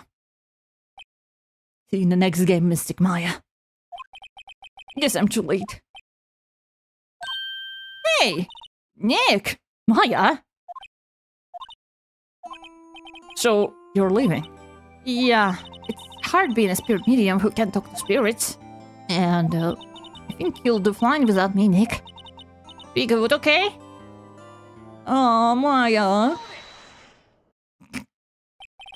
Wait! What? I never could have saved Edgeworth without your help. Huh? The last day of the trial, I heard her. I heard Mia's voice. You heard my sister? Yeah, only her voice, but still.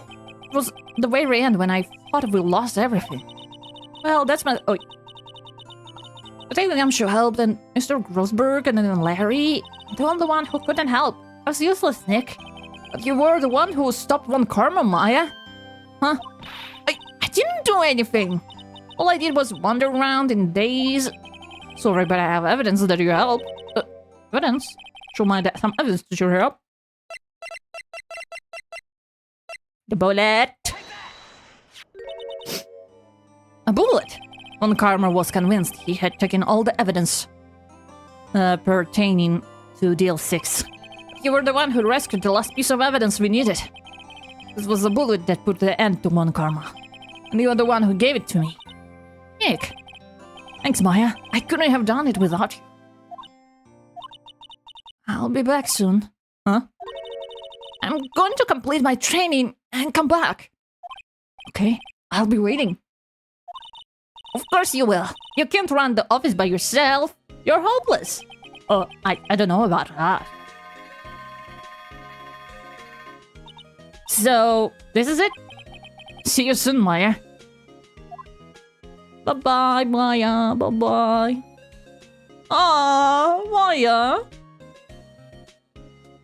Thanks, Nick. Bye-bye, Maya. Bye-bye. Bye-bye. Good girl. So my story ends. Time to turn a new page. And say goodbye to the novice defense attorney that I once was. Now a new story begins. The same old crazy cast of characters. Ha! Don't think you graduated yet, amateur. Mr. Wright, perhaps you'd like to rethink that claim? Yes, Your Honor? I got a bit of feeling about this. Damn, they're fighting in court. Girl!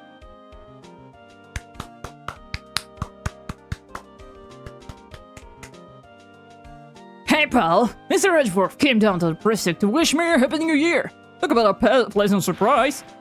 Whoop! Detective Grabshoe! And he hung his head low and went right back outside.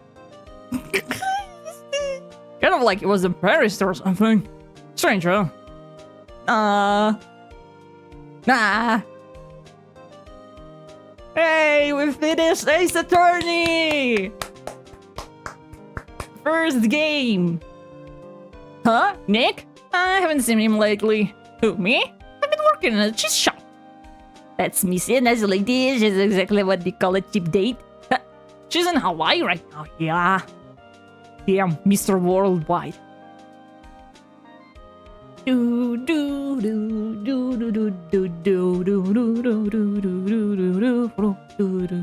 Oh my god, here again. Right? Yeah, I remember him. I heard him being busy lately. You know, not bringing my own belt, but I sort of told him everything he knows. I'm sure he's grateful. What?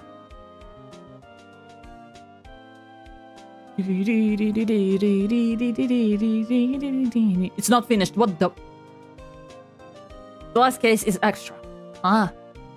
Phoenix Wright? The defense attorney whom I'm abroad that you should know. I can have management in Gush Hotel recently. So to be in the area, please stop by. Oh, so it's like, what happened? Case 5. Ah. But that's not for today. Today is, yeah. It's 5 hours. Oh, it's you. Phoenix, right? Oh, yeah, me understudy was he not? I wonder how he's doing, haven't seen him in late. The days of my youth. Like the scent of fresh lemon, you see. Fuck off. Is your scent of lemon. Last case, added they ported it from Game Boy to DS. Ah.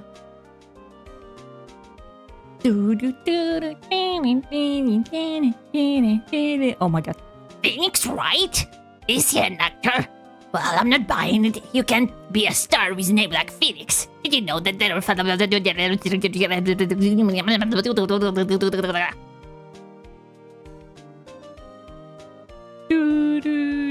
Also the longest case.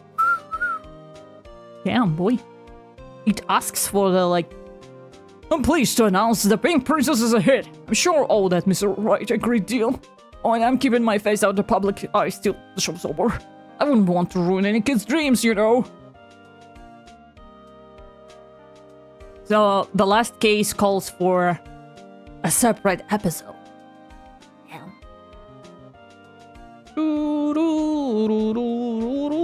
Oh, I got a letter from Maya the other day. It sounds like she caught a cold sting on the waterfall. I wanted to visit but didn't have time, so I sent her some Pink Princess credit cards.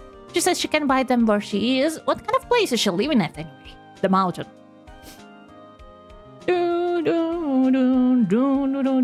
Gonna eat lasagna for lunch. I'm so hungry, damn. What? Who's that? You wanna talk? Let's talk. Pink Princess, alright. But, you know, I snuck into the studio the other day. And I saw her. The one inside the Pink Princess suit. Ugh, what a dog. He was kind of shock of a boy for my tender age.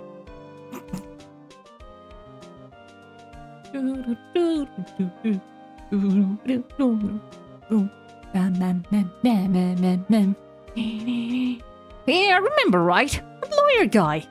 Huh, me? I'm in training to become a paranormal photographer. You know, that picture I took of everyone? Well, just behind them there was a ghost. For real. Now, that's talent. I'm gonna be famous. Show me the picture. The picture. Picture. Picture of a Spider-Man. Ah, yee. Oh, he's so cute. He's so cute. He's so cute. Boy of my tender age is crazy. Ah! Hold it! A brand new episode has been added. Save your progress. Of course I want to save my progress. Why wouldn't I? It's gonna start right away. No. Stop. I don't want to see it. Stop. Stop. How do I stop it? Stop. No. Oh man. Oh man. You man. Okay. We finished the main story of Ace Attorney. Congratulations, guys. We did it. It was really fun. But we have an extra episode. And I will play it because it won't be the full journey without it, you know? So, hey, thanks for coming to the stream. If you watched the video, thanks for watching the VOD. I'm so glad we got to see the epic conclusion. Yeah, it's so sweet. It's so nice. I love it. I love it. Wish I experienced it sooner, but you know, it's better now than later or never. You know? But yeah, anyway. Thanks for visiting. Thanks for sharing this experience with me. The main story. We're definitely gonna play the next games, you know. But yeah. For now, have a drink, have some lunch or something, because it's been 5 hours. But yeah. My name is Argus Leviathan, and I hope we will meet again. But for now, have a good day, have a good night, have a beautiful morning, and yeah, it's a bye-bye for me. Gonna take out the trash. But yeah, bye-bye, bye-bye everyone, bye-bye, bye-bye, bye-bye.